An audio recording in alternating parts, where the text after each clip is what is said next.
This guy is such a genius and powerful mage that the Empire is hunting him down for his knowledge. They send 3 assassin mages to capture him, but when they finally track him down, things don't go according to plan at all. They think they're the hunters and he's the prey, but he completely shocks them with his power. One mage tries to stun him with a spell, but our guy easily deflects it with a mirror spell. Then he casually slams that useless mage into the ground with his magic, saying that bastards like him deserve to be wiped out without a trace. Another mage tries to burn him with a sneak attack from behind. It looks like the hit lands, but our guy's magical barrier is so strong that the flames mean nothing to him. Verdun just calls it pathetic and fires back. His flames are on a whole different level. The fire mage is burned to ashes instantly. Now only 2 opponents remain. One of them uses telekinesis to launch a dozen daggers at Verdun, but this is child's play for him. He easily stops all the daggers mid-air with his own telekinesis, while the attacking mage is still in shock. Verdun sends them all flying back, slicing him into pieces. Now our guy looks around, but the last page is nowhere to be seen. Howard already ran, trying to save his own life. Verdun activates mana detection and quickly finds him. The mage is shocked. He already flew across several mountains. Yet he's still been tracked, but that's only the beginning. Verdun casts and Newspell and summons of meteors. Massive, it looks like dawn itself. In pure desperation, the mage realizes this is the end, there's no escape. He's completely obliterated, along with the mountain beneath him. Meanwhile, Verdun can barely stay on his feet. The spell's power was insane, but it almost drained all his mana. He'll need to refine the formula before using it again. You see, Verdun has always been a magical genius like no other, but in his past life, he couldn't use that talent at all. And that's why all his achievements were stolen by bastards with power. Here's how it all began. Verdun is a genius who's currently stuck inside the magic tower known as Bohemian. Apparently, he was captured by his merciless tower master, and is being tortured to death. What the tower master wants to extract from our boy is the only thing he's got going for him. His smarts, the knowledge he's managed to gather throughout his life. Right now, he's nothing more than a test subject, a lab rat slowly nearing his death inside this place. Verdun has finally figured out the reason he's being exploited like this. It's because he's weak and powerless. To understand how our boy ended up like this, a little backstory is needed. So here's the context. His miserable life started 15 years ago. He grew up in an orphanage because he had no parents, and the only long-standing wish he had was to become an incredible mage. In the end, he entered the magic tower as a normal worker just to learn magic. But no matter how hard he worked, he couldn't become a mage. What held him back was something called the growth limit. It was the mage compatibility test he took at the age of 7, which basically meant he couldn't become a mage. That was essentially a death sentence for him, whose longtime dream was to become a mage. But even then, he didn't give up on his dream. After all, the only thing he wanted in life was to become a full-fledged, recognized mage. So he secretly peeked at the spellbooks left in the rooms while working as a menial laborer at the magic tower. He also absorbed all the knowledge from the books found in the magic tower's library. A few years passed, and through sheer hard work, he finally became a researcher at the magic tower. While working there, his research and new ideas were so smart that even the entire tower was stunned. It was then he realized his intelligence wasn't just some random perk. His genius transcended the norm. He once showed his greatest work to Lucard, the only fellow researcher he had good ties with. Lucard became the first person forced to acknowledge the limitless potential our boy held. It wasn't far-fetched to think he might transcend from menial laborer to scholar of magic, but his dream of becoming a scholar at the magic tower remained just a dream when Lucard backstabbed him. That villain stole Verdun's thesis papers a day before he was supposed to submit them. He submitted the stolen thesis under his own name to the Tower Master, claiming all rights for himself. When Verdun reported the theft to the Tower Master, the Master was stunned to realize someone like Verdun was capable of producing multi-dimensional continuity theory. This villain was supposed to be the esteemed Bohemer and Magic Tower Master, known as Balrog Besius. Verdun had faith the Master would serve justice, but little did he know. His exceptional work ignited the fire of greed within the Tower Master, turning him into a cruel oppressor. Now confined and tortured, Verdun regrets the day he didn't run away and live a normal life. During the day, he's exploited as a laborer. At night, these bastards conduct excruciating tests on him. He was once told to create a magic circle to validate the theory in his thesis. To carry out this experiment, they injected drugs into his veins to observe the reaction in his body. They wanted him to invent a new potion by refining it. All he got in return were threats from the Tower Master to kill the people he cared about. For him, his life is already over as he was powerless against these beasts. As he lies, sweet memories from the past flash through his mind. His mind is distorted so much he barely recalls these moments, having no clue what they all mean. The memories show a girl, Rovaline, with whom he made a promise to become a great mage. If only his potential for growth had been a little higher, things wouldn't have turned out like this. But for now he has no hope other than to admit his death. Then there's this weird creepy voice that haunts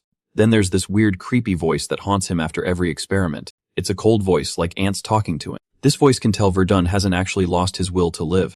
Or at least that's what our boy thinks deep down. Those ants start piling up, turning into a mound.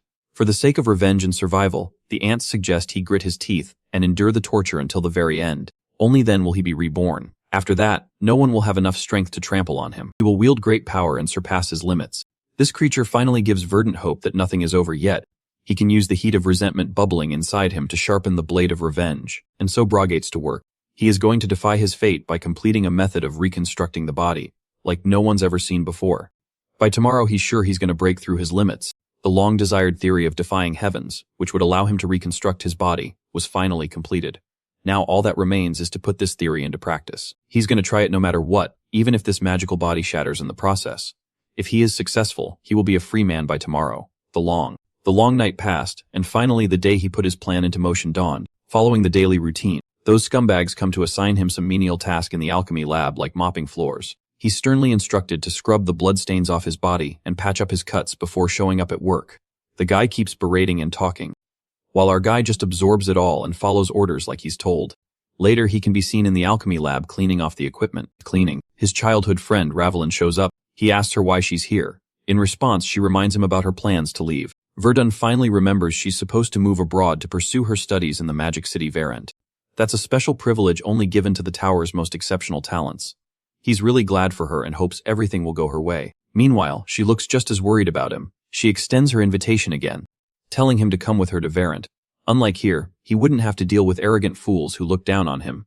He might find new opportunities to learn in the Magic City. For the side note, he better not get any funny eye.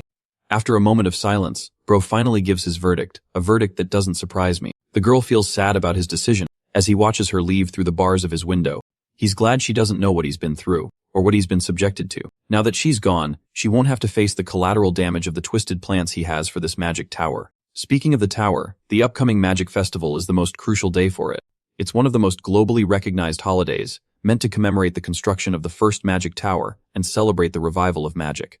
That's why it's the busiest day of the year for the tower. Once the festival begins, the high-ranking mages all leave for the major cities, leaving only the low-ranking ones behind, giving our boy the perfect opportunity to pull off the twisted, batshit, crazy plan he's been cooking up.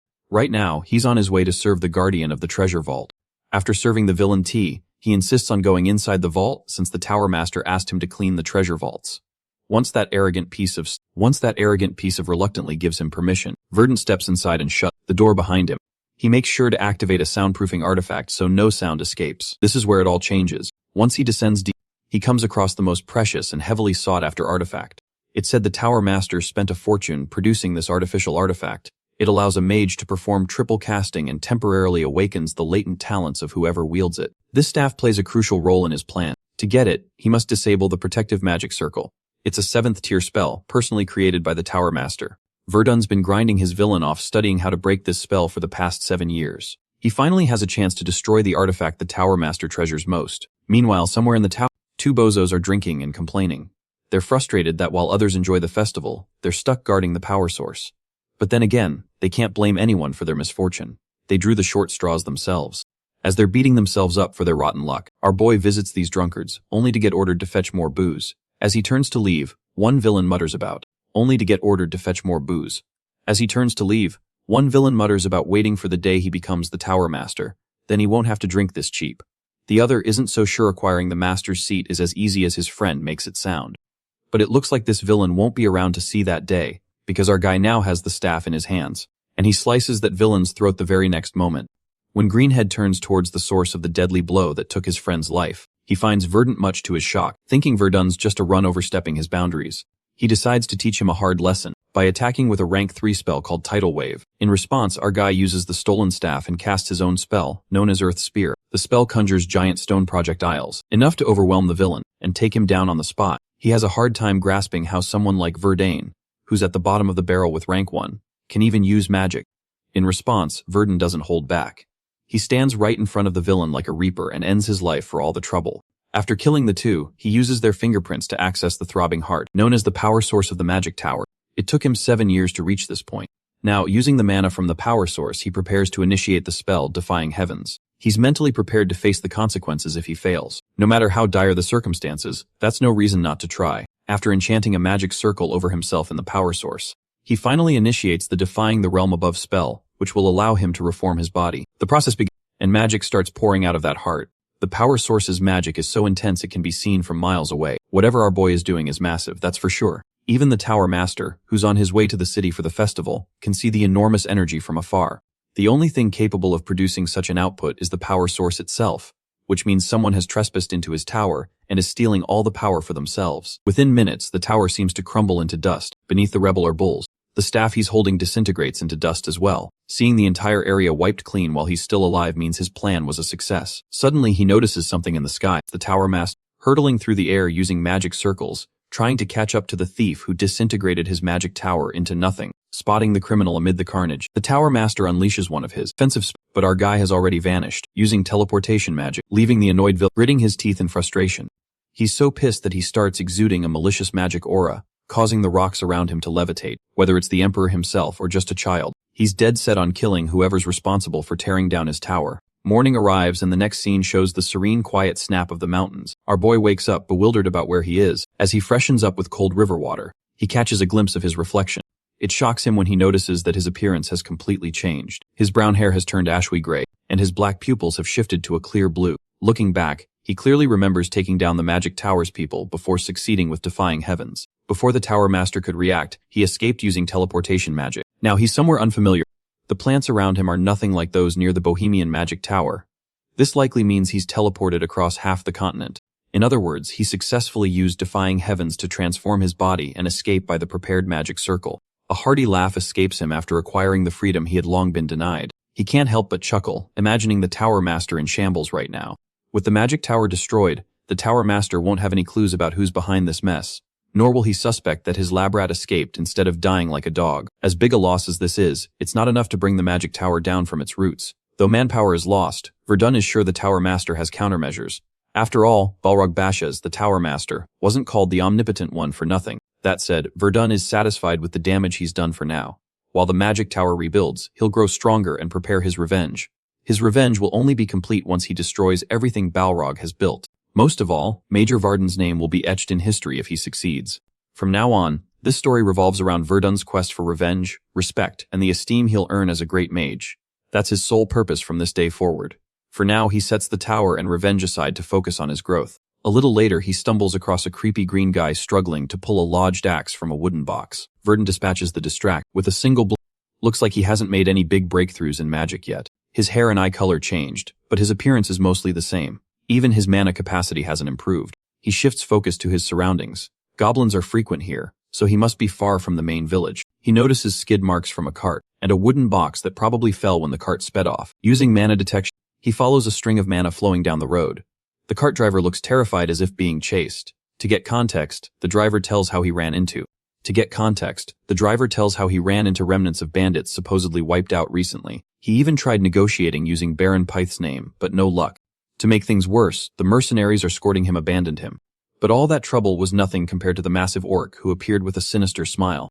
While the orc and goblins feasted on bandits, the driver used the chaos to escape. Thanks to those bandits, he got precious moments to flee. Suddenly, he hears a sinister growl of some monster closing in, and he panics, whipping his horse to gallop faster. Looks like his luck has finally run out. His cart hits a thick root, causing it to lose balance and roll over. He scrambles to his feet, only to find a pack of bloodthirsty eyes staring back. The monsters emerge from the woods, craving human flesh. The poor man trembles, ready to die a pathetic death as their lunge. The monster lunges well. Poor guy closes his eyes, bracing for the worst. But luck hasn't fully abandoned him. He's shielded by familiar earth magic, casted by our boy of course. The dumb creatures turn their attention. And Verdun, standing on top of a monolith. Guess this is the perfect chance to test his abilities. Starting with these brainless monsters unknowingly charging to their deaths, he fires setting many of them ablaze, burning them to a crisp. The giant orc pack leader growls angrily and orders a second charge. As the next wave rushes forward, Verdun tries double casting for the first time. He combines an electrified arrow spell with his fire spell, a double cast known as Heatwave Arrow. Relentless barrage ends with a massive blast shaking the entire area, leaving every goblin burned to ash. Verdun is surprised by the result, especially since before the body reconstruction, he wouldn't have killed a single goblin on his own. Now it looks like none of them are left. Verdun then turns his attention to the carriage driver trapped inside the protective earth dome, likely struggling to breathe with all the oxygen cut off. But as Verdun is momentarily distracted, that orc villain still clings to life and tries to sneak up on his prey. Though caught off guard, the orc isn't nearly strong enough to take down our boy. A while later, the carriage is remounted to the horses, and the owner, grinning like a kid in a candy store, showers Verdun with gratitude. Because of Verdant, the guy is still alive, so he offers him a free ride. Still, the driver insists this isn't nearly enough to repay the favor. Verdant just tells him to keep his eyes on the road, or else he might end up flipping the carriage again. But the guy won't stop yapping, asking all sorts of weird questions in his upbeat mood. He talks so much that he unintentionally steps over Verdun's last nerve. His mind is still reeling from the nerve of racking encounter with that orc sneaky attack. After answering one of the driver's questions, Verdun asks if thieves appear often in this area. Usually he knows thieves avoid places where dangerous beasts roam. The Karajona reveals this was his first encounter with monsters. The forest, he explains, is under the control of a hot shot named Baron Pythe. Since childhood, the driver has had good ties with Baron Pythe, who assured him thieves in the area were already dealt with. That's why he took the usual route without hiring expensive mercenaries. Verdun's gotten a few. Verdun's got in a few clues. At first he thought his teleportation might have failed, but if he's in Baron Pythe's territory, he's arrived at the right place. Although he erased all traces that might lead his enemies to him, it's still possible the Bohemian Magic Tower suspects him as the one behind the destruction and could be searching. So despite his changed appearance, he has to hide his true identity and grow stronger. With that in mind, he introduces himself with a new name, Asher. The only time he'll use Verdun again is in a one-on-one showdown with the Magic Tower Master. Cut to Baron Pythe as a state in his territory. Baron Pythe and his servants look bewildered to see the carriage. Driver Conrad in such rough shape. Ever the cheerful man, Conrad explains his condition resulted from fleeing orcs. No apology from Baron Pythe could undo the trouble Conrad endured. Not only did thieves attack, but he also faced an unexpected encounter with orcs. Conrad assures his friend not to feel responsible. Baron's attention then shifts to the mage who likely saved Conrad. Seeing the savior, Baron Pythe invites Asher inside to receive the hospitality he deserves. A while later, Asher is dressed. Asher is dressed in new clothes, thanking Baron Pythe for the food, shelter, and a place to call home for the night. The ruler is happy to serve Asher with the best of what he can offer. Suddenly realizing he hasn't introduced himself, the Baron formally introduces himself as Baron Pythe Henrod, ruler of these lands. A lavish spread of dishes fills the table. Baron is generous enough to offer a reward of 5 million elk to make sure Asher is properly compensated. Then the Baron makes an unusual request. Though it seems like a strange time to ask, he desperately wants to hire Asher for a job, promising handsome pay. Since Asher needs money to achieve his goals, he sees no reason to refuse. Plus, it will give him a chance to practice his magic in real combat. He inquires about the nature of the job. Baron explains that a few days ago, bodies were found hanging from their necks in the southern forest. A private investigation revealed all the victims were residents of a nearby farm town now in ruins. At first they suspected bandits, but after searching, no trace of bandits was found. It was as if magic had erased all evidence. Hearing this, Asher suspects the bandits may have a major among them, though it's just speculation. He asks when the hunt will begin. Baron says it will start in 4 days. 4 days pass like a gentle breeze and a party forms to accompany Asher on the mission. A senior knight introduces himself as Enoch, the commander of the operation. His subordinates include Harris with black hair and the young Parrish. Meanwhile, feels utterly fooled for being roped into this bandit hunt by the cunning Baron. He asks about some men standing in the background, questioning if they're part of the mission. Turns out they're adventurers, drawn by rumors of a strange orc recently spotted. The payment for killing the orc is so high that even gold-rank adventurers have shown up. Apparently, gold-rank adventurers are on par with ordinary knights, skilled veterans trained in channeling energy to strengthen themselves and their weapons. Rumor has it these veterans can cut down entire mountains. Here's the important thing to note, since these knights and adventurers still need Asher's help. Something fishy must be going on. As they trek through thick woods, Enoch insists Asher in. Normally, Tier 2 mages match knights in strength, but their long-range spells make it tough to close the gap. The best case will be if there are no mages involved. But Enoch's worst fears come true when they find a magic circle ahead. Asher uses a spell to dispel the camouflage, hiding the giant circle beneath. Everyone is astonished. The first spell Asher took down was a simple camouflage. While this massive circle is a warning signal to others, Asher orders everyone to step back and moves forward alone, taking the warning circle down instantly. Enoch is utterly amazed after watching Asher destroy the magic circle like it's nothing. Now it all makes sense why Baron wanted Asher on this mission. Not to mention the knights are utterly helpless against long-range attacks. On that note, let's talk about the concept of explorers or adventurers. They're supposed to be a part of a guild, independently taking commissions across the land. Their job is to explore unknown or dangerous territories, and an important aspect of that job is monster extermination. Pretty simple, right? Of course, these people traverse At the same time, there are occasions when adventurers independently have faced so much death and insane life experiences that the end result is for them to end up as crazy people. These corrupted adventurers have lost the ability to control their emotions, and because they're consumed by a desire to take blood, they shift their targets to humans. These people are known as the bandits of this world. Speaking of bandits, 2 of them are out here annoyed that they've cut losses from Baron Pythe's raid party. Not to mention the fact that they're now having to deal with monsters like orcs and goblins. They're also running low on food, making it a troublesome fight for sustenance. The leader roars at his men for sitting around looking pretty and orders them to hunt animals down for food. Let's go back to our group who are secretly watching the scene of the bandits unfold. The knights are waiting on Commander E. Enoch prepares his blade, believing that this is the best moment for them to strike, especially when their leader has sent away his men to hunt. However, our boy ushered them to reconsider their goal. While he's only supposed to act as an insurance against the enemy mage, Verdun believes that it would be reckless for them to charge in when they have no idea of what their enemies are like. After all, if the enemy mage does end up possessing a magic circle above Verdun's, their efforts will fail. Though his concerns are understandable, Commander Enoch is worried that the bandits will start mobilizing soon, so they need to act now. To that, Verdun reveals that there may be one solution to their problems. Going back to the bandit leader, he's annoyed that their efforts of exploration just resulted in a waste, not to mention the fact that he lost one of his newbie recruits. His mage friend thinks that Varya is whining a bit too much, and argues that they should focus on a solution instead. After all, not a single one of them could have predicted that a monstrous orc would pop out of nowhere to kill some of their men. The bandit is astonished by the experience because it's unusual even for an explorer. The only reason he ended up getting caught up in this shady business is because he killed. Varya recommends his mage friend Vilshan that they should attack another village instead, but clearly he hasn't thought anything through, as the Baron has already pissed for their heinous display of corpses last time. Then there's the fact that they've been covering their tracks thanks to the wonders of concealment magic. But they can't stay stuck in one place forever and need to get the move on to someplace else. The mage recommends a city called the Marts, which isn't that far away from this forest. Just as they're discussing the plans of annihilating the village close to the city, a powerful beam grazes past them and detonates upon coming in contact with the land. The mage was successfully able to cast a barrier, preventing them from taking damage. An explosion out of the blue wasn't out of their bingo cards. Vilshan reveals that they've been discovered and that this is an ambush. Speaking of which, the two knights under Commander Enoch's command have made their move already. Their combined attacks easily overwhelm Vilshan's defensive barrier, knocking them out of it. The enemy mages hit. The good thing about the mana barrier is that as a defensive tactic, it can be cast easily. The bad thing, however, is that it can also be shattered quickly. Right after shattering a barrier, the toll on the caster is huge. The one who's sharing this knowledge is none other than our boy, who stuns them with his presence as a mage. Thanks to Verdun's plan, they now understand that it's going to be easy to dismantle the mage alongside their enemies. Commander Enoch is hoping for their mage to go all out, while Varya is on the back foot, realizing that the Baron is so pissed that he isn't in the mood to spare their lives. The fact that he went on to hire a powerful mage speaks volumes.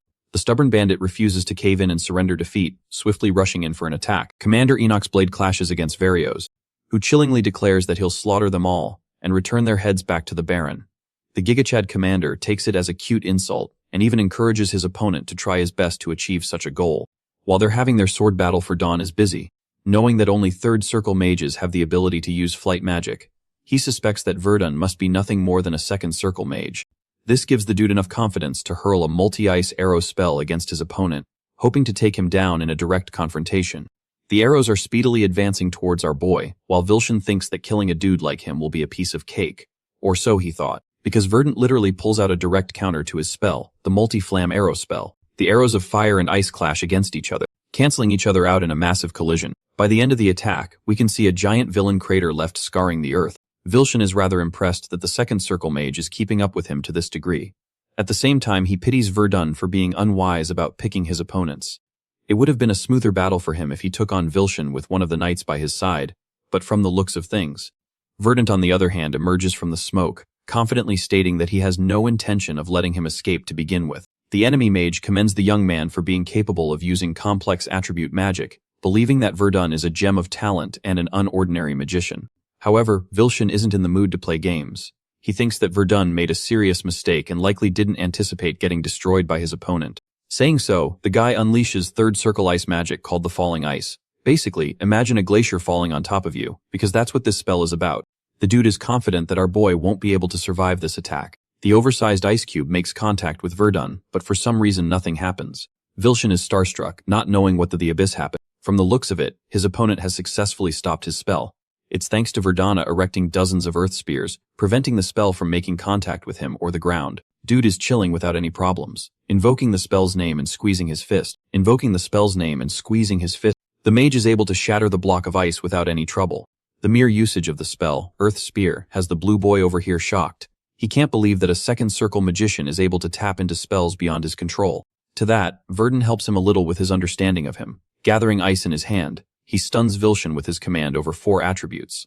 A merciless spike of ice impales Vilshan's body, and in his final realization, he acknowledges that his opponent has been playing him from the start. With the enemy mage killed, Verdun appears unfazed, believing that it's a good thing for him to have participated in this quest. Speaking of fighting, remember the maniacal orc that the bandits were talking about a while ago? Yeah, that villainous villain is actually munching on humans and wearing the necklace of the explorers. And something tells me he wants more. Let's go back 2 days into the past. Verdun likes to be prepared, and so before leaving for the quest to take down the bandits, he created a medicine thanks to the ingredients he stole from the magic tower. In his own, when you think about the life he's led as a human test subject for the experiments of the tower, you may be thinking that he doesn't want to be anywhere near that life anymore. However, just for this medicine, he injected it into his body. The result, pure agony. Verdun was screaming, he was howling, roaring in pain. But it's only thanks to his hasty experimentation that he was able to enter the ranks of the 3rd-tier magic. Back to the present, we have him funnily concluding that Vilshan is dead, as if he didn't just impale the dude with a giant spike. But this is the only way for him to gain accomplishments in the eyes of the explorers, which will help gain the trust of the Baron in the long run. Noticing the magic wand in Vilshan's hand, our boy decides to pick up the shiny object and inspects the item with his appraisal spell. Important information about the wand reveals that it's actually a modified stone wand, which decreases the casting ability and increases efficiency of ice magic. From the buffs mentioned here, Dan thinks that it'll be useful for him to keep this. Parrot comes rushing to find their new mage, explaining that they were worried about him after taking care of the bandits. Verdun apologizes for taking his time and shares the circumstances of Vilshan's powers, resulting in a lengthy battle. Parrot understands his concern right away, because he can tell from the craters left on the battlefield that it was a tough fight. The surprising part to Verdun is how the knights easily took care and dismantled the bandits in the short time he was beating one mage. Parrot happily expresses that the only problem left is their leader Varja, who Enoch is still busy facing, but he thinks the fight should be finished by the time they get back. While collecting the corpse of the mage, Parrot turns back to answer a curious question from our boy. Verdun is afraid that he might be stealing something from the bandits without permission, but to that, Parrot freely shares that they're allowed to keep anything worth the find. If it's irrelevant to the mission, he can keep anything. This is great news to the magician who is grateful to Baron Pith's kindness. Thankfully, he can now use this wand without worrying about getting into trouble. Regrouping with the rest of the team, he is commended by Commander Enoch for his valiant efforts in ensuring the success of the mission. As for the captured Varja bros, Face looks like he's seen a ghost. He can't believe that his friend was killed in battle, especially since he was a competent mage. The detained bandit knows that if the Baron sees them, he's going to order an immediate execution, meaning death is the only outcome left for them. He doesn't want to die in a place and has ambitions to pursue. Varius secretly unties himself and realizes that his only ticket out of here is to escape. Suddenly, Enoch and Verdun hear the screams of their men getting butchered by the enraged bandit. Varius is pissed and has set his eyes on killing the knight, believing that it's the only way for him to safely escape without Vilshan's protection. His plan is to steal the horse and make an immediate escape, and so Varga's blade clashes against Enoch yet again. The psychopathic bandit attempts to drive a blade in his opponent's face, but the experienced commander grabs his hand, before using his other arm to grasp Varius' collar. Before the guy is even able to comprehend what's happening, the bandit is slammed into the ground, unable to believe that a knight threw away his weapon just to execute a grapple. With the wind knocked out of him, the bandit can't do anything more than be detained by the guards. He roars at Enoch for having no pride as a knight.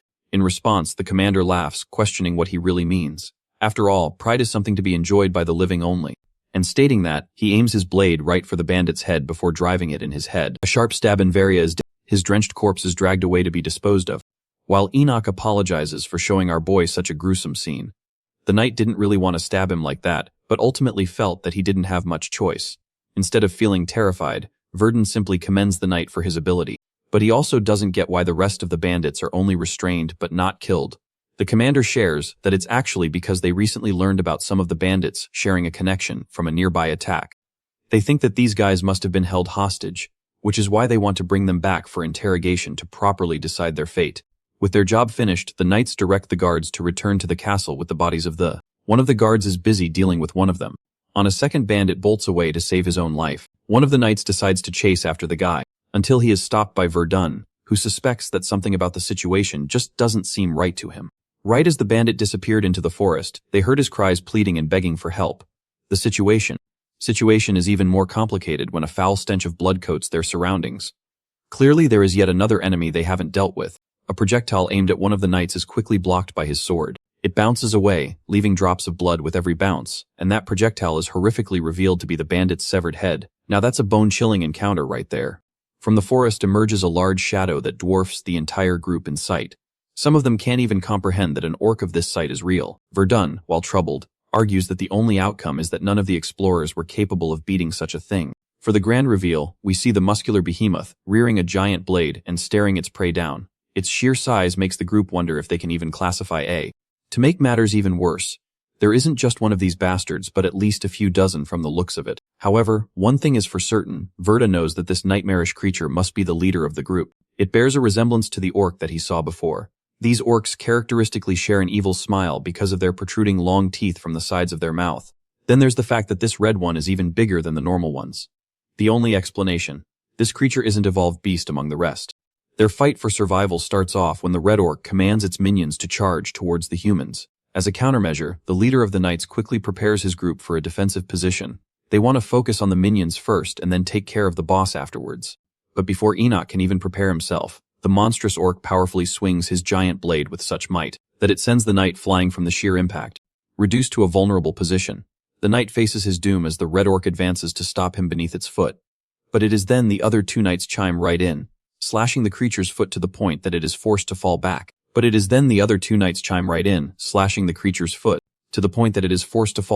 While it is still staggered and weak. Sir Enoch unleashes himself upon the creature's chest, dabbing its skin and then slashing it all the way down for an even more painful attack. The monster collapses to the ground. You may be thinking that this is the end, that the fight is over. But then this guy starts laughing, even in his near-death condition. What he does is grab one of its goblet, and literally bites it in half, leaving the knights horrified for the kind of creature they're facing against. With the goblin fully devoured and its energy consumed, the red orc switches its battle position, psychotically preparing to take them down. Enoch's main group is baffled by the fact that this creature possesses self-healing properties, which means they're going to have a tough time dealing with the boss. The horrific screams of the creature surround the atmosphere as Commander Enoch preeps everyone in his group to fight. The monster begins round 2 by chucking away its sharp weapon as a heavy projectile. This weapon literally catches up to one of the knights with such fast speed that he's barely able to catch it at the last second. It begs the question how an orc gained the intelligence to throw its weapon so percent. To make matters even more terrifying, the blade is so overwhelming that it shatters the knight's swords to pieces. The chipped pieces of the sword scar his face. And once again, you guys might be thinking this is as far as it goes, but no. The giant weapon literally takes a piece off of Harris's body, distracting Peric to the point he can't focus on his side of the battle. The amateur knight didn't even sense the orc lunge so fast towards him. Still, as best he can, Peric uses his full strength to swing his weapon, hoping to slash the creature's hand down. Or so he thought, because astonishing as it sounds, the blade couldn't even tear apart the orc's flesh. Peric is in jeopardy as the creature casually uses its other hand to try and squash him, the tiny human. But thankfully our boy pulled up with another earth spell to combat the orc and keep it busy for a while. He then calls Peric to retreat safely, which the knight quickly does by dashing back. Though he may have survived, the next question is, how the abyss do they beat this thing? Peric is at a lot? The buff is so powerful that even Peric's full strength effort to cut off its arm proved meaningless. It's the first time they've encountered an orc of this level, making them question if this creature is a mythological one that is out of their league. However, the mage counters that it's nothing like that, despite its freakish strength. Reflecting about the creature's consumption and regeneration ability, Verdan assesses its strength, noticing how it also has an influence over the smaller monsters of its kind. Then on top of that, it even has the sheer force to combat experienced knights. From every situation imaginable, this orc isn't your average Joe. He's literally the Darth Vader of their group. However, even from this perspective, Verdun strongly believes that calling it a special entity would be an overstatement. Let's talk about the limitations of normal magic for a second. You see, the more mono that is imbued in each spell, it still can't reach beyond a certain threshold. Beyond a certain point, the magic spell is destroyed, activating geographic manipulation. Don shifts the circle in his grasp, unleashing an earthquake as the literal terrain is altered. The guards are horrified, thinking that yet another disaster has struck upon them. They were just in the middle of facing an opponent out of their league, and now they're facing an earthquake. Luckily, Enoch becomes the voice of reason for his men, declaring that it's a spell from there for mage who was trying to protect them. Though his words echoed throughout the battlefield, even the commander of the knights knew that remaining calm in this position would be near impossible. The reason he said that is because our boy literally erected the land from which they stood upon. destroying the arena and plunging every last one of the Orch's forces. The Redork growls at his confusion, spotting the mage far above, who has an incredibly powerful fireball spell active. Invoking third-tier magic once again for Dan releases the fireball, grilling the monsters alive. The sight is one of hope and victory. The sight is one of hope and victory for the humans. Peric is celebrating seeing the monsters get humiliated in such a way. It's satisfying to see such a turn in battle. While this is happening, the mage internalizes how his geography manipulation spell is devoid of any limit. At the same time, none of the mages ever bother using this spell as their primary magic attack. The reason is tied to the fact that it consumes an enormous amount of mana for its casting, making its utility worthless in comparison. Unfortunately, the same issue is something that even our boy struggles with.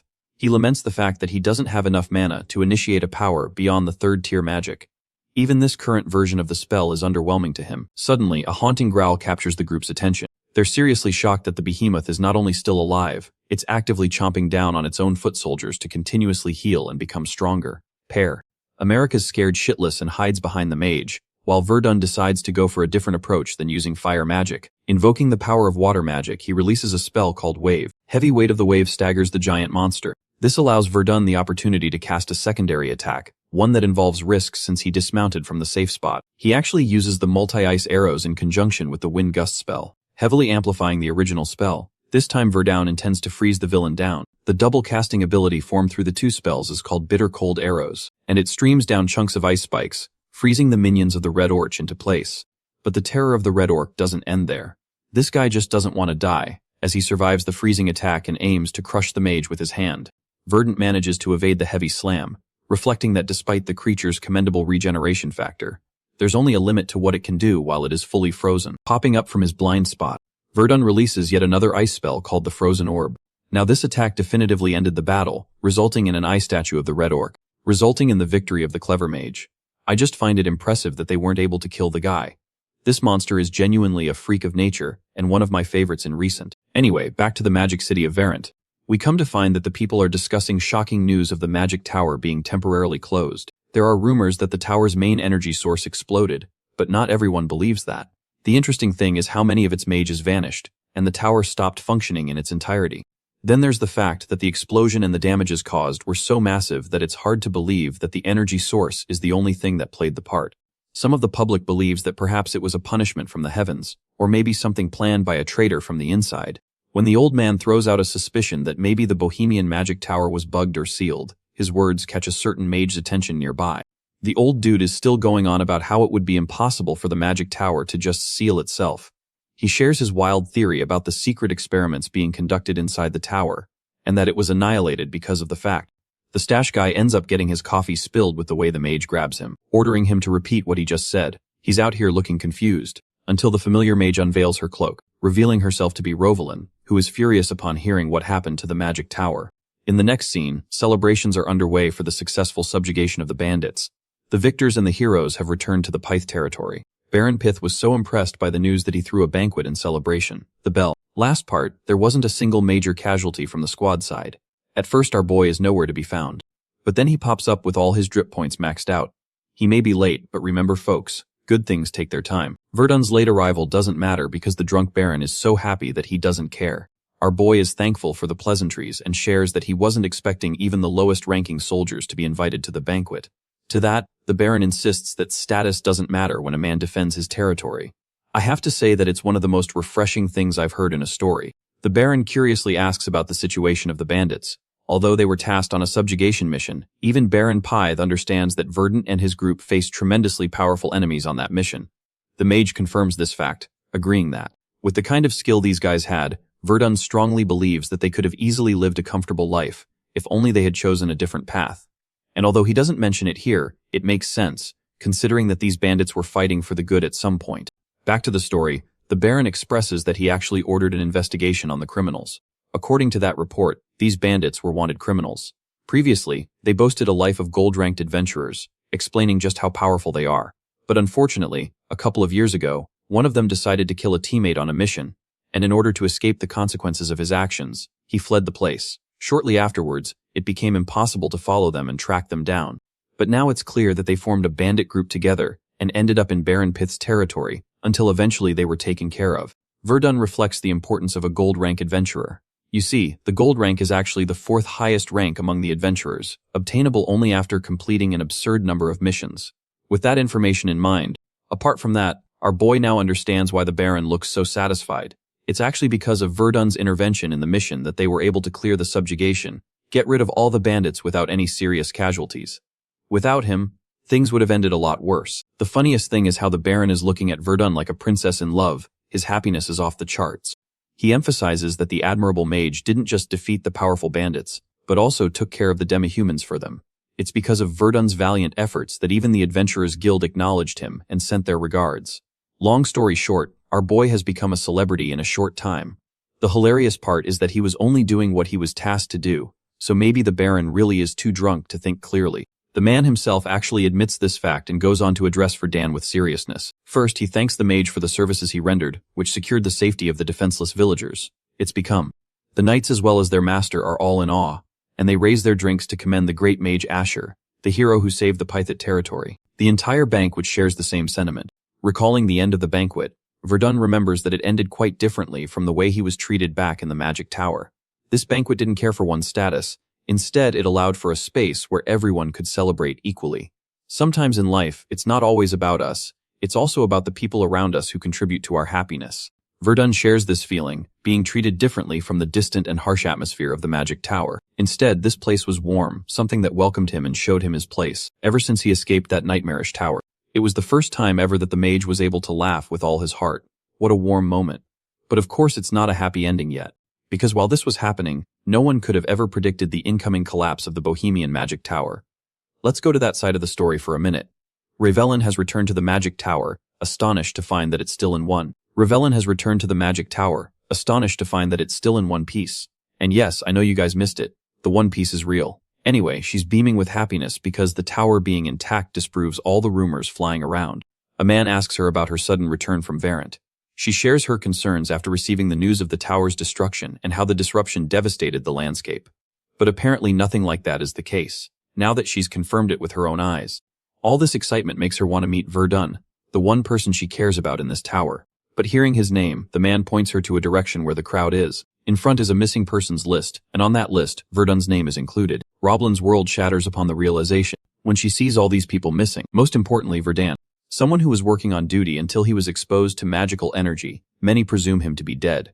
It's kind of like a situation where a nuclear bomb goes off, his body is listed as unrecoverable. Anyway, Rovalin's body is shuddering in turmoil and a list of questions. In a quick flash, she remembers her past conversations with him, muddied in the background because of his decision to stay in the tower. It seems unfair to her that they were never going to meet again. It's unacceptable for things to have ended the way they did. The despairing feeling turns into physical and emotional agony, causing her to weep for her friend's demise. The woman goes bucket crazy, unable to accept that this is the way things are going to end. Funnily enough, she actually family zones him in this speech. I guess it's going to be like Eren and Mikasa. But yeah, her outrage is uncontrollable as she erupts in denial. Before she unleashes any destruction, Sir Valdek comes to console her, advising the young woman that there's no point in getting angry at others. He finds her in a miserable state, as Ravelin is shrinking in defeat, questioning what the abyss happened at the tower. First, he comforts her, then he explains the situation, talking about how the power source went berserk, conveniently at the time where the high-ranking mages were away to attend the magic festival. With the power source bursting into destruction, every single person who protected the power source was decimated. But lives aren't the only thing they lost. Years of important research, gone in the blink of an eye as the records vanished. Not just that, the treasure vault was also damaged to a considerable extent. It's a total loss as everything that was inside the vault containing spell books and important artifacts. All of that is now no more too.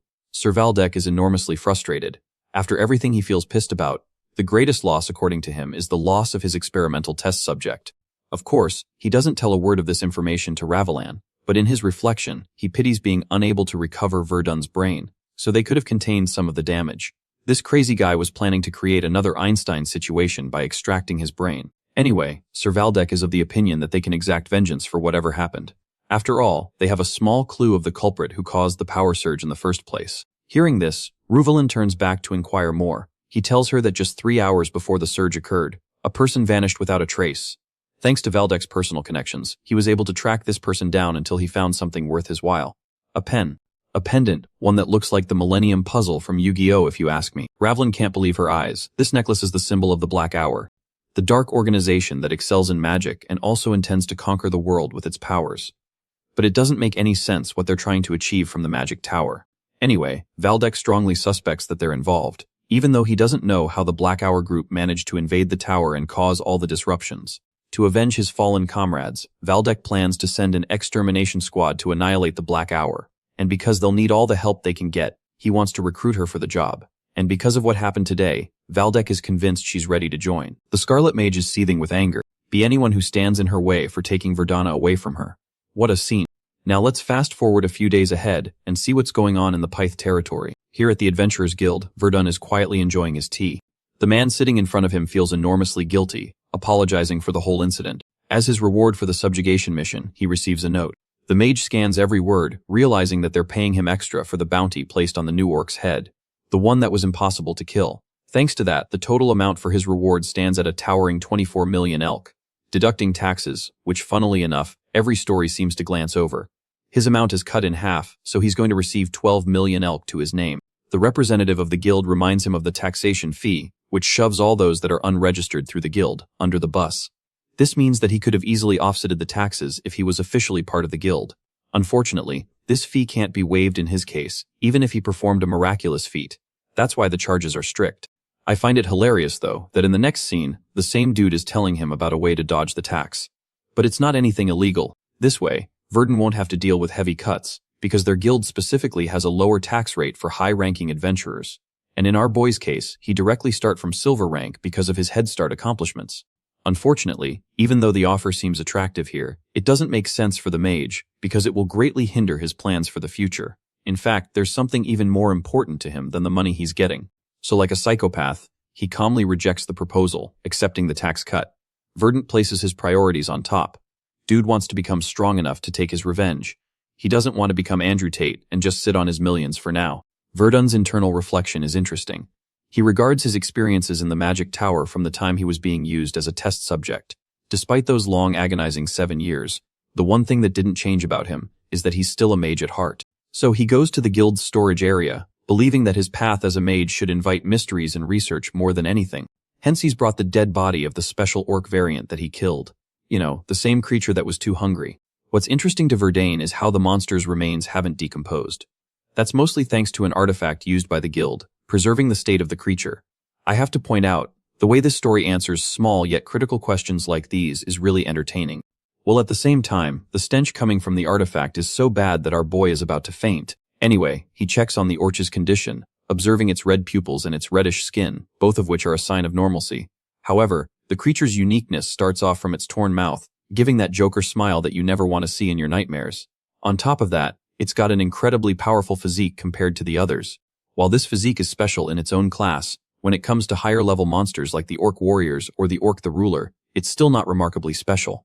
The same goes for the monster's intelligence. While smart, it's not the most cunning or clever of.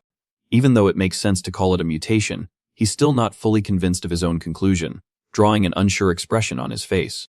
The reason he's unsure is actually because of the fact that the Orc's regeneration ability is still really tough to explain. Then the strength gained on top of its consumption ability makes it even more ambiguous as to what it is. While inspecting the creature's body, Verdun is lucky enough to discover a certain scar, which appears to be odd. Here's the thing. Regeneration is supposed to return the body to its previous state. The fact that this same monster was able to withstand our boy's flame spells, even with a burned body and chopped off flesh, means that it also should have been able to heal a tiny wound without leaving a scar. Something about the scar is suspicious, so Verdun draws an even closer look, concluding that the monster must have received this scar before it gained its regenerative powers, and that means some kind of surgery was performed. After all, the only way demi-humans can acquire powers after their birth was via means of evolution.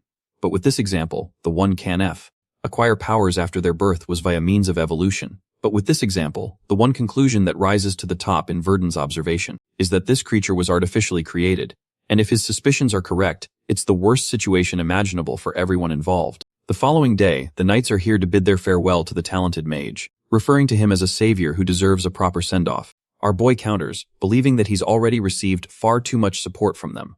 Also, he's acquired the beast hide robe and the ring of circulation as his new artifacts. This helps him with a slight boost in mana capacity and recovery speed. The knight commander assures him that he's deserving of all the support, and hearing that, Verdun thanks his friends and bids them farewell, hoping to meet again someday. As he's leaving, They do him a final favor by telling him to visit any brand of the Conrad Merchant Guild, as they'll become a great support to him after learning about his relationship with the knights. Burden heads off. Shortly after he arrives into the village that borders both the Pyth and Marta's territories. Using Flight Dispel, he dismounts and makes his way into the village.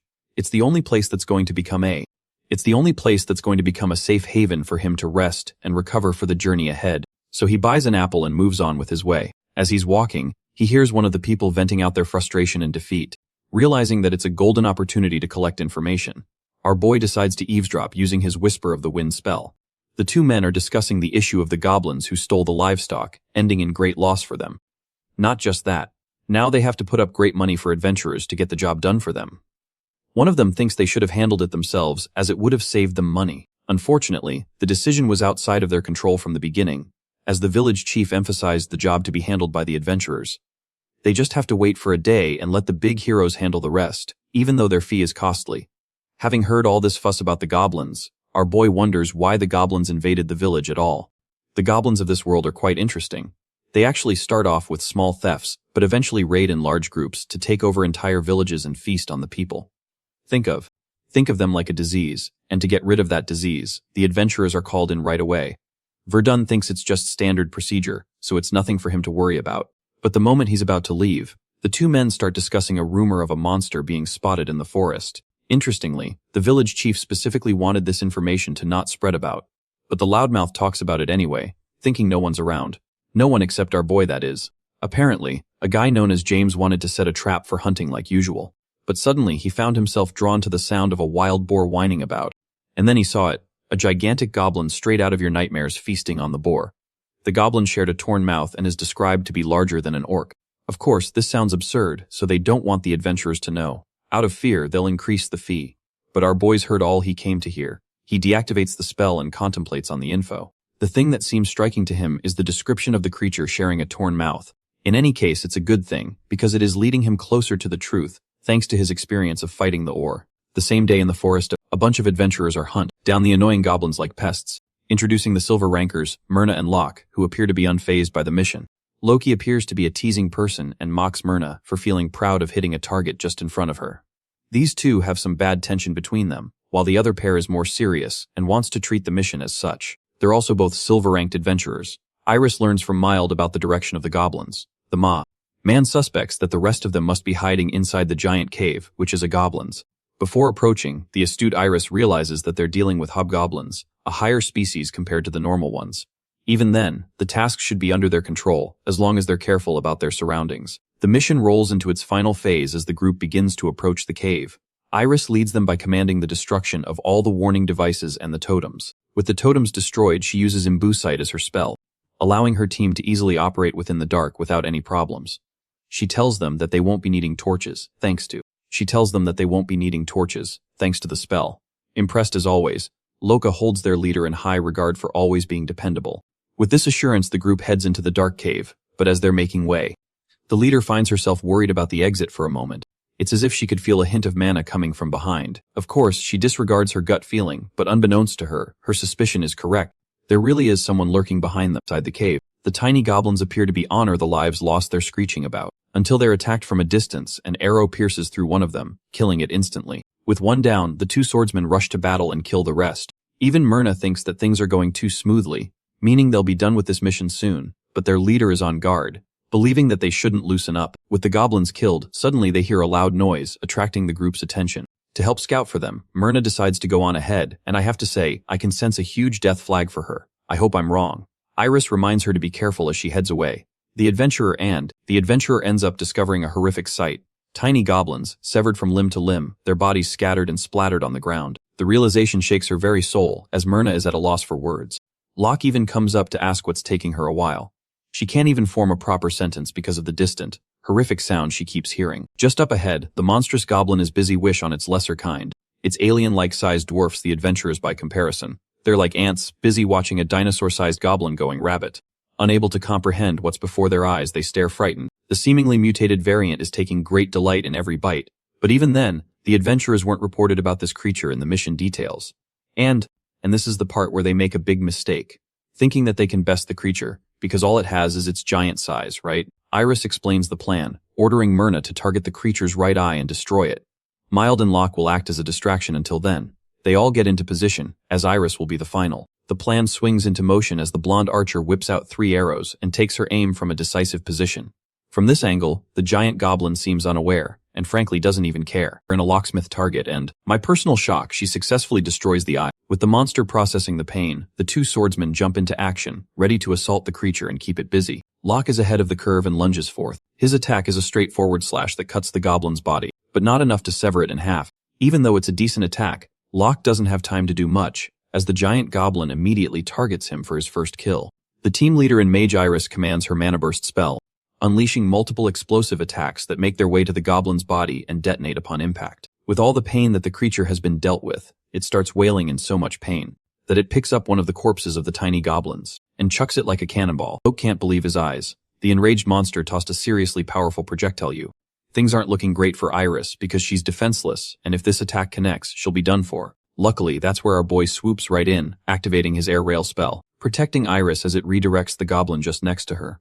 The creature's body is reduced to a blood splat upon impact, leaving nothing of its flesh behind. Iris falls into despair, having an intimate close encounter with death. Anna goes on the offensive again, launching more of her arrows and blinding the goblin.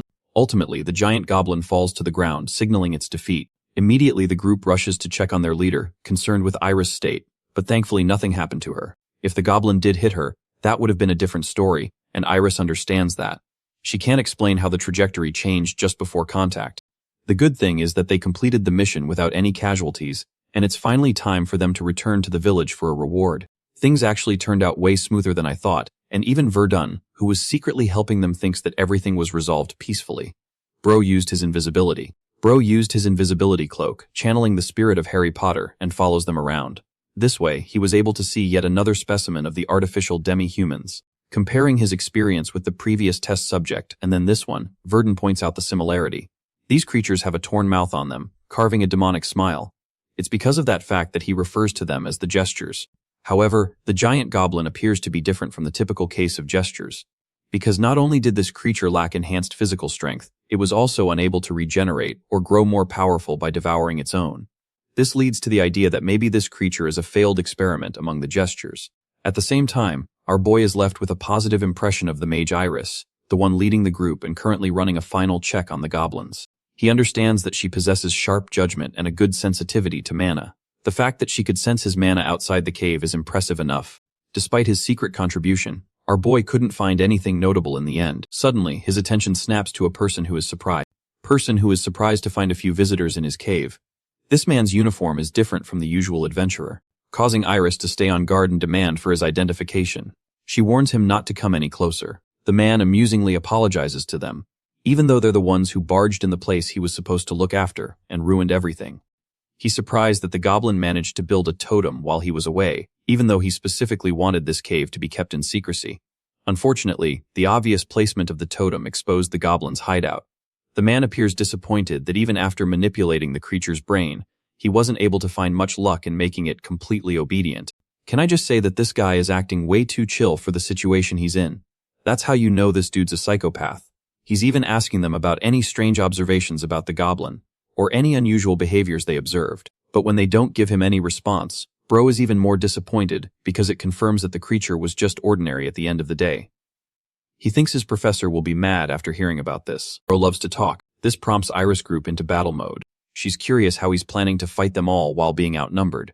But this guy appears to have some kind of anti-jump spell from the Heian era, which Sukuna could have really used in his final battle. Anyway, he's not planning on letting them go because they ruined his experimental research, but it's not like he was planning to let them leave alive if it was a different outcome. Basically, entering the cave signed their death sentence. Iris strongly opposes the idea of fighting, stating that they will keep their mouths shut about everything that went down. However, the distrusting man thinks that the guarantee isn't there and takes out his sword. Just like I said, he really is a psychopath because he doesn't care much about the experiment. All he cares about is slaughtering them in cold blood. He walks up to them, hoping to pick his first kill. Verdun breaks his silence and tells the scumbag that he's the only one who's gonna die here.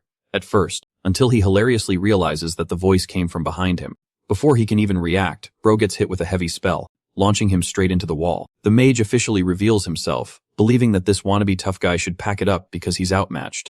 Purely aura farming and giving us a performance. Verdun prepares another lightning spell to take him down. In his mind, Verdun never intended to reveal himself like this. But if he hadn't, then the adventurers, who were exhausted from their previous battle, would have all been annihilated at the hands of this evil man. From the situation he just observed, the man called this dead goblin a test subject, and not just that, there's also some professor involved, according to the man's own words. This confirms his suspicions. The creatures known as the Gestures are related to this guy and his group. Speaking of him, the dude is pissed because our boy just crashed his party. He demands to know Verdun's identity. Instead of giving him a long introduction, he chillingly replies that there's no need to answer such a question and invokes a few magic circles for his next attack. The man doesn't care if the mage is uninterested in talking.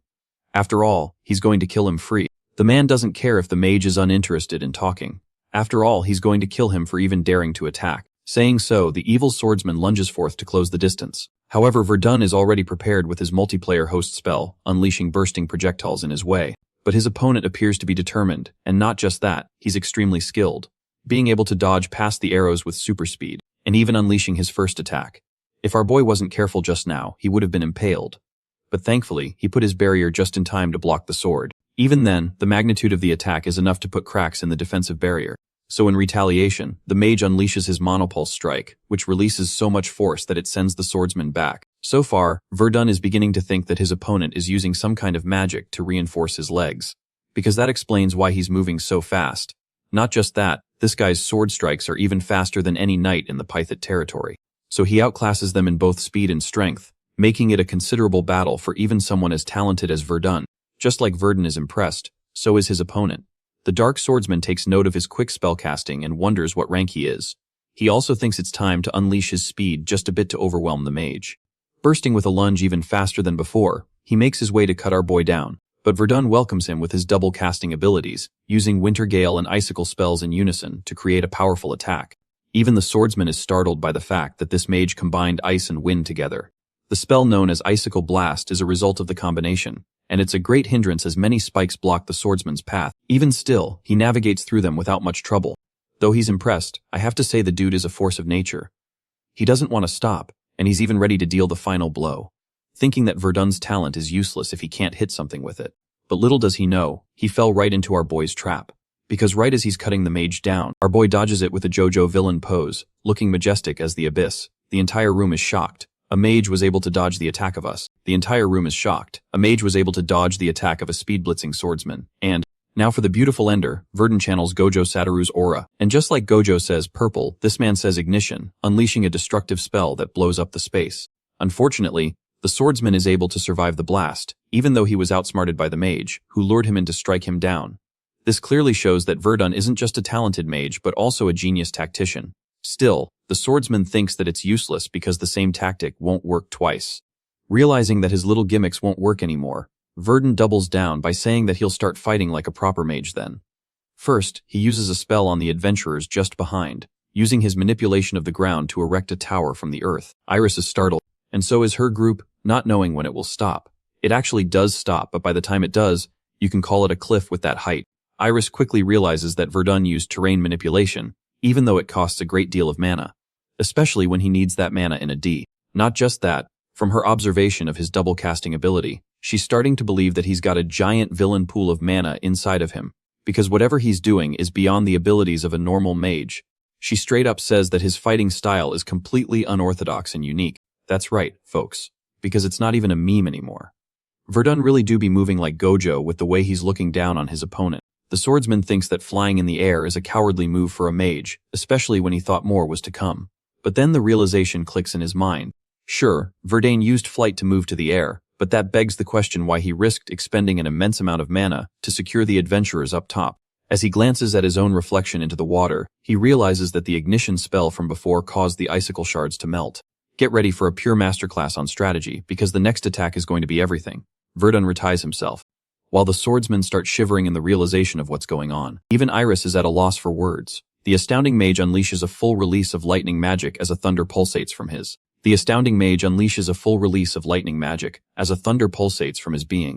It's a type of magic so rare that only a rare exception of professors at the Magic Academy can use it. Invoking the third rank, Verdun roars down the spell, Thunder Strike, upon his opponent. This reminds me of Sasuke's lightning dragon spell, Kirin. The guy shudders in extreme pain, questioning if he's facing Zeus out here. The fact that this guy used 3 basic elements, and even the advanced element of lightning. Speaking of triple casting, Verdun uses all 3 of those elements to attack the stunned swordsman. The attack results in destruction, raising smoke and dust. The end of that strike, Verdun descends from the air, interrogating the pathetic state of his opponent, inquiring about the variant or key encountered in the pith territory. Now he's curious if everything is connected to this professor figure. The slanting, bloodied swordsman body trembles, but he still musters the ability to speak and express his shock, realizing that Verdun is the one responsible for annihilating the orc variant, even in his state of malicious. This is surprising, even for the mage, who doesn't appear to have any knowledge of it. The swordsman thinks it's all right if he doesn't know what the arc is. He just wants to be killed, especially when his body is bent in more ways than I can count. Verdun prolongs his torture and urges to know about the professor, stating that he's interested in the experiments they're conducting. Of course, the swordsman fully understands that it would be detrimental to his group if he shares information on the professor, so he baits for Dan by spitting out a final attack, hoping that they both die in this instance. The projectile is quick and thought it was a clever tactic. Our boy easily blocks it with his barrier. Realizing that this is what he's going to get from the swordsman, our boy puts him out of his misery with his Earth Shatter ability. What a gruesome end. And yet, despite getting this far, he still didn't get to know anything about the gestures. As for the adventurer group, these guys are out here intimidated by the mage. They're on guard as his looming figure orders them to work for him from now on. In the very next scene, also she made sure to threaten the villagers for failing to report the mutated goblin's involvement. And just to keep her quiet, the village chief threw in an additional $1 million. It's good money, and she thinks that they've paid their dues, which means they can part their ways now with the mage. However, our boy stops them and hands them a cut, stating that it's their deserved commission fee for the next mission. After all, they'll be heading to the city of Marty's from this village, and he's going to need her help. Shortly after the incident, they began their journey to Marta's city. The party leader, that being the mage Iris, was obsessed with him during their travels, wanting to know about his knowledge of elemental theory and magic. It's not like she was an annoying person, so he entertained her with a good conversation. But before long, they were already in the city. Knowing that this place is huge, Verdun thinks that it must surely have a banking system. After all, he's got several reports to inform the Adventurers Guild. Iris inquires where he wants to go first. He shares his intent. Iris guides him right away because she knows this place from top to bottom. The hilarious reaction comes from the rest of her group. They can't believe that she's acting so chill around the same dude who murdered the swordsman without any hesitation. Aside from that, let's talk about the bounty rewards. They're all handled via the Marta City Hall. Unfortunately, Verdant was about to get in trouble for not having an idea on him, because he's yet to create one after he switched bodies. Luckily though, thanks to the guarantee he received from Baron Pyth, no one asked him, even the guard ended up being stumped and allowed him to enter. Aside from that, when news of him impressing the Baron Pyth spread about, they're shown great hospitality because of his acts. The man before them thanked them greatly for saving the Pyth territory, mainly because his family lives there, and Verdun indirectly secured their safety. Not just that, the mage is granted with an official ID too, to commemorate his achievements. Thanks to that, he was able to open his bank account, so everything took care of itself. Of course, he's got a second account in Varant already. But the moment he places any transactions from it, the Tower Master will hunt for him and connect the dots. Our boy can't risk being careless for now. Up next, he goes up to a blacksmith, requesting his wand to be converted into a staff. Of course, it's going to take some time and materials to craft into perfection, so a time of 3 days is requested. In the meantime, the blacksmith hands him an amazing-looking staff with a purple jewel on it. Iris wonders if he takes a liking to them over ones. The thing is, because he was treated like dirt in the magic tower, they forced him to use brooms to sweep. That's how he got into the habit of using a staff. He doesn't tell Iris any of this information and simply moves to their next location, the Marta's public library. This place is supposed to have great books on enchantment magic around. Iris confirms this, but she still thinks the books will be far below his level. To her shock, Verdun expresses his interest in basic books and desires to have all of them. Again, she's shocked by his unusual request. Shortly afterwards, the poor girl has to bundle. Our boy tells him to charge all fees on his bank account for renting the books, and he would also like them delivered to the top floor of his hotel. When the receptionist asks how many books he wants delivered, Verdun hilariously responds, expressing his interest in all of them. Both him and Iris are at a loss for words at this point. The costs aren't that much of a problem for a boy, as he received his bounty money already. He successfully made a bank account and had a staff made, along with all the books rented. By the end of their day, Iris is a sloppy mess, completely exhausted, but our boy is doing just fine reading his books. The party leader still doesn't know the kind of man he is, and curiously asks if he met all his destinations well. Verdun ambiguously replies that it's enough for today, which is terrifying, because it means you'll have to help him navigate even more places. Realizing that she never even asked his name, she wonders what he would like to be called by. Using Asher as his alias, he doesn't care much about names. Iris promises to call him Asher, so long as he also treats her casually. Sensing a great opportunity, the girl decides to ask her the one question that has been bothering her the most. Just what was he doing in that cave? This is bad. You can see it in our boy's expression that he really doesn't want to answer that one. He can't make the excuse of saving them by sheer coincidence, so he decides to go with a general excuse. Verdant drops his formal tone and reveals that he was hunting his target, realizing that it's actually the swordsman that he's talking about. She quickly reflects on their conversation regarding the professor. It makes her wonder if his role is like a secret investigator who is hunting down a corrupt organization. Unfortunately, our boy admits that he didn't get much information from the hunt, but he's glad for her help for the day. She helps him out by escorting him back to his hotel. The night comes by and she bids him farewell. Iris lets out a sigh of relief. She's finally done helping him around. Exhausted, she takes some rest on a bench, realizing that she's dealing with one strange man. But the fact that he can possess multiple elemental attributes all at once, and at the same time carry an absurd amount of.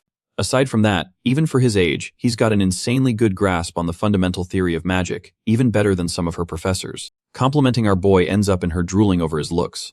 I mean, he is textbook Gojo with slightly longer hair. And then again, she finds it hilarious that he's completely dry and unentertaining in his conversations. It's like speaking with an inanimate object. Iris is out here getting butterflies just thinking about him, and has to stop herself for it. Comparing him to the rest of the mages that graduate from the Magic Academy, she concludes that Verdun is the most skilled of them all. He's the definition of a talented individual. Determined, she prepares herself to bother him even more about magic. Goes from 0 to 100 when a giant explosion wipes his hotel and engulfs it in flames. Iris' expression turns to despair, seeing the place burning away from the top floor, right where he is supposed to be. Suddenly, a certain man's silhouette starts appearing from the column of flames. To her absolute horror, it's him. It's Asher, and he's got a real angry look on his face. The scene cuts to the supposed professor who freshly hears us about the news of Sargon's death. You know, the guy with the sword. Unfazed, the professor asks about his killer and learns that there were some traces of offensive magic discovered inside the cave. This implies a murderer is unknown, but before the dude even finishes his sentence, the professor shatters a glass on his head. That there's no point in playing the fool in this situation. In an assertive, bone-chilling tone, the professor pierces his glare and repeats his question. This time, the henchman explains that they've yet to lock down on a suspect, but they've acquired some evidence of a party that raided the cave upon the village request. The professor finds this extremely disappointing news. The loss of Sargon is grieved by him, because he was one of the more reliable people around. He also comes to discover that the test subject has also been killed. The remains of the goblin have been erased as well as Sargon. But the professor doesn't care about that. He's just pissed that they were unable to track down the man who killed Sargon. The fact that 2 of his trusted test subjects from the Pyth territory were lost in a row, and then the goblin and Sargon are also killed.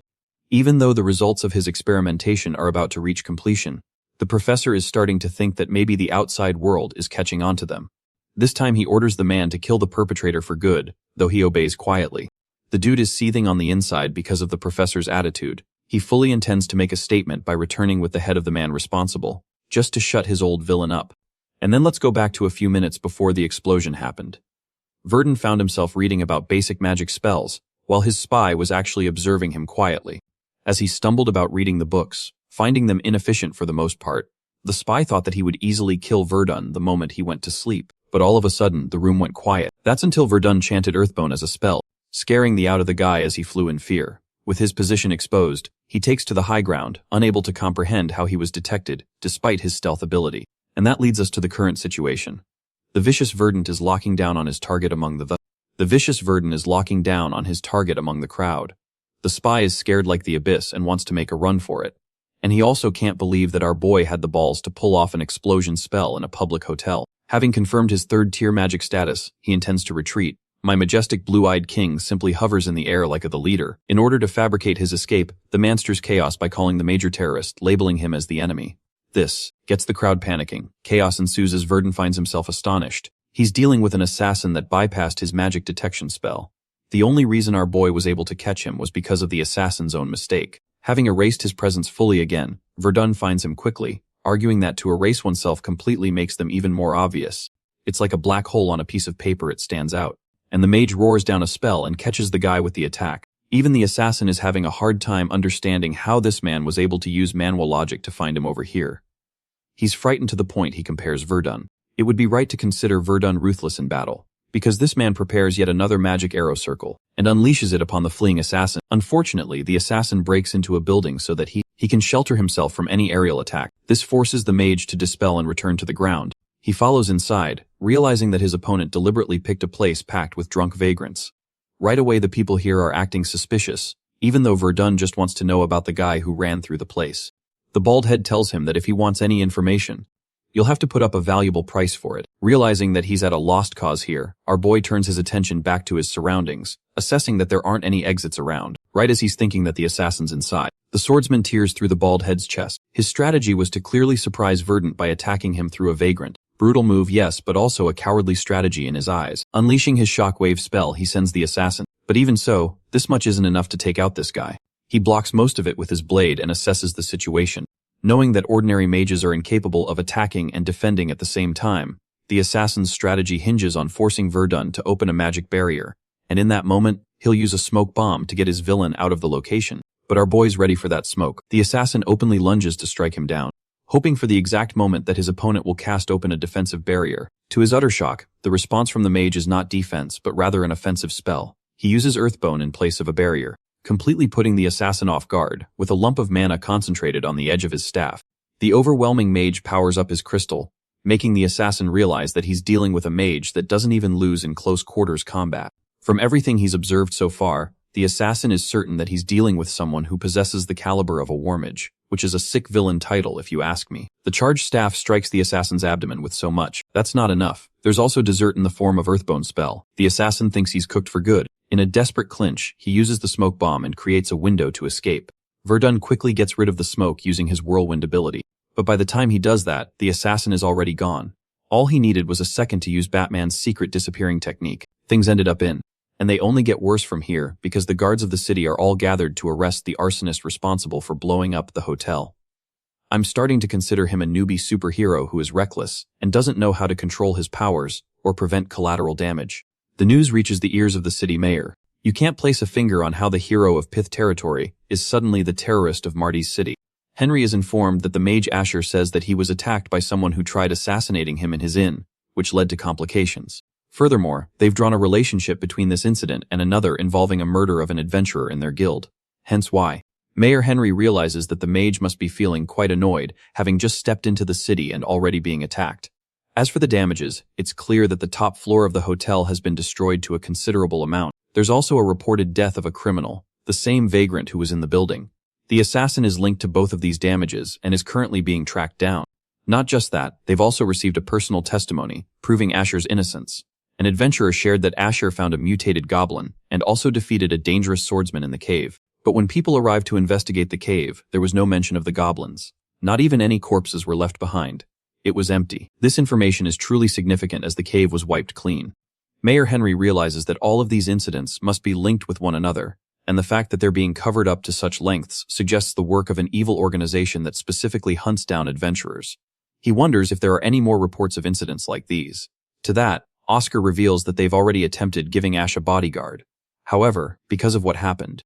To that, Oscar reveals that they've already attempted giving Asher a bodyguard. However, because of what happened the other day, someone has maliciously spread the rumor of Asher being the mastermind behind the terrorist attack. That's why no one wants to protect him, deeming him evil and untrustworthy. It's a frustrating situation, even for the mayor. His only option left is to speak to his personal knights for the job. And so the following day at the Marta City Hall, our boy found himself amazed by his new staff. I have to say it looks amazing too. With his equipment ready, our boy is ready to rumble. But right then, a knight comes along and finds him. Jason is the vice captain of the knights, and he's been assigned the role of protection for the mage. From first glance, even Jason can't shake off the feeling that Verdant is the rumored crazy page. Speaking of our boy, he realizes that the mayor no longer suspects him if they're assigning him a bodyguard like this. However, what's interesting about Jason particularly is his youthful looks, as well as his talented third-tier swordsmanship. Verdun wants to leave the city hall's reception, but Jason thinks he should agree to the condition of letting him tag along first. Considering it an unfortunate situation, he agrees to take the knight along. But this attitude humiliates the vice captain, because it implies that the mage is looking down on him. After traveling for half a day, Jason is starting to get really frustrated and questions where the abyss it is they're going. Funnily enough, our boy reminds him that he can go wherever he likes. His bodyguard must follow him after all.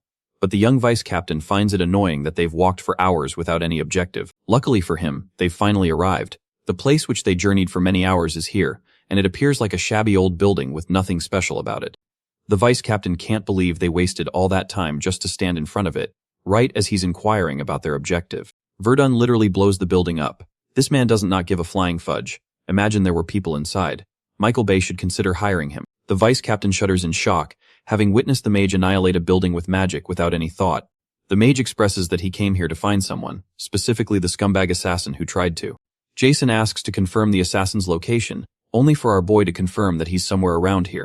From their fight the other night, the intelligent mage briefly touched his body and left a spell on him. It's a unique spell that he learned recently, allowing him to create mana links and flows throughout locations. It's called Trace, formerly considered as tracking magic. The fact that his spell is still up and running means that the assassin has no idea it is placed on him. That's a good thing for the mage though, because with this, they managed to uncover a secret underground passage. Furthermore, the maniflo of his spell tells him that the assassin went down there, based on the scale. For Don figures that the underground passage must lead to somewhere outside of the city. He also learns that none of the knights or the people of Marta City appear to be aware of this secret tunnel, even though they've been trained to memorize all secret locations. And yet, this place wasn't considered one of them. Pieces start to fall inside his head, as Jason connects the dots of the purpose of the tunnel, and realizes that the city is at risk of an enormous security breach that can happen. Immediately he whips out his blade, urging that they seal the passageway at once. But the mage isn't quite finished yet. Although sealing the tunnel is important, what's even more important is following the assassin that escaped. Well, Jason argues that they should call for backup in a situation like this. But Verdant thinks that if they wait too long, the assassin will escape. They have to make haste in the present in saying so. He descends into the tunnel, leaving the knight at a loss for words. He thinks Verdun is acting far too chill towards a vice captain of the city. Yet again, it seems like the mage is underestimating Jason's abilities. Pissed off, he too jumps inside the tunnel, believing that all magers have the same annoying attitude on them. Speaking of which, remember the assassin that escaped. He's currently pacing around slowly with Vegeta's broken arm pose. The guy's molding over the fact that he wasted a ton of time loafing around. Right after he escaped from the battle, it took him some time to recover and heal his wounds. He also made sure to cover his own tracks, so no traces were left behind. That's why he stayed here. That's why he stayed here for long, but with the way he's handling this situation, he's certain that his terrifying boss will kill him. He's so frightened by that thought that he considers running away to someplace safe. But how will that make a difference? Because an organization like the Fangs of Gluttony will claw him down anyway. The best he can do is hope for the professor to take mercy on him. A while later, the assassin shows up before the professor, who doesn't seem to be in a pleasant mood. The news of the Marta City incident blew all over the place, to the point even he knew about it. The professor's crashing out, pointing out the sheer stupidity of his servant, who made such a spectacular performance that the entire city is now made alert. Hilariously, he thinks that this guy is the shittiest assassin, because he couldn't even do his job right by keeping it low. In order to hear his side fully, he demands for a full explanation on what happened. The guy starts off, discussing how he went to Martez City and checked with the Department of Transit to uncover Verdun's location. Though he set up an ambush attempt, his clever opponent located him and used a destructive spell that brought the situation into the face of the city. He did his best hiding among. Hearing this, the professor is not pleased at all. He also thinks that Verdun would have chased after the assassin, if not for the fact that the knights of the city confronted him at an unfortunate timing, stopping his hunt. But even then, the professor is not having it. He thinks that there's a deeper goal associated with the mage that stopped his hunt. The realization finally overcomes him. There was an intentional reason why he let the assassin run away like that. Immediately, he tells the idiot assassin to take off his armor and burn it to the ground. The assassin doesn't even know what's up and follows the order, burning the armor at once. The burned armor reveals traces of mana, calling back the assassin's critical mistake. When he was struck by the staff, Verdun casted an additional spell on him. The professor goes ballistic, realizing that their location has been uncovered. They have to leave right away, securing the specimen and destroying everything else. But unfortunately for them, our boy makes his X. He's glad that his enemies managed to uncover his secret plan, but it won't matter anymore. After all, they've been found, and there's no way for them to escape. The cat and mouse chase is done. Assessing the threat level of the situation, Verdun immediately notes that the guy in front of him is the assassin that attacked him, and the old man standing behind him, based on the clues that he received along the way, certainly has to be the professor linked to all the experiments. Finding himself in a pinch, the professor finally stands off against the crazy mage. He can't believe that the Ark would send in such an insane person from their side. Annoyingly enough, Verdun can't fathom why the Ark is constantly brought up whenever he confronts these people. It's like the situation from the cave. He wants to extract all the information he can get, but his immediate job is to knock the both of them down first, so he uses Earth Spear to catch them off guard, while the assassin steps in front to block the spell. The professor is still mad that his idiot subordinate messed up things all the way to the point their enemies are at the door. With a situation like this, the professor tells him to stall for time while he can move his plan forward. Burton doesn't want his villain to be running away, so he casts more magic arrows to quickly catch him. Unfortunately, they're all blocked by the assassin, who proves to be a diversion for his master to run off. He can't risk failing more than he has already. Even though he blocked a weakened version of his attack, Verdun thinks that if he goes too far, he might end up killing the guy, and he doesn't want to lose his chance of obtaining information. Right now, he's in a pinch. He has to capture without killing. The assassin goes on to unleash his sword against the vice captain, who defends himself capably. Jason instructs for Dan that he'll handle things here, allowing the mage to push past and chase the professor. Without wasting a breath, this man literally flies ahead looking like a Dragon Ball Z character over here, making Jason regret helping him because bro didn't even say thank you and just left. Despite bursting with incredible speed, Verdun just can't find the professor. Only little time has passed, so it doesn't make sense for him to have escaped too far. Suddenly he is startled by a disgustingly strong stench. It's the stench of rotting corpses. The mage confronts the professor at last, who appears more confident and sinister than ever before. He knew his subordinate would fail to stop the crazy mage. But he's glad that Verdun came anyway, because he's been dying to show the world his creation. In the giant cage behind him rests an army of torn-mouth creatures, the Gestures. The mage comes to terms with the situation and realizes that this insane professor created hordes of these monsters at once. The name Jester appears to be a mockery of the professor's intent.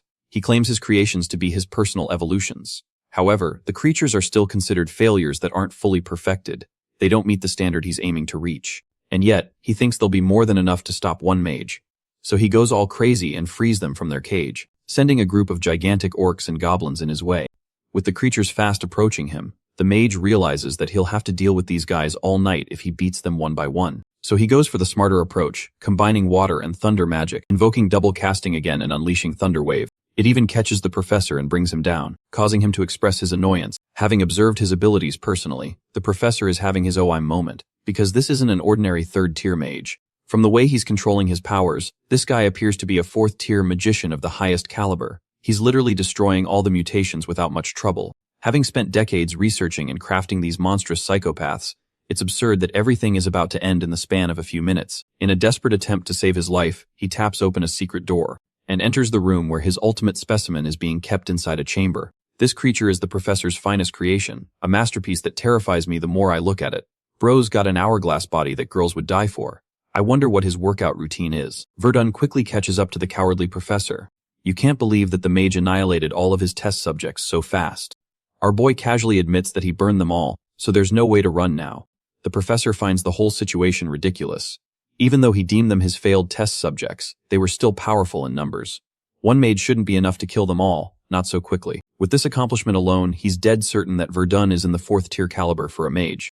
Speaking of our boy, he's intrigued by the sight of the creature being preserved in the chamber. The professor's nervousness is replaced by his pride. He's never been more proud of a creation before. This creature is dubbed Gluttony, the very symbol of their group and their ideology. It's the ultimate life form that devours everything in sight to become more powerful.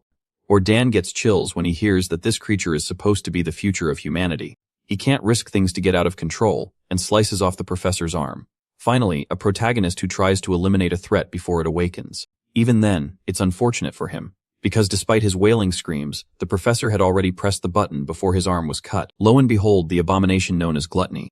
Verdun finally realizes the professor's plan, who is laughing victoriously, pointing that the mage's immense mana reserves will be the end of him. Because Gluttony, he's staring at a 5-star meal full of mana over here. The creature uniquely displays a capacity to speak, sharing its hunger. Verdun is caught off guard, as Gluttony spasms out of control with chaotic energy. The salivating monster has already locked its target down, aspiring to eat the delicious meal. Chat, is this monster Riz? I know I said Verdun's like Gojo, but even the monsters out here want his staff. In all seriousness, when Gluttony unleashed a wave of energy, it enhanced its body immensely. In the span of a few seconds, this creature is already channeling abilities that surpass years of a human's training.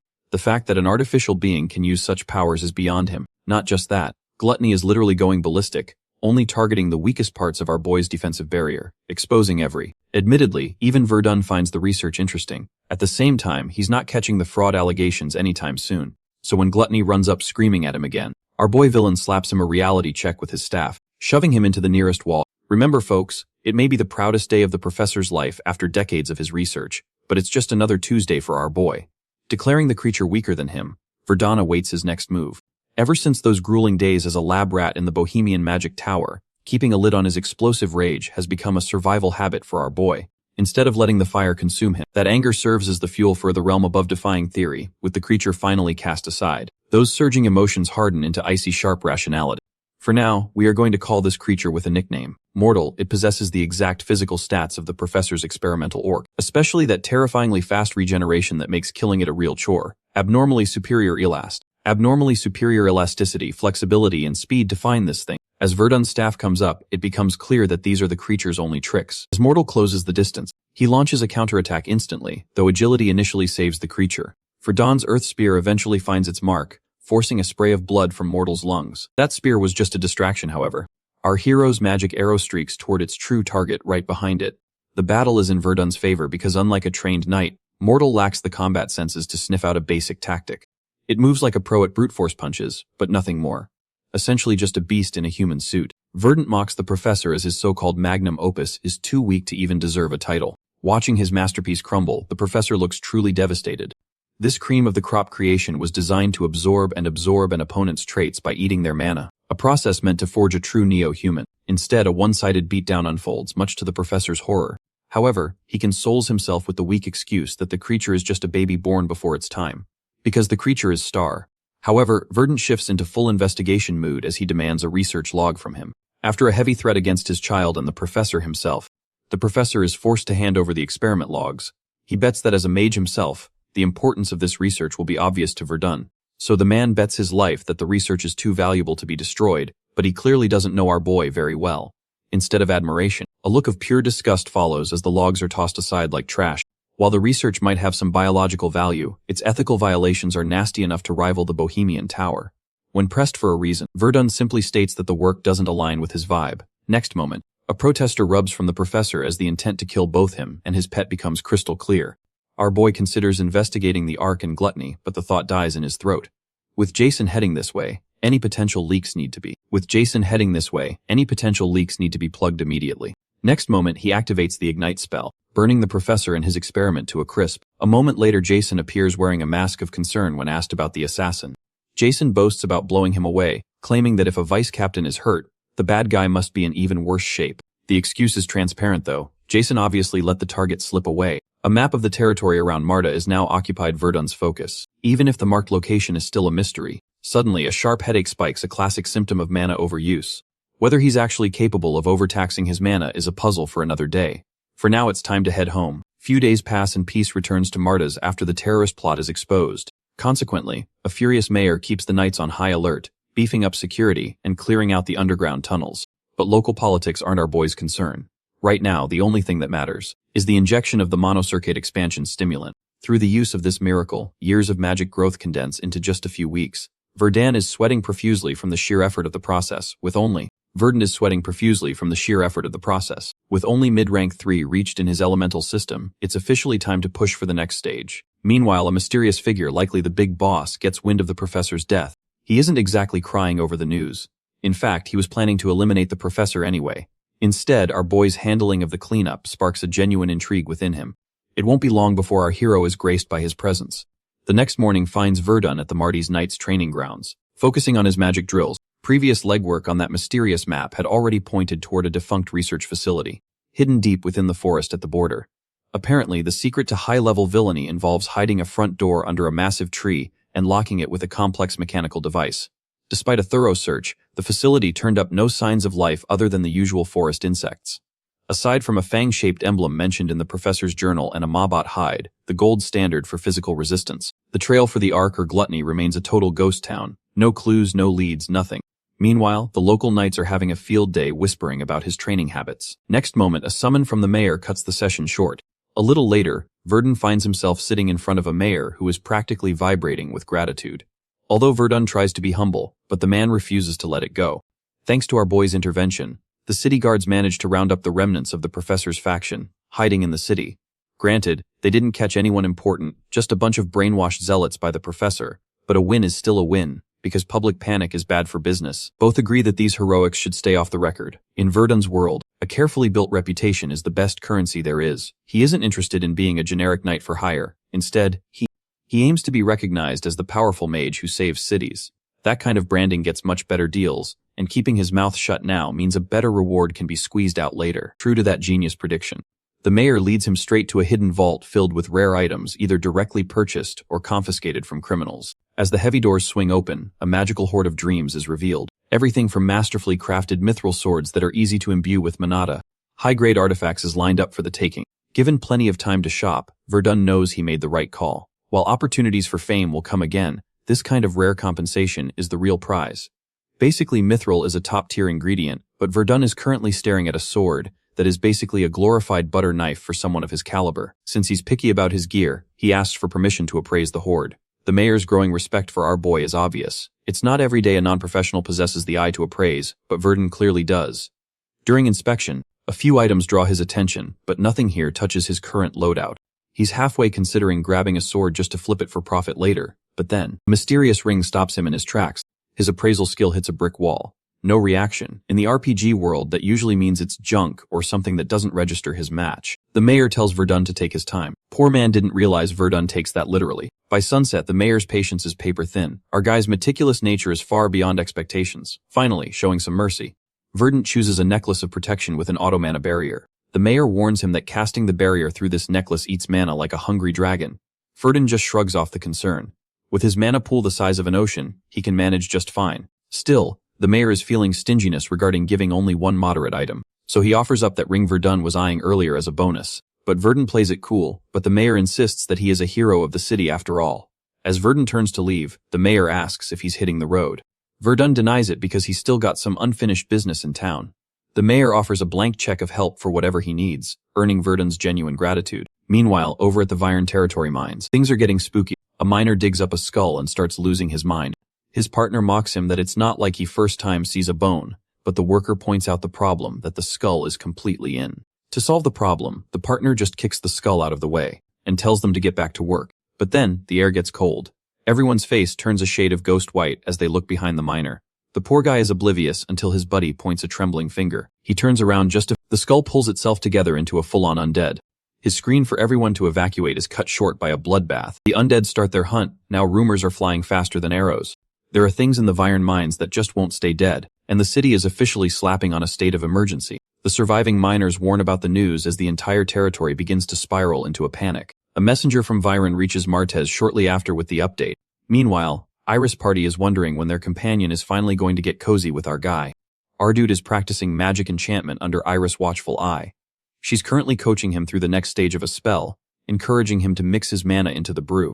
Though it took our boy a full month to learn the mana enchantment and his secret technique, he consumed his time by learning enchantment magic from a wrath.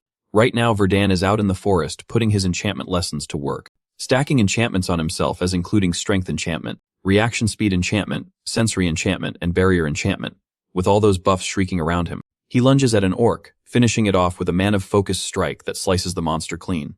After a solid month of practice, his training is finally successfully applied in actual combat. The sight of a mage taking out an orc barehanded in only 13 seconds floors Iris. She thinks for a moment whether there is anything our boy can't do. He thanks Iris for the magic lessons, but she's already so in awe of his talent that she tries to give him all the credit.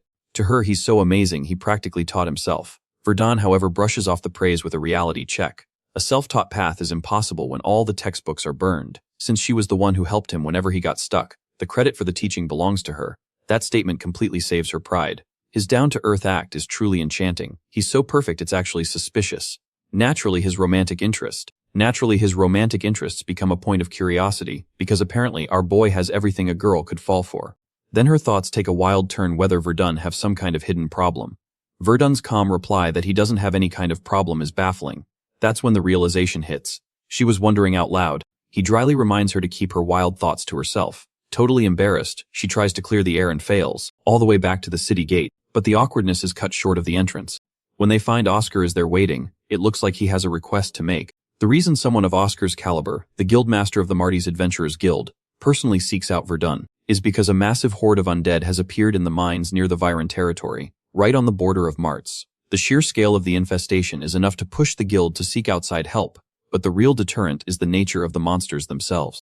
Contact with these undead results in a doomed or disease, which makes every local adventurer hesitant to take the job. Having heard of our boy's success in exposing a recent terrorist plot, Oscar arrives to solicit his help. Normally, Verdun would decline such a grim request, but since his bounty money is almost gone, he decides to take the contract. A little extra fame along the way certainly wouldn't hurt his reputation. Meanwhile, nearby adventurers, already buzzing with rumors about his skill and good looks, watch the exchange with interest. Verdun glances at Iris and questions her awareness of the undead situation. She claims to have only just heard the news, though the lie is a bit thin. When he reminds her that her party is tagging along and might be terrified of the monsters, she admits to some nerves but dismisses the local rumors about curses as baseless superstition, citing her background as an academy graduate. From her perspective, the mission is a guaranteed win. Since her team won't be in active combat, she proudly declares that Verdun will handle the front line, while she and her party remain in the rear for support. It is a moment of immense, albeit misplaced pride. Her party members are visibly embarrassed to hear their leader so boldly announce their plan to avoid the actual fighting. To anyone listening, the party is perfectly happy to let someone else do the heavy lifting. Despite the awkward dynamic, Ferdinand remains hopeful that the opportunity will ultimately turn into something. Ferdinand remains hopeful that the opportunity will ultimately turn into something productive. A day has passed since the expedition departed to subjugate the undead. While the rest of the team remains cramped inside the carriage, our boy is traveling via flight magic. His choice to stay airborne leaves the group wondering if he is intentionally keeping his distance, not to mention the mystery of how he manages the massive mana reserves required to maintain such a spell indefinitely. Naturally, curiosity within the carriage turns toward his relationship with Iris. She subtly suggests they are merely a senior-junior duo, a nod to the time he saved their lives. When one girl guesses they might be alumni from the same academy, Iris clarifies that Verdun is more of a teacher to her. Despite their narrow age gap, the conversation is cut short when Verdun's voice carries down to the carriage. From his vantage point, a horde of undead is already visible, relentlessly chasing a group of Vyern residents. Without wasting a second, he flies toward the fray to intervene. Even from a distance, the sheer number of the walking dead is staggering, but it provides the perfect opportunity to test the results of his recent efforts. His confidence stems from a secret. Typically only a mage of the 3rd tier or higher can wield such an item, as it significantly enhances the caster's magical power once opened. It is a masterpiece of magical engineering, designed to amplify all forms of sorcery. Now, combined with his month of enchantment practice, the stage is set for a demonstration of destruction.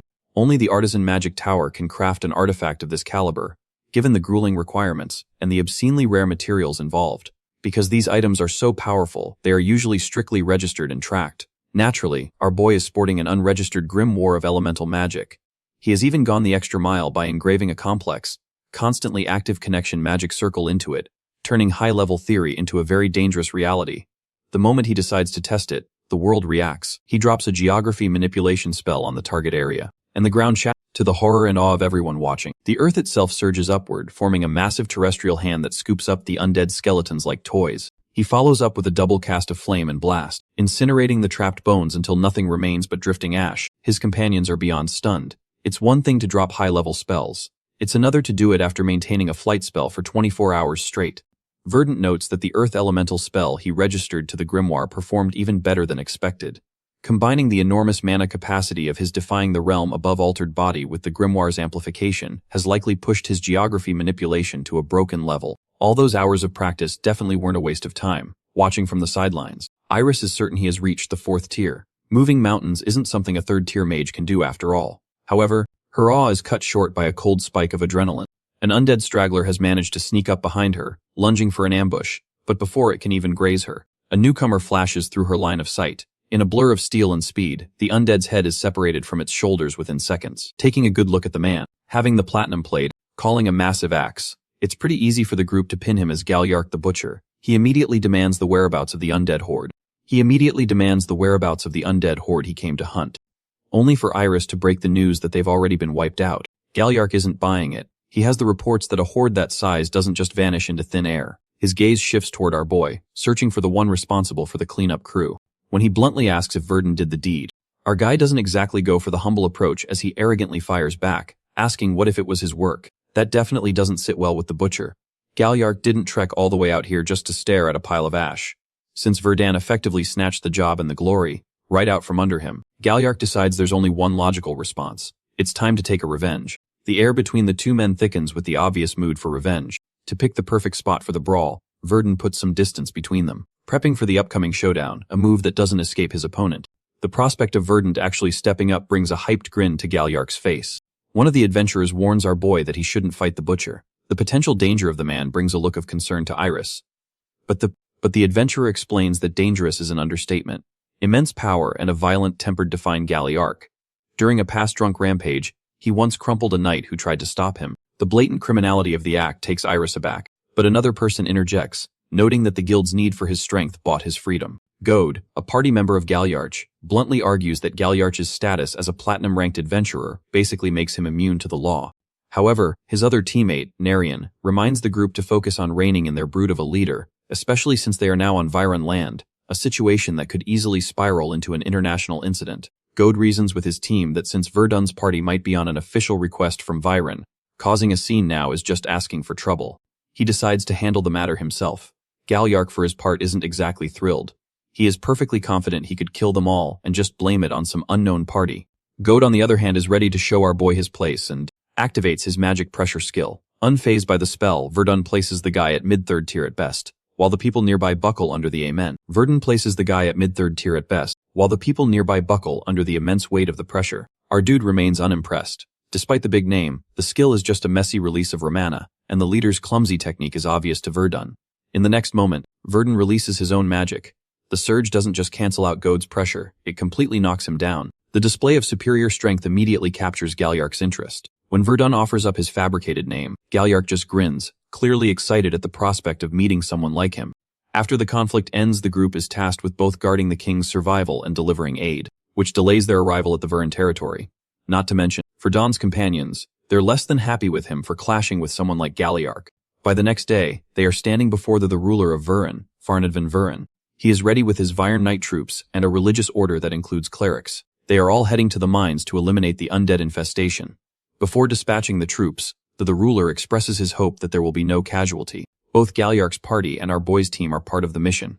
Galyark's taunts for Don, Galyark taunts Forden, suggesting he might be nervous, while Verdun's own companions warn him, again, not to mess with the butcher.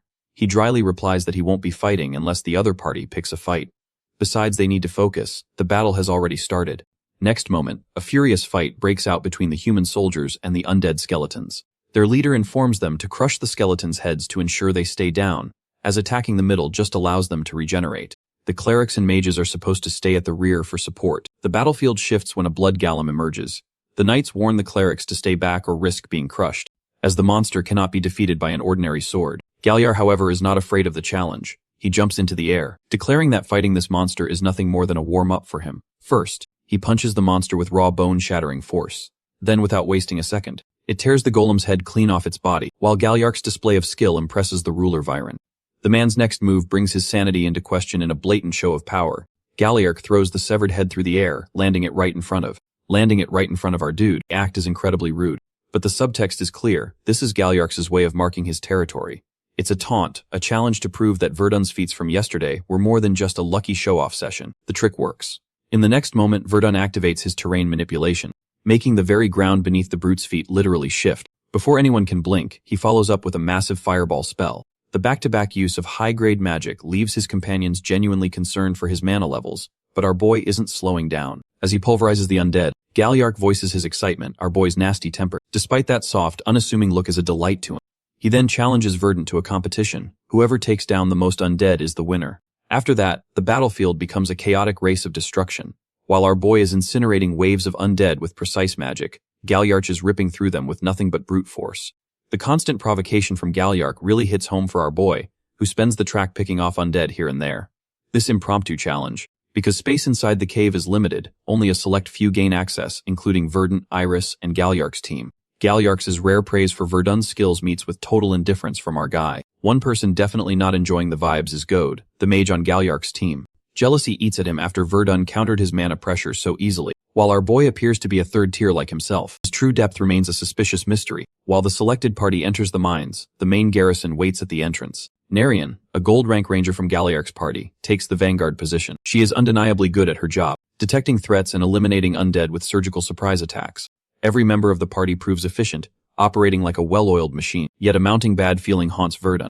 The momentum stalls when a knight stops the group upon seeing what looks like a dead end. Without a word to the others, Verdun scans the entire mine with mana detection, searching for any sign of a lick. An ambush is the last thing they need if they want to keep everyone in one piece. Verdun's distraction catches Iris's attention, and she isn't the only one. Galliard spots the tension and taunts him, asking if he smells death. The presence of a powerful undead nearby is already obvious to the butcher as well, and the realization only fuels his excitement for the coming fight. The Burden agrees, quietly warning Iris to stick close behind him once the real battle begins. When she asks what kind of monster they are facing, he has no certain answer yet. The party ahead suddenly spots a light at the far end of the mine. A report from Rox confirms a tunnel ending in an unexpected glow. The discovery is shocking. There should be no other exits besides the one they entered. Galliard halts the grouping as they stumble upon what appears to be a tomb. Most prominent is a skeleton wearing the royal crest of Estria. This is a major curveball, since Ferdinand is currently concealing his identity after escaping the Bohemurian magic tower in the Ravante Duchy, which originally gained independence from Estria. The presence of these symbols in Vuren is bizarre. Gode is the most rattled, having been tasked with the preliminary scouting. The overlooked trace of Estria is a massive embarrassment, desperate to redeem. He offers to eliminate the root of the problem, so his companions don't have to bother with such a menial task. The clerics begin their standard purification ritual, a necessary precaution in case the undead is a death knight. If they can weaken it before it awakens, they might kill it without taking much damage. Unfortunately, the corpse immediately surges with mana. The clerics react by activating a stone strike spell, hurling a massive rock at the figure. But it is too late. The knight awakens before the stone even makes impact. Grabbing Code, Galliard intervenes, grabbing the creature's hand and crushing it in his fist while cursing its sudden speed. As the undead assumes a combat stance, its identity as a death knight becomes a question for Galliard. A cleric answers with a voice full of dread that it is a wailing knight. While usually considered weaker than a death knight in a one-on-one duel, they are arguably more dangerous for one specific reason: their ability to command lesser undead. Right on cue, the other skeletons in the tomb begin to stir. Stepping forward, our boy claims the course of action is crystal, and that's to put the wailing knight in the ground for good. To make that happen, he starts using his magic to reconstruct the entire terrain, aiming to neutralize the enemy's massive advantage in numbers. In the next moment, the ground beneath their feet shakes with such violence that his companions start questioning his motives. Galliard's worry that Verdun is trying to claim boss monster for himself is clear. Verdun reassures him that there will be plenty of enemies to go around down there. As if on cue, a small army of undead awakens. Skeletal dark mages hover in the air while soldiers swarm the ground, ready to tear the party apart. Meanwhile, our boy is only interested in one thing: taking down the Wailing Knight personally. Without wasting another moment, Verdun hurls a volley of flame arrows at the Wailing Knight, basically. Fire and special elements are the natural bane of the undead, so he strengthens the assault by double casting with Heatwave Arrow, triggering a massive explosion on impact. Spotting a brief opening through the smoke, he pierces the knight's chest with a fire spear, but the undead boss remains unfazed. Aside from a fresh hole in its armor, the monster stands tall. The knight's immediate shift into a counterattack is obvious. An efficient block is the only way forward. A direct hit threatens to shatter Verdun's man, otherwise he savings, and the resulting recoil would leave him wide open. This time he pivots to ice magic, releasing a freezing wave of winter gust. He follows up with a double cast of Breath of Glacier, successfully entombed the Wailing Knight in a cage of ice. The plan is simple: crush the frozen enemy with pure mass gathering his focus. He prepares a triple earth spear throw, manifesting a massive spike of solid rock aimed right at the knight's heart. Shockingly, the Wailing Knight detects the incoming danger and shatters the ice cage with brute strength. Its appearance shifts instantly, dark mana coalescing into a suit of obsidian-like armor around its body. Next moment, Verdun feels his head hurt, a clear warning of his mana reserves hitting rock bottom. At this rate, total depletion and defeat are only moments away. Before the situation can spiral, Yahello crashes onto the scene and punches the knight with a bone-rattling thud. It seems the butcher finally reached his limit on letting our boy have the main course all to himself. Meanwhile, the other adventurers finish off the 3 liches without a single casualty. When Rox gives the credit to Narian, the leader's irritation is obvious. She wasn't the only one taking down high-tier undead. To keep the peace, Rox flatters him, praising his contributions to the fight. Iris, however, remains focused on the bigger picture. Her teammates point out the elephant in the room, that there is no clear exit. A large hole in the roof sits far out of reach, and their collective firepower isn't enough to blast through the thick walls. If the ceiling collapses, everyone goes down with it, buried alive. Right on cue, the walls begin to tremble. The tremors are the direct result of Galliard's clash with the transformed Wailing Knight. Even his bone-shattering punches fail to leave a scratch on the monster's new armor. Instead, a heavy blow from the knight sends Galliard reeling back. The monster immediately follows up with a sword strike, forcing Galliard to duck just in time. The knight leaps back to reset as Galliard reties his axe. Sensing our boy behind him, Galliard's surprise is evident. He didn't expect Verdun to still be on his feet. He suggests taking a rest, but Verdun... Galliard reports back that the thing is tough, but fighting it is pure entertainment. Galliard surges forward again. He leaps into the air, his axe held high for a next blow, activating his destruction skill. He slams down with full force, crumbling the floor beneath the knight's feet, before kicking the monster away, with more undead swarming from behind. Verdan immediately triggers a mana explosion, vaporizing the small fries before they can interfere. Galyark grabs the Wailing Knight with his bare hands and it into the wall with bone-crushing force, without a word of warning. Verdun tells him to step aside as he unleashes a concentrated fire spell, drawing a guttural doomed from the butcher as the heat flares. The knight, however, refuses to stay down. Its sword lances out, aiming to impale Galyark, but he catches the blade between his elbow and knee, stopping the steel inches from his chest. In the next moment, the Wailing Knight shifts its focus entirely to Verdun. It lunges forward, passing through the lingering flames as if they are nothing more than a light mist, the sight of the fire having zero effect on the monster. He is protected from the knight's direct impact only by the Necklace of Protection. The mayor's earlier warning about the jewelry's massive mana consumption, once brushed off as a minor concern, now rings true as the primary cause of his depleted reserves. Aside from the magical drain, a sharp, nauseating pain from a dislocated shoulder makes every movement a struggle. The biggest problem remains the enemy, whose strength has spiked exponentially since manifesting the black armor. Seizing a moment of transition, the clerics join the fray alongside the two fighters, their holy chain lashing out to bind the knight from three sides. When questioned about the obsidian plating, the clerics can offer no answers. The hall archives contain no record of a Wailing Knight possessing such a form. Galyark rushes the bound enemy, shouting for the clerics to hold the chains tight. The Wailing Knight reacts with terrifying physical power, yanking the chains and nearly dragging the special casters into a collision. Galyark intercepts them just in time, saving the clerics from a bone-crushing impact, and commanding them to regroup for another attempt. Watching from a distance, Goat's confidence returns. He retires an earth spear, aiming for a killing blow. But the monster brushes the projectile aside like an annoying mosquito, reflecting it straight back at him. The sight of his injured teammate sends Galyark into a desperate rage. He shoves the monster aside and barks orders at the clerics to heal the fallen mage. The Wailing Knight rushes him again, but Galyark catches it with his bare hands, slamming the creature into the dirt. He glances back at Verdun, demanding to know how much time is needed for a mono recovery. Our boy replies that a few seconds are enough for him to pull himself together, the signal to get ready. Galyark pins the enemy down, exposing the specific spot he had weakened earlier. An elbow to the guts draws a loud doomed from the butcher, but he holds firm, smashing the knight into the ground once more until a visible crack finally spiders across the black armor. Both Galyark and Verdant remain on high alert, their eyes locked on the fractured plating. The chance for a clean victory slips away as the knight delivers a punishing blow, throwing Galyark across the stone floor. Verdant steps into and declares himself the Wailing Knight's true opponent. The open hole in the knight's chest armor remains the only clear path to victory. A single focused burst of magic on that exact spot is a gamble, but it is the only one left. He fires the spell, but the Wailing Knight's reflexes are still terrifyingly sharp. Before the fire can find its mark, a sudden streak of frost cuts through the air between them. Turning toward the source, he finds Iris. He realizes that her ice magic has joined the fray. The memory of his earlier encouragement flashes through his mind. He had praised her natural affinity for ice magic despite her lack of experience with elemental spells. Driven by those words, she had promised to try her best. In the present, he inwardly praises for her timely intervention. With the night momentarily slowed by the frost, the opening is wider than ever. Verdun readies a final, concentrated flame spell as he prepares to claim a hard-fought victory. While lying unconscious, our dude clings to the clear memories of Wailing Knight. He is thinking that no matter how many battles stand in his way, he will go back to his homeland. He keeps this promise, yet fate does not fully rest in his hands. Then he learns something he has never meant to know, and that knowledge ruins every plan he builds. As a result, his son saw his father buried alive in front of him. Even so, the desire to return to his home never leaves him. When he opens his eyes on the ground, confusion hits first. Iris and the Elder feel relieved because his silence finally breaks. He pushes himself up and focuses on the battle, wanting to know if the subjugation succeeds. The Elder explains that victory comes through our guy's effort. Iris adds that they defeat the knight, but he suddenly collapses afterward. The Elder connects his collapse to the necklace in his hand. He senses a will inside it, similar to the Wailing Knight's presence. Verdun grips it so tightly that no one can remove it. Because the aura feels dangerous, the Elder believes it should be handed over. Verdun refuses and keeps responsibility for it himself. He insists that nothing will go wrong, even though the Elder warns that anything is possible. Galyark shifts the mood by commenting that the necklace as a reward is quite small. The Elder agrees. But everyone understands that the leader's condition matters more. He survives only because they act quickly.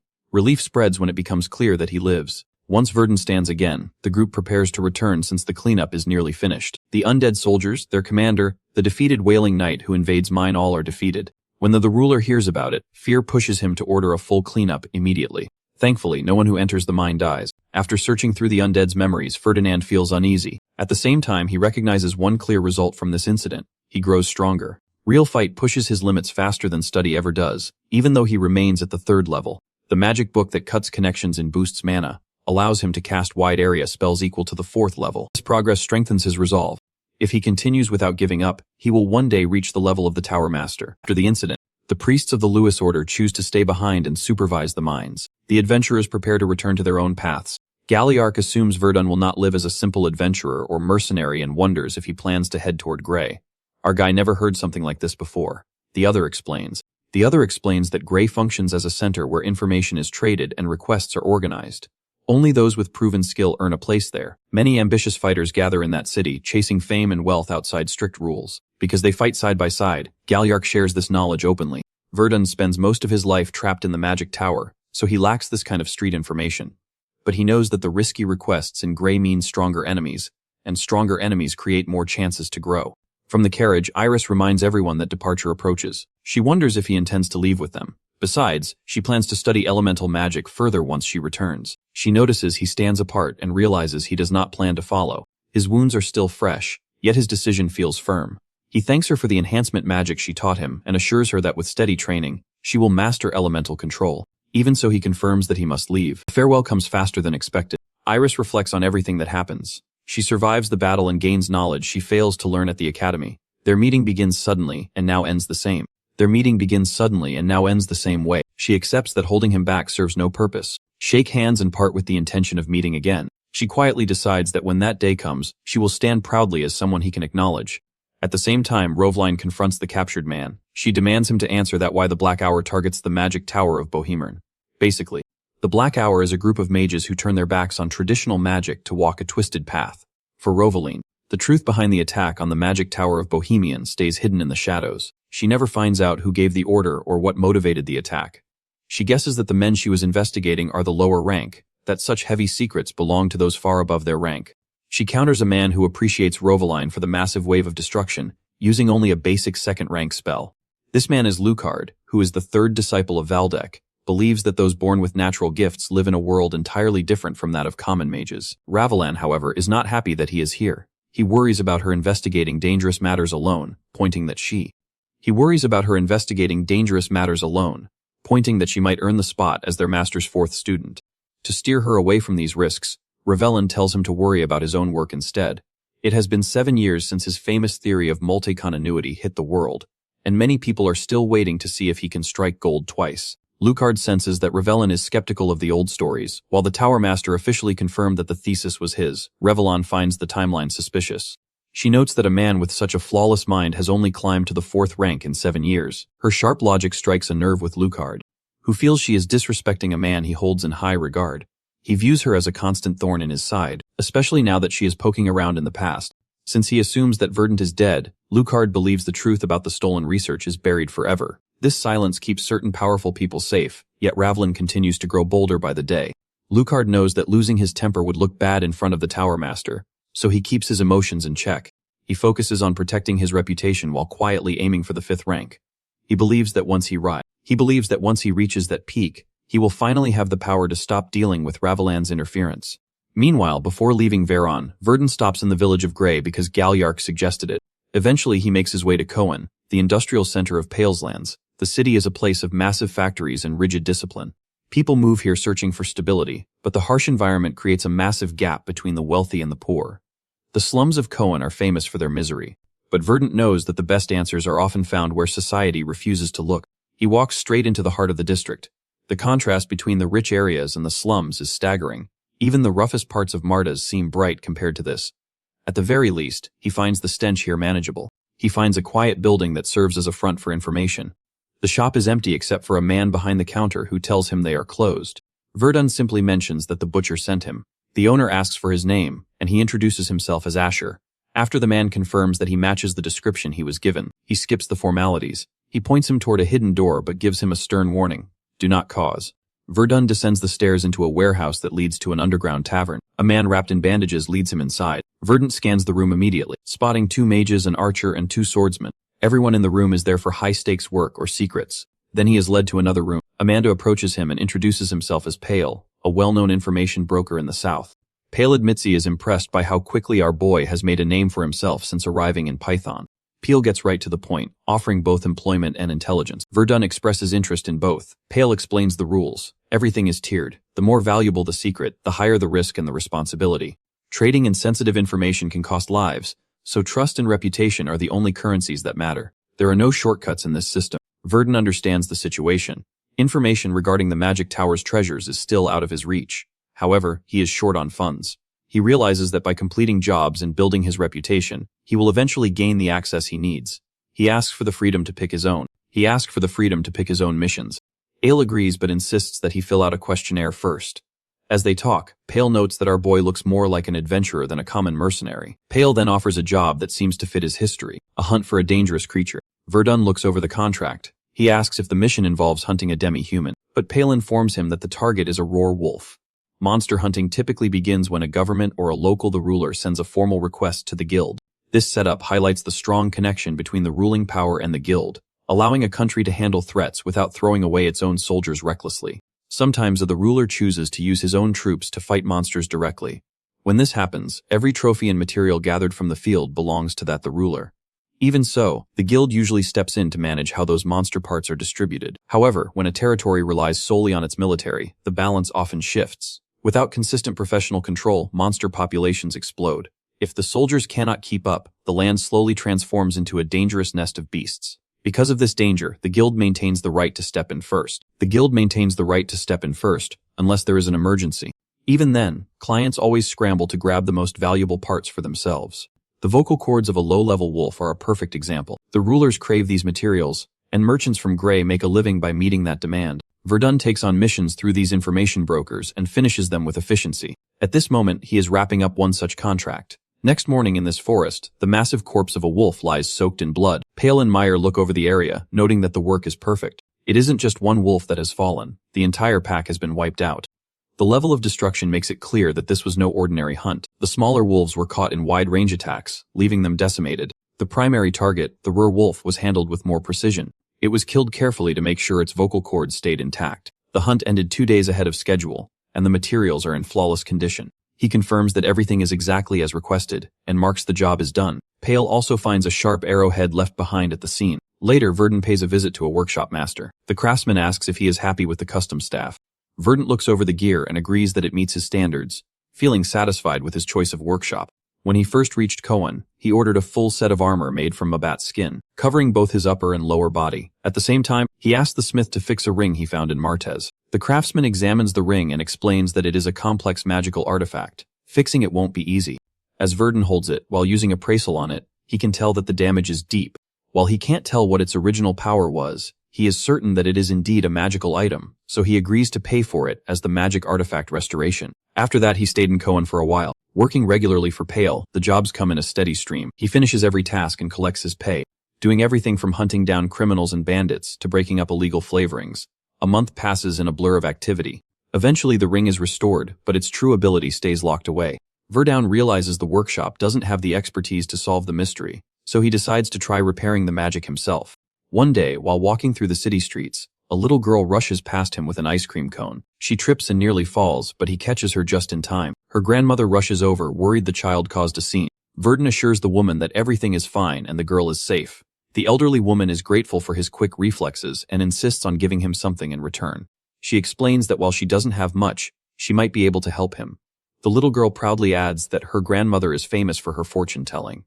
Even though Verdun doesn't believe in fortune-telling, he agrees to sit with her. He listens in silence. She lays out her cards to read his future. She tells him that he should keep living exactly as he is now. He thanks her and goes on his way. Once he is out of earshot, the granddaughter asks about the meaning of the cards. The old woman explains the grim reading. The man card represents life, the reaper stands for death, and the leader card signifies birth. All of them appeared upside down.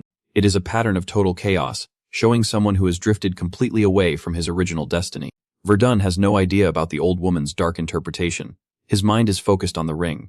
He continues trying to fix it himself, even though he doesn't expect much progress. To him, he continues trying to fix it himself, even though he doesn't expect much progress. To him, the chaos of his life simply means there are no clear walls in his way. He plans to experiment for a few more days, and if he fails, he will look for an expert. Someone with the kind of limitless potential that doesn't bring darkness into the world. Just then, a huge map projection appears in front of him, leaving him confused. Somewhere else, an old man looks up at the sky. One specific star catches his eye. Despite years of studying astrology, he has never seen this star before. He can't figure out what it means. It seems to push against the stars around it, refusing to fade away. It is a star that should have burned out long ago, yet it remains bright. He feels as though a fate that was supposed to vanish is still lingering in the world. He starts coughing blood. With the ring on his finger, he looks at the sky and silently hopes that this star defying the realm above won't pull his own life. The man has the same ring our boy has now. Studying the map hidden inside the ring, Verdun leaves Cohen and heads toward the Barred Mountains. He does not inform Pale about this journey because even he does not understand where the ring is leading him. Since the destination is unclear, he avoids attention. To prevent anyone from tracking him, he travels quietly, sometimes by carriage and mostly on foot, without using magic. After 3 weeks, he steps out of a forest and notices a small village in the mountain. His real target lies in the nearby woods, so he decides that hiring a local hunter as a guide would increase his chances of success. On the way, he passes some hooded figures. Among them is a girl who watches him and expresses that he fits her choice, and seeks permission from Carden, the man beside her, to step away briefly. Her partner reacts with irritation because she repeats this behavior often. Carden also told Ferris to remain silent. Until their mission ends, no personal movement is allowed. Ferris insists once more, but Carden makes it clear that she can do whatever she wants only after the mission is finished. Their priority is to locate the traitor and eliminate him quickly. A passerby overhears their discussion about destruction and confronts them angrily. Because he hears too much, Carden decides that he must be removed as well. 4 days later, deep in the forest near the Barred Mountains, Verdun sits by a fire. Frustration builds as he realizes he has wandered for days without results. The hunter guiding him is already exhausted. Despite scanning the area repeatedly with his magical senses, he detects nothing unusual. This failure forces him to reconsider his approach.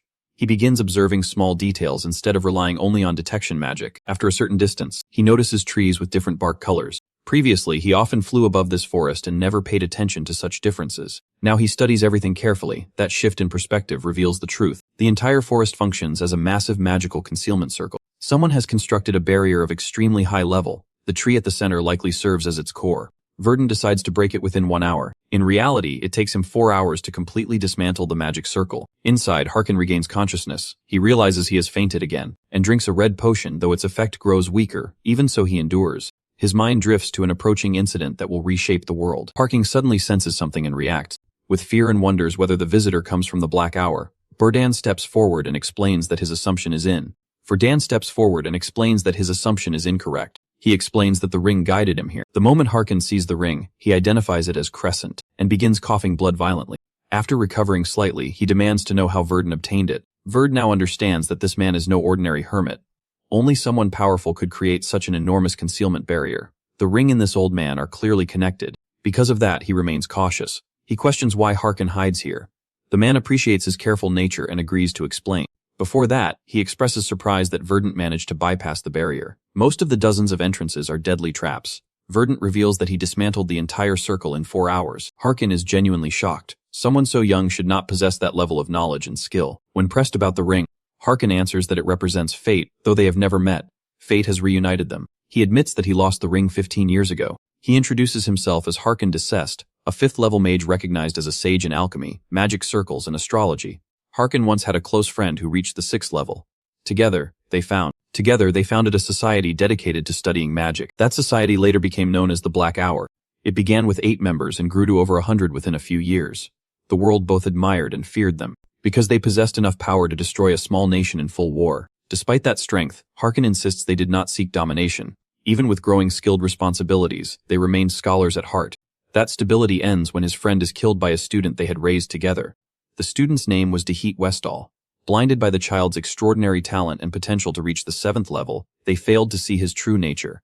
Dehit announces that the Black Hour now belongs to him. By the time the founders grow old, he has already reached the 6th level. Under his control, most members are killed or gravely injured. Harkin manages to escape, but his mana channels are severed, leaving him crippled. 15 years pass in isolation. Now, unexpectedly, our dude, guided by the Lost Ring, stands before him. Verdun questions Harkin directly about the crimes of the current Black Hour, demanding to know if those actions tie back to him. Harkin, an astrologer accustomed to glim, that failure leaves him with only one option. He waits. Crescent, the ring in Verdun's possession, is the second of a pair lost long ago, forged to guide the one destined to stand against a great evil.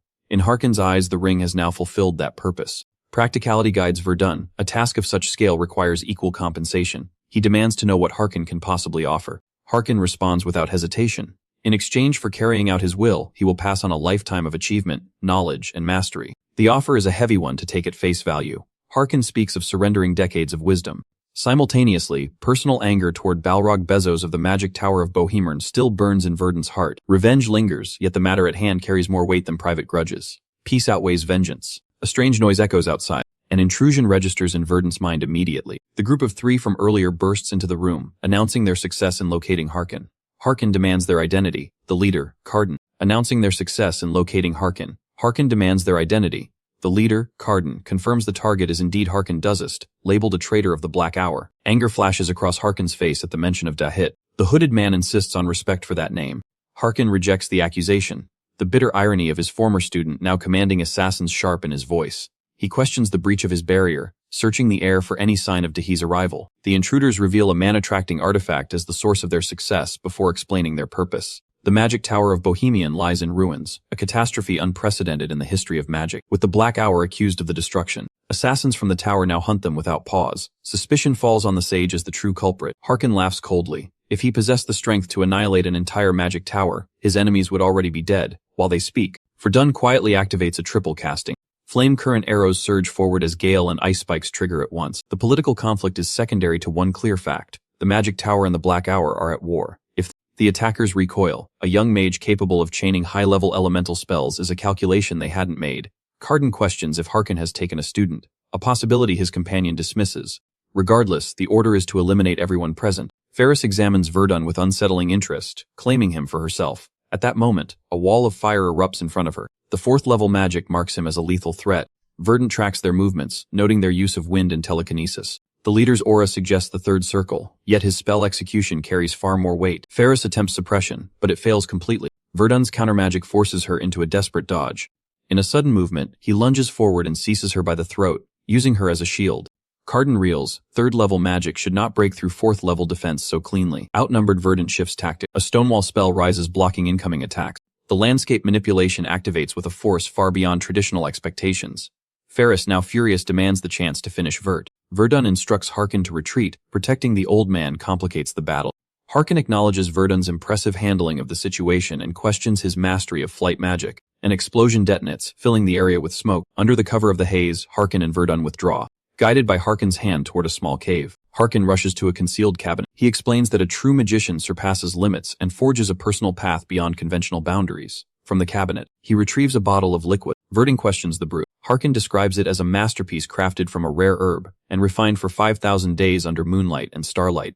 This elixir represents the height of his power. To drink it is to gain access to a world untouched by ordinary mages. Harkin assures him the liquid is harmless unless destiny dictates otherwise. With time running short, he refuses to beg. He only wishes to witness the path fate intends for the boy. Unfamiliar man of pulses from the bottom. Verdun evaluates the situation. Harkin has no motive for harm. Trust becomes a calculated choice. He drinks as the liquid spreads. Strange energy awakens within his core. Harkin looks upward, murmuring of starlight. In that moment, the fixed nature of fate dissolves. The boy before him is not merely guided by the stars. He is the star of the defying heavens. After the transformation, the old man notes that our boy has visited him in the form of a reaper, someone who rejects the very concept of destiny. That meeting changed everything. Having promised his legacy to the boy, Harkin holds nothing back. He places a firm hand on Verdun's shoulder, initiating the memory transfer. In that heartbeat, Verdun's mind becomes a vessel. Knowledge flows into him like data onto a drive. When he opens his eyes, the sensation is that of a 1-second blackout. But the man who wakes is fundamentally different. A powerful, strange current of mana rushes through his veins. His entire consciousness has been rebooted. The new power inside him is undeniable.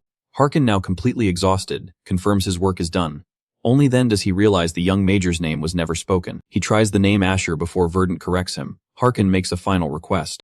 The cremation of his body. Then he collapses. Decades of research and wisdom now live on inside Verdun. With his remaining breath, Harkin charges him with stopping the Black Hour to preserve peace. Verdun slides Harkin's ring onto his finger, accepting the burden. With the integrated knowledge, the command of 4th-level elemental magic, Earthquake, is now within his grasp. Meanwhile, the 3 partners continue their hunt, but the old man has vanished. Even their tracking compass has gone dead. Carden insists on finding a body, despite suspicions of a trap. Ferris suggests falling debris is the cause of death, but Carden remains skeptical. A man of Harkin's caliber does not die so easily. Uncertainty grows until a massive surge of magical energy erupts from deep underground. At first, the sensation mimics an earthquake. Carden orders a retreat. This is no natural tremor, but 4th-level magic. The ground explodes, Verdun bursts from the earth and launches his assault. Carden recognizes him as the mage from earlier. Expansion fills Verdun's soul. The limits of his magic have been pushed wide open. His mana is now as deep and endless as the ocean. Thanks to the elixir, his power has jumped. Carden activates a gale, and Verdun counters with a squall. He declares his intent to wipe the Black Hour from the face of the earth, warning them of their imminent end. Ferris loses her temper and lunges, desperate to reduce him to ashes. Verdun remains calm. Ferris, confident in her 4th level rank, tries to crush him with fire to demonstrate their difference in status. Verdun dissects her moves. She isn't even pushing her limits, yet her power is insufficient. He counters with his own flames. The shock of being forced backward by a mage she believed was only 3rd level breaks her composure. Verdun activates the flare and Ferris falls. One enemy is down. Carden tries to call for backup, but Verdun activates multi-telekinesis manipulation. He takes total control of the battlefield, directing Mono with perfect precision. One of the remaining attackers takes a brutal hit to the hand. During the chaos, the tracking compass hits the dirt. Verdun notes the complex design for later study. Only one opponent remains. The man chooses flight over death. Verdun knows that catching a 4th level mage focused entirely on escaping is a difficult task. Instead of a blind chase, he trusts in Hark. Instead of a blind chase, he trusts in Harkin's legacy and activates the new spell to finish his enemy. Meanwhile, as Carden retreats, he understands he cannot win the fight alone. Both Ferris and Chen are already dead. His only option now is to find reinforcements. As he escapes, he realizes that our boy could one day become a genuine threat to the entire Black Hour organization. As he crosses over mountain ranges, he senses a skill locking onto him. A mono detection spell follows his trail no matter how far he runs, which means distance no longer offers him any protection. Even after putting several mountain ranges behind him, the magical presence stays fixed on his exact location. Because of that, he pushes his speed even further. Then a strange light appears behind him. It is not yet done, but something bright is shining in the dark sky. When he glances back, it looks like a star, but the problem is that the star is moving. It grows closer to him with every passing second. The danger becomes obvious. The phenomenon feels completely unnatural. His priority shifts to escaping this unknown force so he can report the truth about the young mage to headquarters. However, his body begins to slow down. It feels as if an invisible pressure is dragging him back. He has never encountered magic like this before. He tries to convince himself it must be an illusion, believing a 4th level mage should not possess that kind of power. Meanwhile, Ferdinand stops after casting the spell. He lands and steadies himself because the cost of the magic is overwhelming. The moment he activates it, half of his mana vanishes instantly. This is no ordinary magic. It is one of the 5 stars created by Harkin, the flowing star known as Meteor. The explosion in the distance confirms it has hit its mark. The force is massive, and the mana consumption is extreme. Verdun understands that he still needs more training to control such power properly. Elsewhere, to hit Westrel grows restless. The conflict with the magic tower is already straining him, and now the 3 assassins sent after Harkin have vanished. An assistant arrives with a prisoner captured near the Bard Mountains, and the man's memories are examined. Dahi uses his unique skill to extract recent impressions from the prisoner's mind. Through those fragments, the situation becomes clearer. A magical trace remains in the mountains where parts of the terrain have collapsed under the weight of a powerful spell. A fierce magical flame appeared there, strong enough to burn down an entire forest. Such destruction explains why the squad was wiped out regardless of their numbers. The most obvious suspect is Harkin, yet doubt remains. Harkin's mana channels were torn apart years ago, and someone in that condition should not be able to wield such force. The possibility that a high-ranking figure assisted him crosses their thoughts, but Dahit dismisses the need for further pursuit. He believes Harkin is already dead, and that the missing assassins are simply serving as his company in the afterlife. From his perspective, the loss of those 3 does not significantly weaken the Black Hour. He feels they received what they deserved. Just then, another urgent report arrives through a subordinate. A branch near the Empire has been destroyed by extermination force from Bohemern. The front line of the conflict has shifted. Dahid absorbs the humiliation of being blamed for events he did not directly cause. Additionally, the operative previously sent toward the magic tower has disappeared, causing the tower's leader to react with rage. He is now determined to kill everyone. While elsewhere, Verdun sits calmly and drinks tea and, for now, he believes he has successfully dodged his opponents. Brint becomes Verdun's next stop because trouble follows him after the clash with the Black Hour at Harkin's hideout. To avoid being hunted down again, he leaves that place and settles in this resort town. By now he reaches the 4th circle of magic. The first 2 circles build the base, the 3rd focuses on simple spells, and the 4th unlocks wide and destructive magic. He climbs this far faster than expected because of potions and Harkin's guidance. Even with all his study at the magic tower, he still feels stunned by Harkin's power. Harkin creates magic without any attribute, something that should not exist for a mage who follows strict rules. This kind of result only comes from breaking limits, not from memorizing theories or gathering more mana.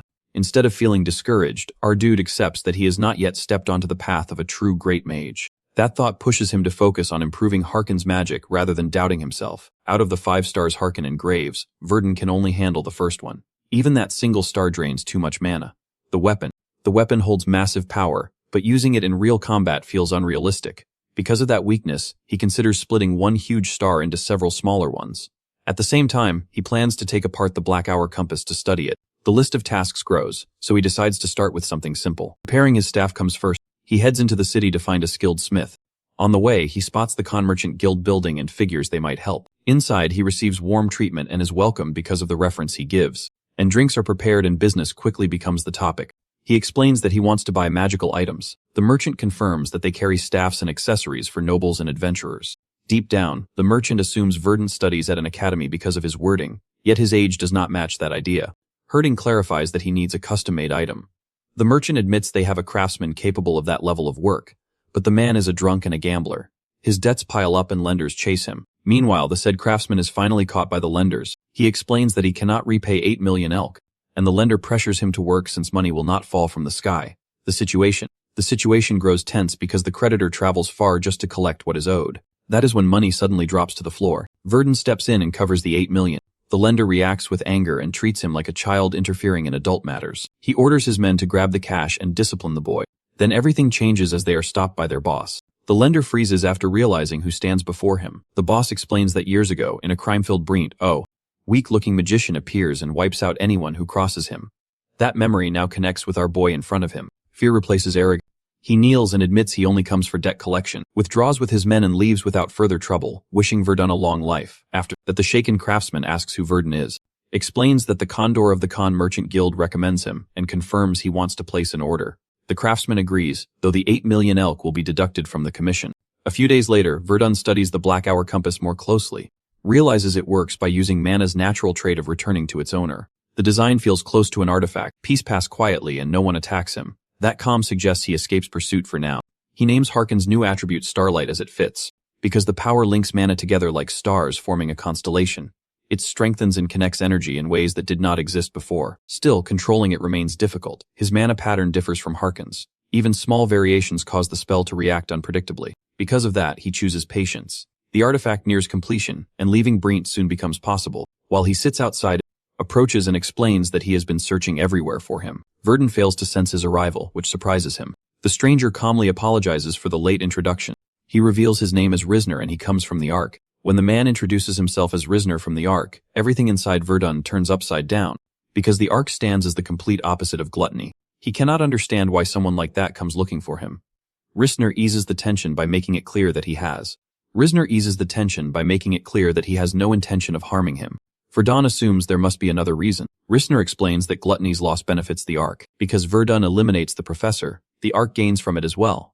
For that reason, they quietly erase his traces while keeping track of his movements, so gluttony cannot uncover anything useful. He even frames it as gratitude, though he admits they sometimes lose track of Verdun due to his unpredictable actions. Hearing that he has been followed without knowing it pushes Verdun over the edge. That's why his mana spreads across the area, suffocating the space with pressure. The warning becomes clear through his actions, as he makes it known that being watched without permission crosses a line, and that it will never happen again. The anger in his tone leaves no room for negotiation, nor immediately backs down. He accepts the warning and promises that there will be no more secret surveillance. Once the tension drops, shifts to the real reason behind the visit. The Ark respects actions like Verdun's, including the professor's elimination. That event leaves a strong impression on them. Verse. Jordan does not see why his actions matter to an organization like the Ark. To clear this doubt, Risner explains. Risner explains their core belief that gluttony believes in tearing down the old to build something new. Any other hand, Ark believes strength grows through hardship, adaptation, and survival under pressure. Once Verdun proves himself through repeated trials, they see him as someone who fits their ideals perfectly. That alignment leads to a direct recruitment offer. Verdun refuses without hesitation, because the ideology alone cannot be the only reason for this approach. Your store agrees and reveals a second motive, presents a small box as a token of appreciation for the professor's incident. Inside rests the grade recovery bracelet. The item improves mana regeneration, stamina recovery, and even pulls minor wounds shut faster. The value easily reaches tens of millions of elk. Such generosity makes one thing clear, that the Ark wants more than simple thanks. They want a stable and friendly connection. When asked about the hostility between the Ark and gluttony, Risner explains that their beliefs clash at the root. One side rejects the past to replace it. The other seeks to nurture those who can guide humanity forward through struggle. Difference keeps them in constant conflict. Now with his purpose fulfilled, Risner prepares to leave. Before departing, he gives a final direction that if Verdun ever changes his mind, he can head to Lorien in the northwestern region, the city near the Forest of Dark Being. Basically, runes operate differently from modern magic. These ancient engraved symbols create effects based on their arrangement. The technique surpasses modern science, yet one problem stops real progress. No one today can properly engrave new rune symbols. At best, people reactivate ones carved long ago. Now our boy has an unsealed ring inscribed with rune magic. Now that he attains the 4th circle, next step demands better equipment. His blue mithril staff already improves mana recovery, casting speed, charging and amplification.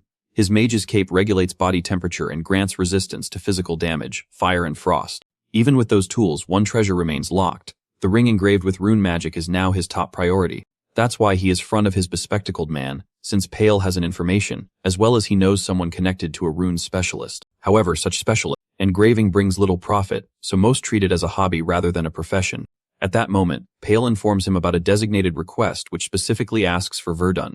Normally, he could decline. However, coincidence works in his favor because the client who sent the request knows the rune's specialist location. If Verdun accepts and completes the commission, the client will provide the information. The payment for the mission remains separate, and there will be no extra information fee, since the opportunity aligns perfectly with his goal. The choice is obvious. Later, Verdun arrives at a noble estate. A knight stops him at the entrance and demands identification. Varden confirms his name and purpose. He is escorted inside. The estate appears modest for a count's residence. The knight's armor shows practicality rather than decoration, reflecting the owner's priorities. Pale described the client as someone who values usefulness over appearance, an impression that matches the surroundings. He is led upstairs and presented before the ruler of the estate.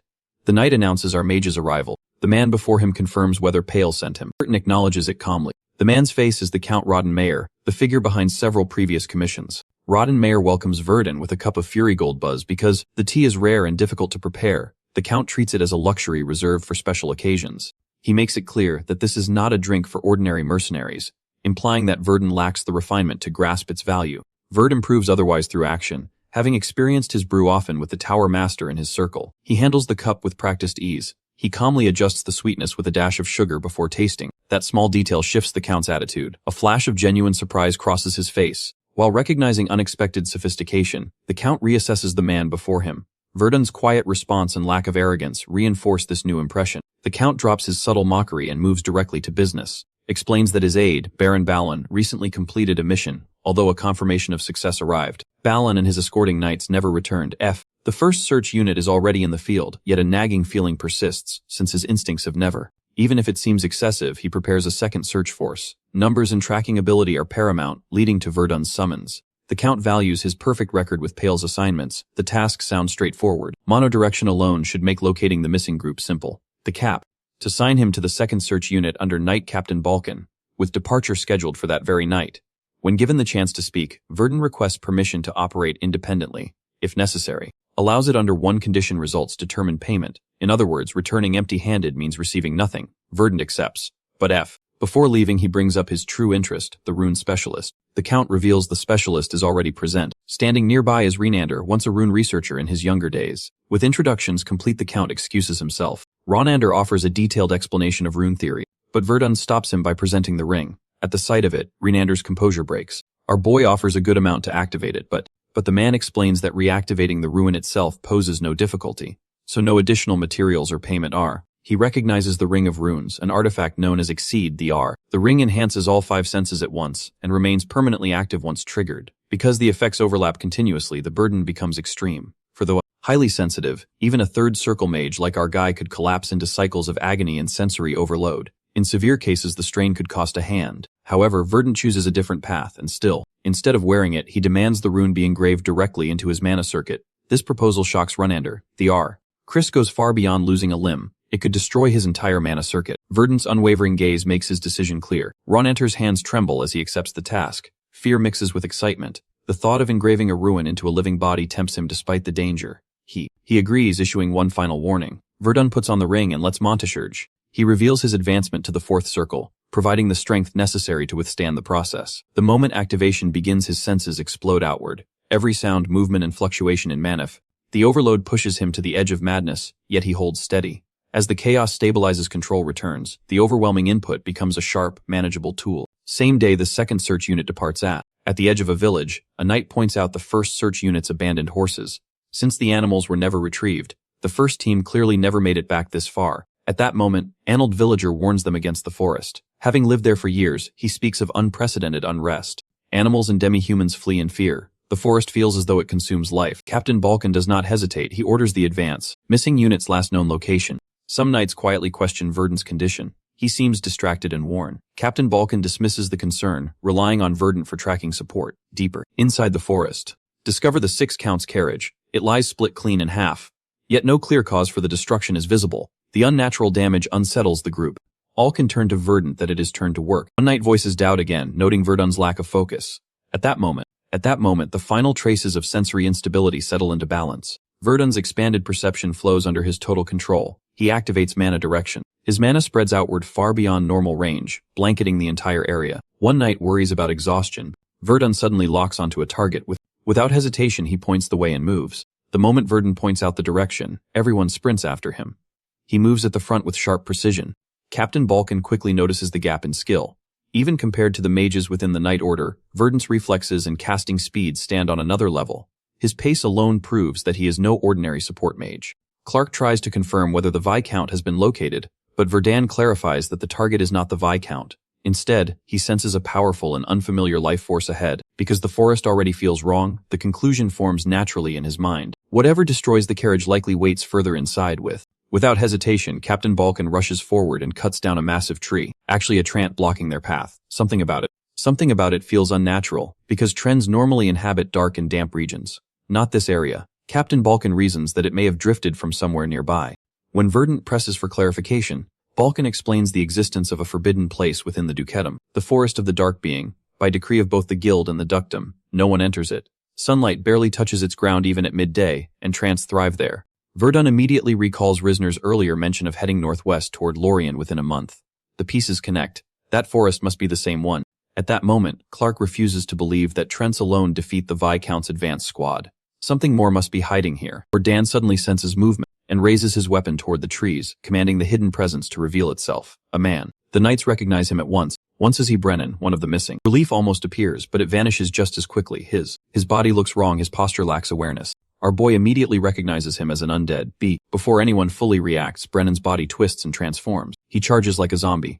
And Balkan meets him head-on and knocks him back. But Brennan still has a pulse. It means that he is not fully dead. The possibility of possession or some dark spell crosses Balkan's mind. He pins Brennan down and orders restraints. Next moment, shout erupt from behind. The group is surrounded by humans and monsters alike close in from every direction. Captain Balkan realizes the grim truth that these figures are in the same state as Brennan. He immediately orders a retreat because the priority shifts to securing an escape path. To break, Balkan lifts Brennan onto his shoulder and begins pulling back with the unit.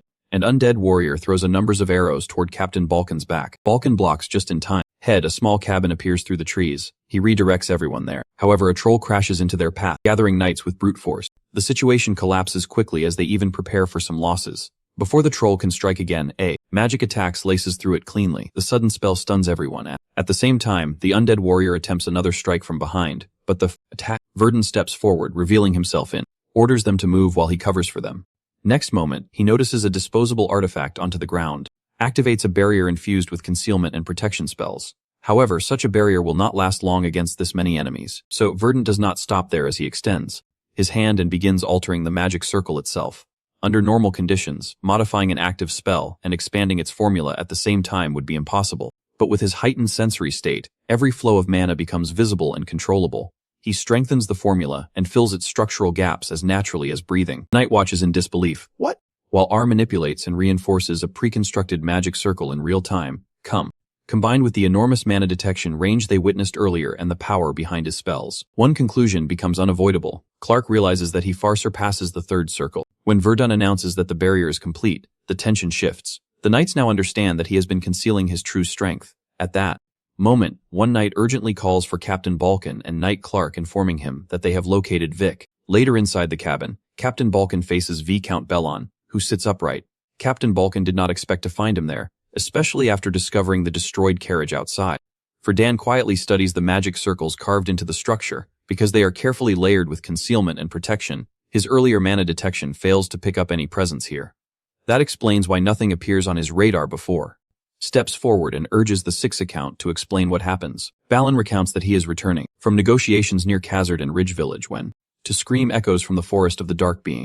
Once protecting nearby residents as part of his duty, he leads his men toward the source of the sound. Inside the forest, they encounter a strange tree. At first glance, it looks ordinary, but a chilling aura radiates from it. He grows uneasy and instructs his partner to inspect the surroundings. Before he can react further, that same partner turns into an undead. In that instant, trends and a mixture of humans and demi-humans ambush them. Instead of killing them outright, the attackers drag the captured knights before the tree. The tree then strikes with its branches, impaling and killing many on the spot. Brennan, struck by the tree, transforms into an undead, urging Bale on to flee. Roots spread from the ground and pierce into their bodies, draining their life force directly. The man. Memory weighs heavily as Balin speaks that because of Brennan and the others who buy time to survive. Captain Balkan looks at Brennan's undead body on the floor. Reality settles in. When asked if recovery is possible, Balin confirms there is no hope. The fallen are no longer comrades, but puppets controlled by that tree. Balkan lowers his head briefly, then ends Brennan's suffering. With that act, the search mission changes its nature. It is no longer a rescue, it becomes a subjugation as he declares that any threat within the Count's territory will be eliminated completely. House Rodenmeyer carries its reputation for a reason. Despite his calm appearance, the Count ranks among the most influential figures in the Duchy of Bunden. His power rests not just in title but in the strength of the Knight Order he personally selects. Battle resumes outside. The undead archer presses Captain Balkan, but Captain Balkan pushes back with relentless force. Meanwhile, Verdun operates separately as agreed earlier. Coordination between them remains untested. Balkan instructs him beforehand to locate the Grey Tree alone and fire a signal flare once found. That way the knights can converge immediately. Now Verdant rises into the air and unleashes his full mana detection range for the first time. Here output drains him enough to cause dizziness, but his enhanced senses grasp every fluctuation within the forest. Nothing escapes him. He lands and confirms the location. However, many monsters stand between him and the target. Although the plan calls for firing the signal flare, he calculates that eliminating them himself will be faster. Next moment, chain lightning bursts from his hand, tearing through the monsters and filling the air with smoke. Closes the distance and studies the great tree.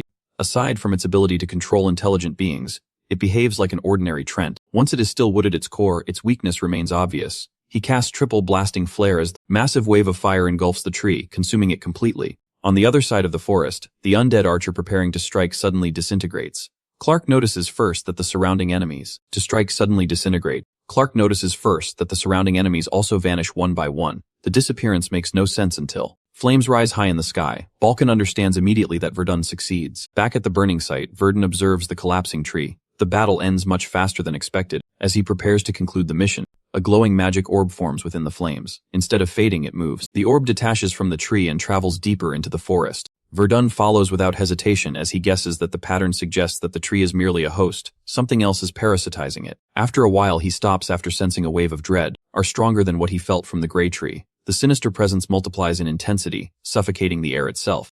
He realizes immediately that the overwhelming source of corruption can only belong to one place, the Forest of the Dark Being. Back at the castle, Rodenmeyer observes the aftermath outside that the condition of the Night Order reflects how fierce the battle has been. Because of the damage, he carefully evaluates the results of the mission. He acknowledges that Verdun performs beyond expectations. Despite that, the Count expresses dissatisfaction that Verdun hides his fourth circle level. Since, if Erden presents himself as weaker from the beginning, the concealment feels like deliberate deception. Verdun remains silent. The Count decides not to pursue the matter further and concludes he simply hires high-grade labor at a cheap cost this once. Although the commission ends without visible issues, unease lingers in Verdun's mind. Place where he abandons the chase and turns back continues to bother him. As the presence he senses there feels unnatural, he resolves to revisit it. The danger connected to that forest is not new. Sometime earlier, the Adventurers Guild and the Magic Tower conducted a joint investigation. Adventurers disappear near the Forest of the Dark Being. One surviving man wanders through the forest searching for his companions, Dean and Billy. Earlier that day, their hunt brought unusual success. That abnormal luck leads them deeper into the forest than intended. Man hears Billy's voice and rushes forward in relief. His relief quickly turns into horror as Billy rises above the ground in an unnatural state. His body transforms according to the manner of his death. The investigation later confirms the cause. After collecting samples, the Magic Tower shares its findings publicly among the common causes of death for adventurers, including lack of skill, carelessness, and natural disasters. The leading cause remains involvement in unforeseen incidents. The city of Lorien, which stands at the edge of the forbidden forest of the Dark Being, once again faces the signs of another unpredictable disaster forming. The following day Verdun travels there. After completing the Count's commission, he flies directly to Lorien. The generous reward allows him to enhance one of his grim wires during the journey. The city exists as a central hub for adventurers. The atmosphere feels tense. Platinum rank team mobilized recently, which indicates the appearance of a dangerous special being. Because of the forest proximity, suspicion naturally falls on it. Even so, Verdun avoids drawing conclusions without confirmation. His immediate goal is to meet Risner. Later, he enters a restaurant and orders. Since they do not set a meeting place beforehand, he assumes Risner will locate him instead. That assumption proves correct. A woman approaches and requests to sit with him. Her behavior appears exaggerated and unpleasant. Her dance studies her carefully and immediately sees through her. He instructs her to stop the act and remove it. Risner returns to her previous tone and admits that the disguise uses an artifact that alters appearance only. The jokes if he prefers men, she can turn to her previous disguise. Verdun briefly releases his mana to warn. She reacts nervously and urges him to calm down. Moment passes and she places a sound-blocking device from the artisan magic tower on the table. Because, as of the device, their conversation remains contained within the space. Shifts to the real topic. The Ark evaluates Verdun as a valuable talent. She senses his curiosity and urges him to ask whatever he wants to know. But Verdun acknowledges that the ominous feeling experiences in the Forest of the Dark being does not resemble simple anxiety. His intuition indicates the presence of something significant within the forest. Risner's reaction suggests that his instinct is correct. Before revealing more, she explains the Ark's ideology that humans grow stronger through trials. Small trials influence individuals and larger trials affect entire cities, nations, or even the world. Those who overcome such trials gain recognition and eventually stand in positions capable of leading humanity forward. Explanation for Dawn concludes that whatever exists in the forest qualifies as one of those trials. She confirms it while adding that failure in such a case does not result in minor consequences. It could lead to destruction on a vast scale. This nor further clarifies that the Ark does not exist to protect every individual. Instead, the organization identifies suitable candidates and guides them toward trials. It analyzes hidden dangers across the continent and directs candidates to confront them. Biden realizes that this implies the Ark possesses an information network broad enough to observe the entire continent while remaining unknown to the world. He understands that power of that scale could become more dangerous than the people of Dark, if misused. He presses for specific details about the trial inside the Forest of the Dark being Risner. Although such preparation is normally reserved for official Ark candidates, she considers an exception possible due to his disposition. She frames the offer as a commission rather than recruitment. She places a box on the table as advance payment. Titan hesitates because accepting another gift from the Ark carries weight. Risner reveals the contents of the box. Inside are a dimensional bag and mandrake extract. The mention of mandrake shocks him. He stares at the bottle in disbelief. As the item is revealed by Risner, its immense value becomes immediately clear to Verdun. Hydraic extract does not function uniformly for every user, as its potency relies heavily on natural talent. Because efficiency drops sharply with repeated consumption, the first dose remains the most critical for expanding mana circuits without pain, strain, or side effects. This rarity makes the extract a fundamental component in high-grade elixirs like the magic core. While staring at the small bottle, Verdicting questions its sudden presence. For any major pursuing growth, such a substance is beyond precious, because mandrakes are almost impossible to obtain. With only 14 appearing naturally each year, the supply is strictly controlled. Artificial cultivation fails to yield results, leaving 10 magic towers to monopolize the majority, while the rest vanish into the hands of powerful figures. Never before has the physical object actually sat within his sight. Due to the sheer rarity of the extract, the Ark's offer feels excessive. Building credit is the primary purpose, according to Risner's explanation. Although the Ark seeks to foster goodwill, she senses how our boy keeps his guard up. Since trust does not come easily, the side lacking it must be the first to move. Removing her disguise, Risner returns to her male form to deliver a final ultimatum that the reward can be taken before Verdun disappears. The trial can be embraced and overcome. While the Ark provides guidance, it never resorts to force. If strength is the goal, the trial offers the fastest path. Yet leaving the city immediately remains the only way to avoid the coming storm. To stay in Lorien is to be dragged into the conflict without fail. With those parting words, the figure vanishes. Verdun calmly resumes eating, though the thought. Gordon calmly resumes eating, though the thought of running feels cowardly. Such an option does not suit a man pursuing power already achieved a theory of defying the realm above itself, and thus, the decision crystallizes. At the same time, tension grips the heights of the castle roof. While standing guard, two soldiers observe that the Forest of the Dark being appears significantly darker than usual. Though rumors of missing adventurers circulate, the presence of the platinum rank warrior Bartle initially offers some comfort that reassurance shatters in an instant. Across the distance, a lone figure sprints toward the gate. As a member of Bartle's party, the man gasps for breath while demanding the gates be opened immediately. Later inside the castle walls, an emergency meeting commences. News that a trend has crossed the forest boundaries sends a shockwave of silence through the room. Since a platinum-ranked warrior like Bartle should have prevented such an incursion, the messenger quickly clarifies the dire situation. Bartle remains behind to stall both a trend and its variant species, forcing his allies to flee so a single message could be delivered. The man delivers his message that the soul tree has appeared. The term causes a heavy silence to fall over the assembly. Basically, the soul trees are creatures feeding upon life to fuel its growth. That's why it is typically destroyed in its infancy. The entity survives long enough to reach maturity, the threat level shifts entirely. The Adventurers Guild classifies such a thing as a special entity, the highest possible threat. The weight of that classification unsettles every soul in the room.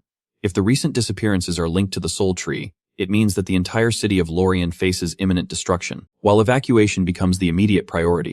The fact that Bartle remains trapped in the forest cannot be ignored. Before a formal plan can be settled, a young female commander steps forward to declare that she will rescue Bartle and eliminate the tree herself.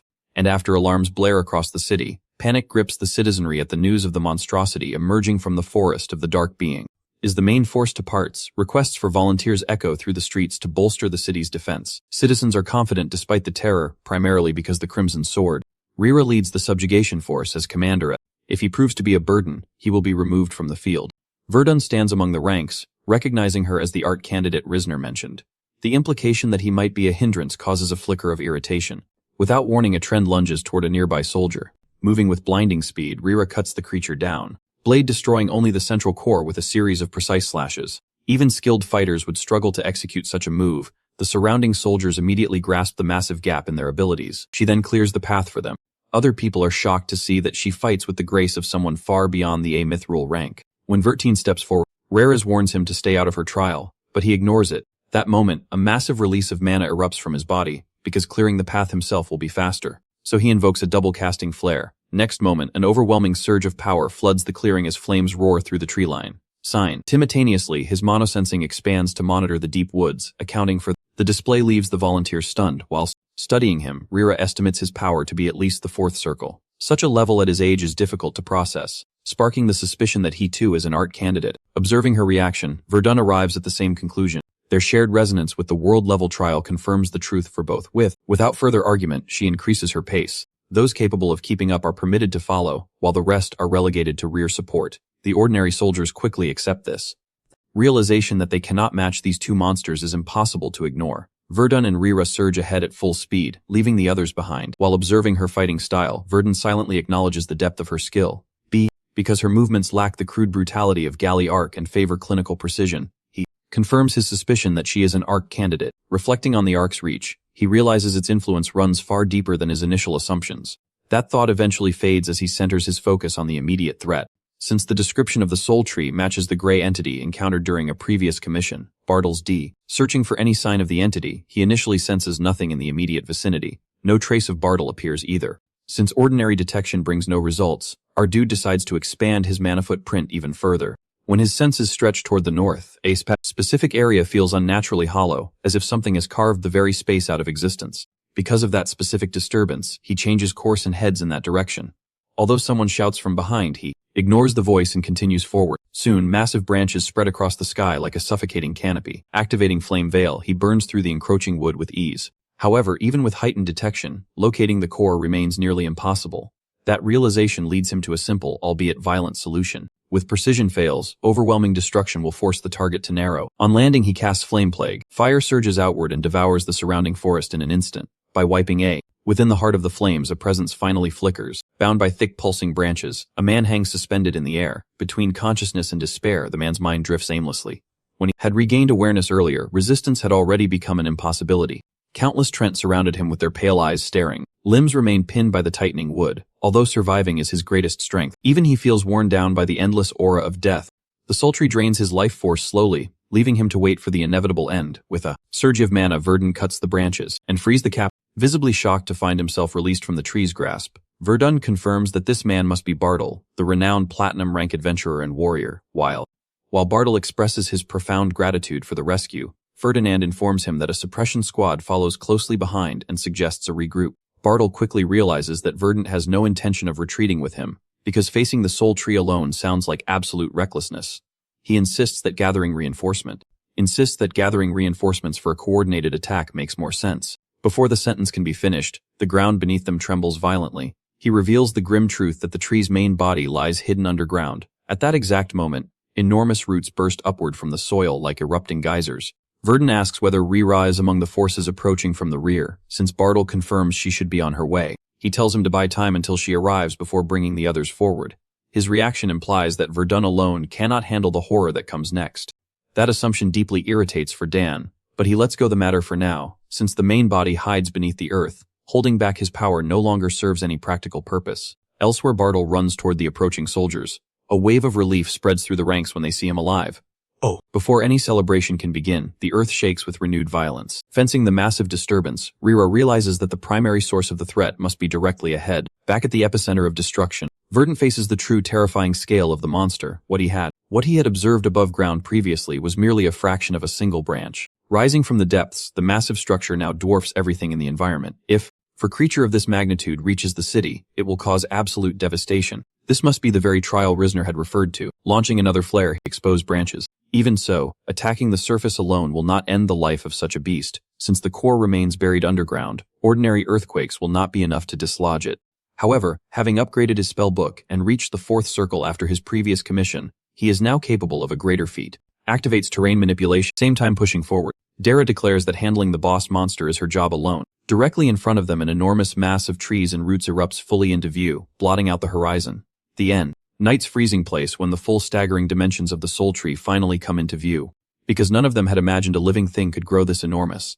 A heavy shroud of despair spreads instantly. Thick branches weave across the sky like a canopy of bone, and the bodies of fallen men hang from them like lifeless ornaments. Observing the sheer scale of the entity, no one understands how they are supposed to subjugate such a cosmic horror. Suddenly the tree releases a deafening roar, beep.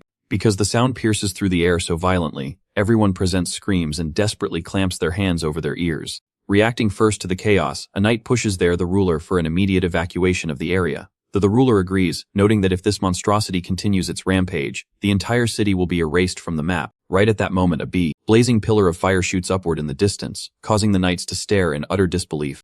All tree has survived for so long primarily because it hides its true essence underground. Although adventurers have searched the forest many times over the decades, they never once uncovered its primary body. While concealed beneath the earth, tree spread its roots quietly to dominate the land and feed on countless living beings. Century passes in this manner, and the region eventually earns its grim reputation as the Forest of the Dark Being. Now standing on the verge of its final growth, Verdun stands before the Titan instead. While he understands that a spell of this magnitude carries a staggering mana cost, he prepares himself regardless. At once, a swarm of undead beasts, including dragons and eagles, dives toward him from the canopy. Behind the tree line, undead humans release volleys of arrows, suppressing the noise of the battlefield. Verdun unleashes a flame storm, sending a wave of fire sweeping through the attacking swarm. The salt tree does not even flinch at the heat. Lack of reaction forces Verdun to reconsider his strategy. As the roots forming the true body must carry an extreme resistance to fire, his current approach is insufficient. Before he can adjust, a voice begins to echo inside his mind. It urges him to run away and mocks his desperate desire to prove his worth. It reminds him that his current power was stolen by killing another mage, and tempts him with the easy idea of abandoning the struggle to live comfortably. He exhales slowly, identifying the attack as a mental intrusion. Compared to the sub, steadying his resolve, he casts Colossal Earth Strike. The ground ruptures with a violent crack, causing massive roots to split and explode upward into the light. At that exact moment, Rira arrives on the scene and shouts at him.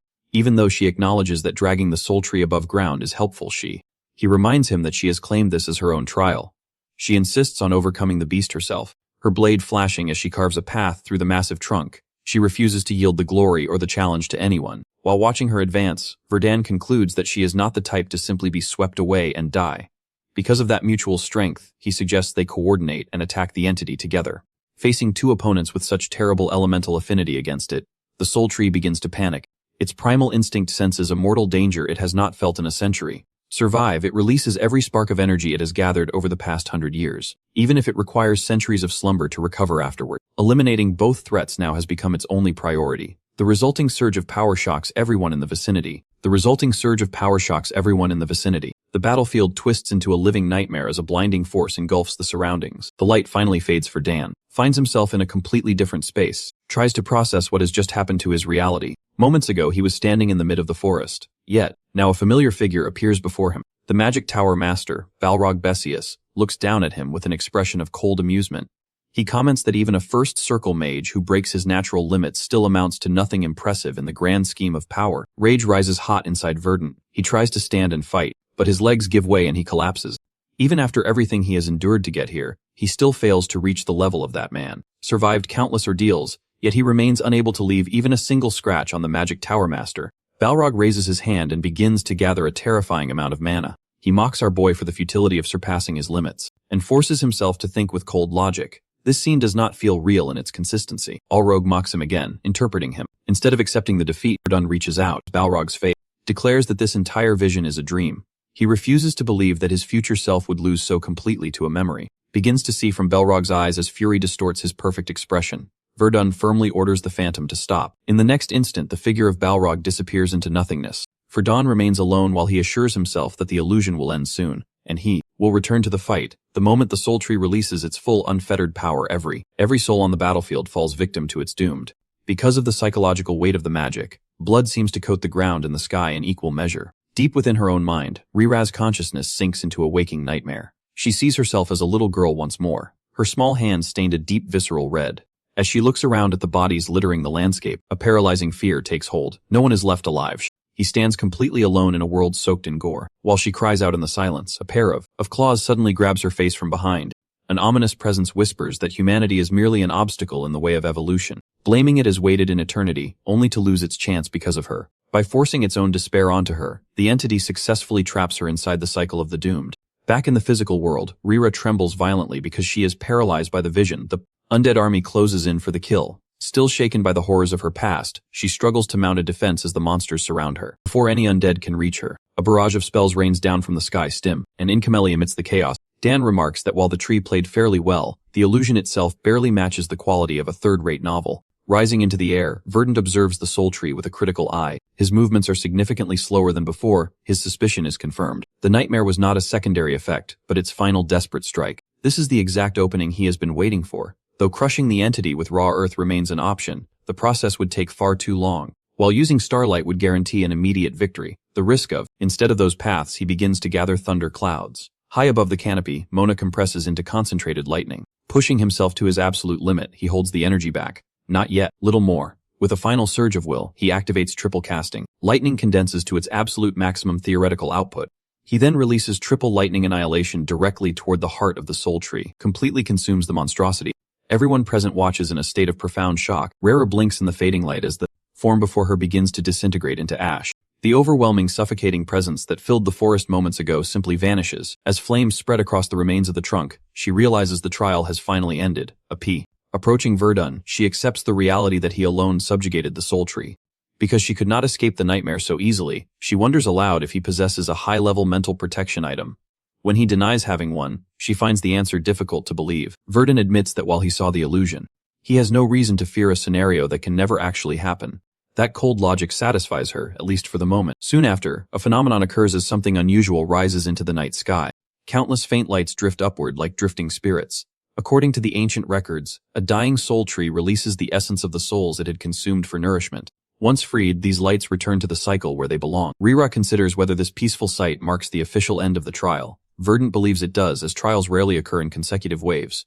And even so, the result feels almost anticlimactic compared to the gravity of Rissner's original warning. It only feels that way because this particular stage was never originally designed for someone of his caliber. Only now do the two warriors finally exchange names. As he introduces himself, she reflects that a man this strong should not remain an unknown shadow in the world. Because of his intervention, the city of Lorien has received a great favor this night. Perched upon a high cliff, Rissner observes the entire aftermath. The outcome has significantly exceeded his initial calculations. The soul tree had mutated into a monster with bark harder than steel, commanding both a trained legion and an undead army. Most dangerous of all was the nightmare, an attack so potent that even Rira, ranked among the top 3 candidates, could not break free alone. By his previous estimation, the unchecked trial could have resulted in the total destruction of 4 nearby cities. Instead, a single fourth circle mage resolved the cataclysm in one night. The following day, the people of Lorien welcomed the returning heroes with cheers as they enter the city gates. While the crowd celebrates their survival, Rasenna continues to watch Verdun from afar, wondering about the true identity of the man. A few days pass following the subjugation of the soul tree, yet Verdun remains in Lorien because the guild's reward review process takes longer than initially expected. During that interval, rumors regarding the battle spread like wildfire. Since the public learns that the ash-haired mage played the central role in saving their city, citizens begin crowding around him at every turn. Gratitude drives the locals to press food and gifts into his hands, urging him to accept them as tokens of they claim their very safety exists only due to his intervention. The attention soon becomes overwhelming. Standing amidst the throng, he realizes that hiding his true strength may no longer be a practical concern. The sheer volume of offerings far exceeds what he can possibly consume. While navigating the sea of supporters, he notices a large building nearby and decides to shift his focus elsewhere, inside that building, and draws back the curtain to find the afternoon sun already high. After someone informs her of the hour, the young girl named Vina comes to the door to mention that lunch is ready. Thanking the child for the wake-up call, Rira heads toward the dining hall while Vina complains about fish bones along the way. They pass a window, for Dan appears outside, claiming he has come to deliver ingredients to the orphanage. There, the glances lock and Rira recognizes the mage immediately. Later, while they sit together to share a meal, Rira offers to repay him for the supplies. He explains that the donation was intentional, prompting her to keep her veil in place while joking that beauty often carries its own discomfort. She quickly admits she is only teasing the sea.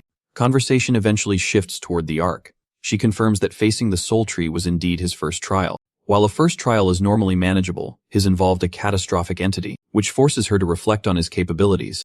Between his vast mana pool, rapid spellcasting, and a mental resilience that even the nightmare could not crack, he possesses a level of ability that is difficult to believe for someone of his age. Curiosity leads her to ask why he joined the Ark. Because he finds the organization useful, he explains his pragmatism. Rira relates to this, admitting she did not join for ideology but for a specific goal, removing the doomed hidden behind her veil. The mention of a doomed immediately draws Verdant's analytical attention. Broadly speaking, curses are divided into two categories. While the first affects the mind through black magic or suppression, the second originates from dark being, aberrant beings opposed to special power. These demonic curses are far more dangerous, often rotting the body or draining vitality. Based on his understanding, her condition resembles the latter. She acknowledges her status as a candidate in. Her ultimate aim is to locate the dark being responsible for her family's death and her own affliction. Because revenge drives her, it becomes clear that the Ark does not restrict its members to pure or selfless motives. Then, if the deal is proposed, the Verdant discovers information regarding dark being. He is to inform her through the guild for a significant fee. Because there is no disadvantage to the arrangement, he agrees. She assures him she will judge the value of his intel fairly before preparing to leave, describing their meeting as meaningful. Before she departs, he inquires about the schedule for the next trial, explains that trials possess no set timeline and appear suddenly. Because the Ark never forces participation, every choice, and its resulting consequence, belongs entirely to the candidate. Later, Verdant visits the Adventurers Guild to meet with Feyvolts, the Lorien branchmaster. The guild determines that his contribution to the city's defense amounts to 570 million elk, with the payment scheduled for transfer within days. There is also a tangible reward. Near the soul tree's core, fragments of its trunk were recovered. Self-repair function and mana conductivity superior to mithril, it is classified as an ultra-rare material. Based on Rear's testimony, one piece is awarded to him, one to her, and the final portion is retained by the guild. After signing the documents, he accepts his share. Upon leaving, he reviews his current assets, the breath of element, a mana crystal, the soul tree trunk, and the mandrake extract. He evaluates which of these will provide the most immediate growth. Well, creating an orb from the breath of element and the crystal is possible, and the trunk could serve as a powerful staff frame. The crafting cost alone would exceed 1 billion elk. Since he is still short on funds, he recognizes only one realistic option for immediate advancement. The mandrake extract is the key ingredient required to create a magic core. With his decision made, he goes to meet Pale. A bald man welcomes him and guides him inside.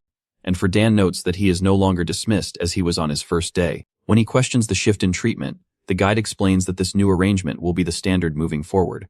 They arrive at a reception room far more luxurious than any he has seen before. The sudden upgrade in status confuses him. A familiar voice addresses him, apologizing if the change in scenery is jarring. The voice explains that only 3 types of people meet in this room. The first are those who are trusted. The second are those who cannot be restrained by simple barriers like glass or iron. The third are those who fall into both categories. Then appears, revealing that he had been waiting for him. Pale manages the southern branch of Grey as an informant for the Rivante Duchy because his reach covers the entire duchy. He views his operatives as mere tools, measuring their value.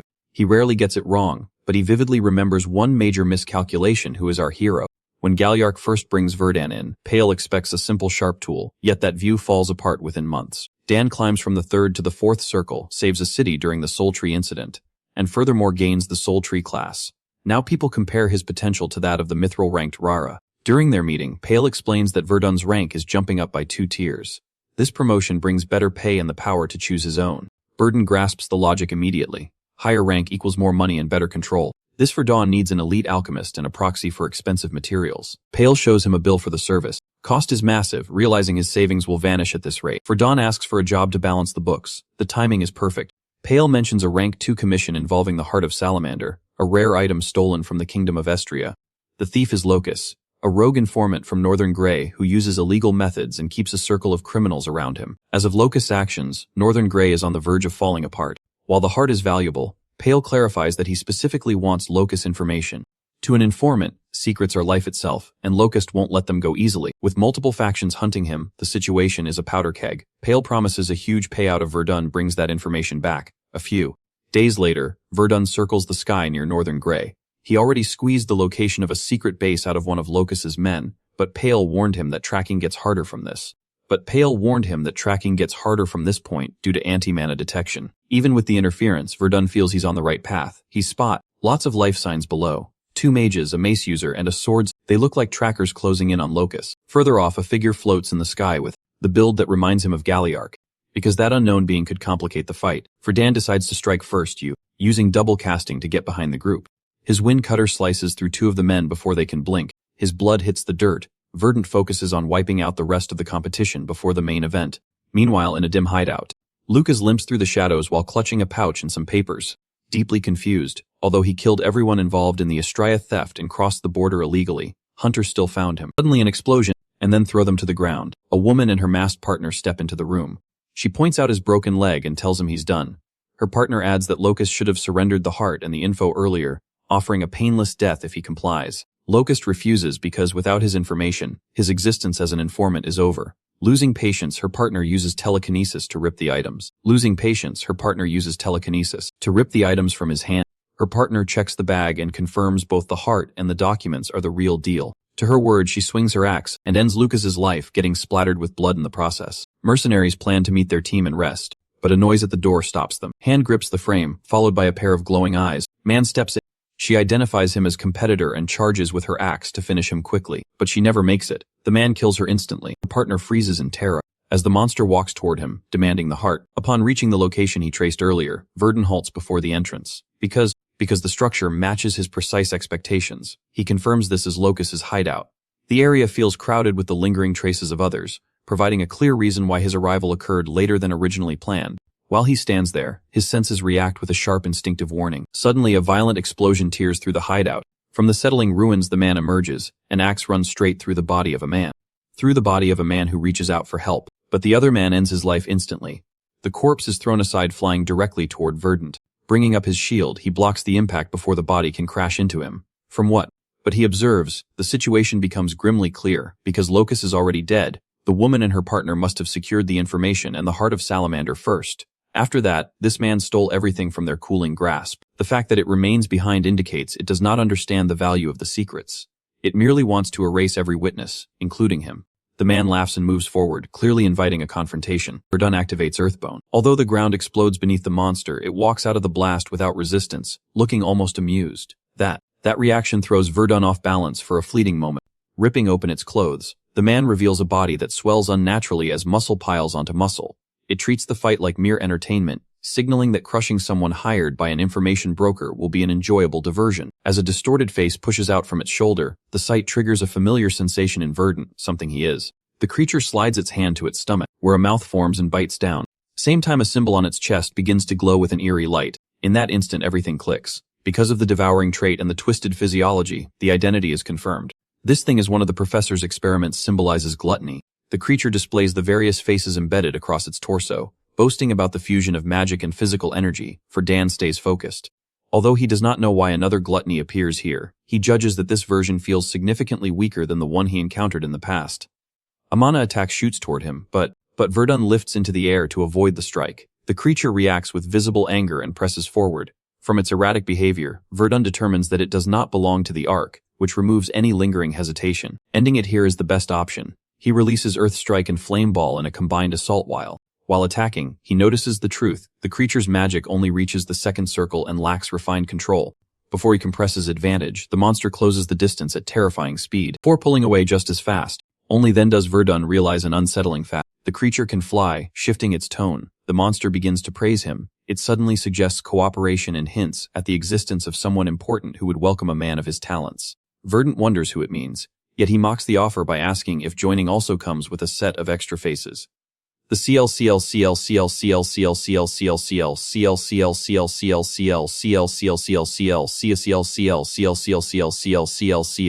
creature promises transformation, claiming he can abandon his human limits to become a neo-human. Verdun answers by rejecting the proposal outright, releasing a massive fire flare. Flames tear across the creature's face and burn deep into its flesh. Rage twists its expression as it swears to devour him just like the rest. The fight drags on for more than 20 minutes. As the battle continues, Verdun learns more about his opponent. Even as an inferior version, the man recovers by devouring its own body, and its physical strength remains overwhelming. While the transplant process remains unclear, multiple faces appear to connect to different mana circuits. Because of this flaw, Verdun gains an edge. The exhaustion builds from the constant casting. When a heavy blow knocks the staff from his grip, the creep attacks again, treating the moment as a final defeat. For Dan simply raises a shield and blocks the strike. The creature assumes the battle is decided. It is wrong. Dan lifts his hand and gathers mana directly into his palm, because a staff is only a support tool. Magic itself does not depend on it. It forms a psychokinetic ricochet and releases the spell. The impact shatters the creature's weapon and tears into its body, causing blood to burst out as the force lands. Verdun understands why the tide has turned. Creature clashes with his magic repeatedly without adapting to his patterns, making the result inevitable. Finally sensing mortal danger, the creature's body begins to break down, since there are no arms left to tear off and devour for fuel. Tries to escape, Verdun does not allow it. Raising 2 fingers, he calls down a thunder strike. Lightning crashes into the creature and a massive explosion that swallows it whole. At that moment, Verdun looks at the destruction left in the wake of the spell. One thought settles in his mind. No matter where he goes, the professors tell. One thought settles in his mind. No matter where he goes, the professor's test subjects always seem to find him. Retreat. Leaving his staff, Verdun turns to face the creature once more. Although its body is torn apart, the monster still refuses to accept its defeat. That how a neo-human of its standing could fall. Verdun explains the reason that because the creature persists in regenerating by devouring its own flesh, the method fails to truly restore what is lost. Every time it consumes itself, its physiology becomes more fragmented and incomplete. Due to that fundamental flaw, its loss was always inevitable. He lifts the pouch and locates his information document from the dirt. While holding them, he makes it clear that the creature itself is a living contradiction. By trying to sustain its life through the destruction of its own foundation, it has ensured its own demise. Verdun grips his staff firmly and drives it straight into the creature's open mouth. Before ending the struggle, he informs the beast that the professor it speaks of has already died by his hand. With that final revelation, the request is complete. A massive explosion of fire erupts, engulfing the creature entirely and reducing the experiment to ash. On the outskirts of Kambali town in the Rivianti Dushiv, Borden visits the renowned alchemist Rito Varslan. Welcomace carefully studies the materials Verdun presents for inspection. Having already heard from Pale that Verdun is a mage of significant scale, he confirms that these specific materials are intended for the crafting of a magic core, and affirms that this is indeed his goal. Examining the components closely, the alchemist recognizes their exceptional grade. Because it has been a long time since he last created a magic core, the complexity of the task piques his professional interest. Then Verdun reveals the heart of Salamander, the alchemist is visibly shocked by the sight. Understanding exactly how rare the item is, he questions what Verdun truly intends to create with such a potent catalyst. Verdun reflects on his situation in silence. Since Pale's request only required the recovery of locus information, the heart is not included in that legal obligation. Considering the creature he encountered and its specific objectives, the original owner of the heart was likely someone from Gluttony or a close associate. Even if he erases all traces of the safest solution is to consume its essence properly through alchemy. By doing that, he can remove the risk and use its power to rise to the 5th circle, making it the cornerstone for his journey toward becoming a magus. The alchemist suggests refining the heart into a high-level vitality tonic. He remarks that such a project will be a grand opportunity to display his skill, yet he makes it clear that the substantial production fee must be paid up front. Later, Verdun accompanies the alchemist into the wilds to gather additional materials. He intends to offset a portion of the production cost by acting as an escort and assistant. While they collect ingredients, the alchemist grows curious and questions the underlying reason and Wyvern Dawn is so determined to create a magic core. The burden senses that the question may be a test, and that his response could potentially influence the quality of the final product. He simply answers that his purpose is to become stronger. The alchemist reflects on that raw ambition. While many humans chase grand dreams, most end in bitter frustration, leaving only a few to actually achieve them. Those who see Those who succeed always find a secondary dream afterward. Some pursue wealth, some raise apprentices to carry on their legacy, and others build families to live ordinary lives. What they share is the discovery of a new purpose. Conversely, those who fail to find another dream often sink into endless laziness and lethargy. He offers this as advice from an old man, warning Verdun not to ignore the weight of what comes after power. The words strike deeply into Verdun's thoughts. As they continue their work, a large creature suddenly appears to interrupt them. The alchemist calmly continues to collect a rare plant while Verdun engages the monster. During the brief fight, Verdun reflects that the path following his revenge remains entirely unclear to him. He cannot yet imagine what comes next. Perhaps that future can only truly begin once his vengeance is complete. That very uncertainty is why he must grow stronger now. He defeats the monster with decisive force. The alchemist laughs at the display and calls him completely insane. Verdun accepts the description as the only honest answer he can provide at this moment. A few days later, the two men sit facing each other once again. Alchemist laughs as he recalls Pale's initial description, admitting that he mentions how Verdun skillfully drew a golem's attention only to bury it underground instead of wasting energy fighting it directly. Despite his young age, Verdun has proven himself skilled not only in magic circles, but in the fundamentals of alchemy as well. Verdun credits his proficiency entirely to the strict, uncompromising teaching of his former master, maybe referring to Tower Master. Alchemist announces that the work is finally finished, presenting the completed magic core and the salamander potion. After placing them securely inside his dimensional bag, Verdun expresses his sincere gratitude. He states that he will likely return with another request in the future. The alchemist responds that by the time of the next visit, Verdun will have likely transformed through the power of the magic core. Then questions whether Verdun truly understands the core's most significant effect. Verdun reflects on the widely known benefits: enhancement of mana circuits, increased mana capacity, faster casting speed, and the purification of internal mana. For a mage of his caliber, only the first and third effects seem truly applicable. The alchemist quickly corrects that narrow assumption. The true essence of a magic core is that it strengthens exactly what the user needs most. While common results often overlap because most mages share similar weaknesses, Verdun has already filled many of those conventional gaps. The alchemist admits he has never seen someone of Verdun's specific level use such a device, so the exact outcome remains unpredictable. Still, he assures the young mage that the core will shape his body into something even more perfect for his craft. Verdun quietly reflects on the profound meaning of possessing a body perfected for magic. The scene flashes back to a few months earlier, when Jasons was engaged in the battle against Tian, the assassin who was hired by Professor.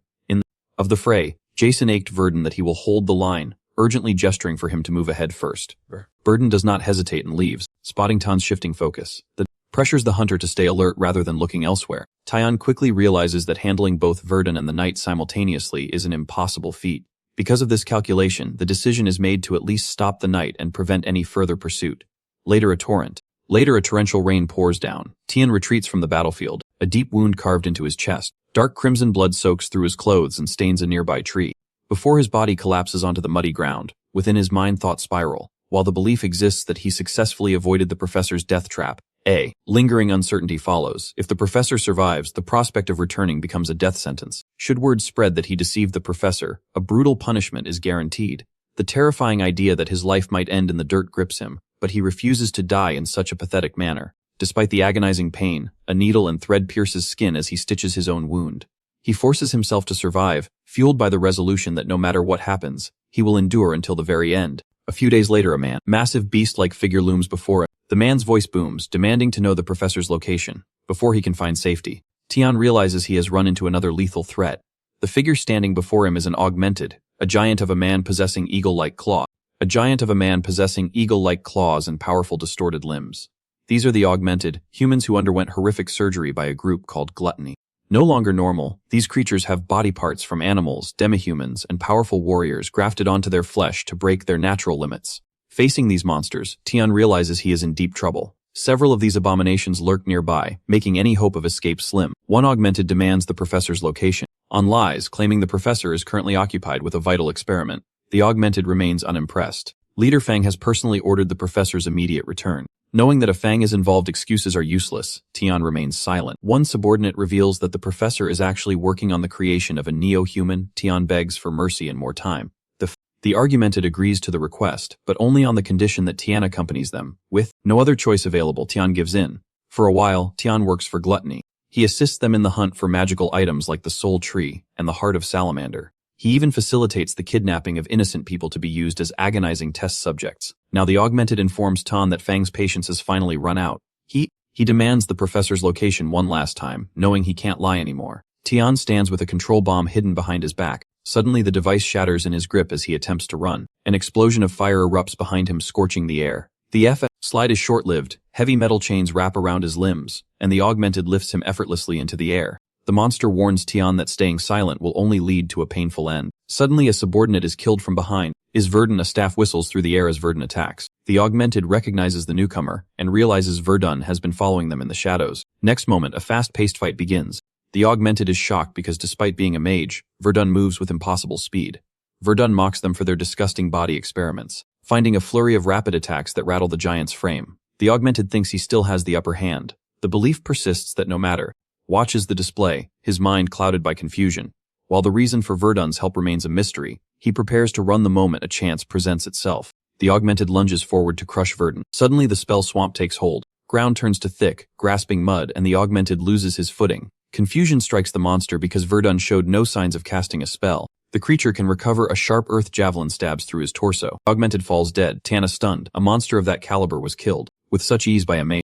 He asks Verdun if they actually know each other. Verdun takes off his cap. Tian finally remembers that same age he met before. Verdana standing right in front of him. After Rito finishes absorbing the magic core, the lingering energy fades as his job is done. Returning to Cohen, On immediately receives a ranked mission from Pale Viral. The objective requires him to investigate the mysterious disappearances within Count Roden Mayer's lands, uncover the hidden truth, and resolve the crisis without drawing public attention. While he works on the mission, the magic core continues to warp and refine his physical form. Magic eyes manifest, granting a new power that allows him to manifest spells instantly at any point within his line of sight. However, a heavy toll accompanies this gift. Intense pressure builds behind his retinas, threatening total blindness if the ability is overused. Even with such a devastating risk, the tactical advantage is immense, especially for a mage who refuses to shy away from close-quarters combat. During the investigation, Verdun corners Tian, the elusive assassin who managed to escape their previous encounter in Marty's, Luma. Verdun demands to know if the disappearances are linked to the organization known as Gluttony. Trembling with nerves, Tian inquires if his life will be spared in exchange for the truth.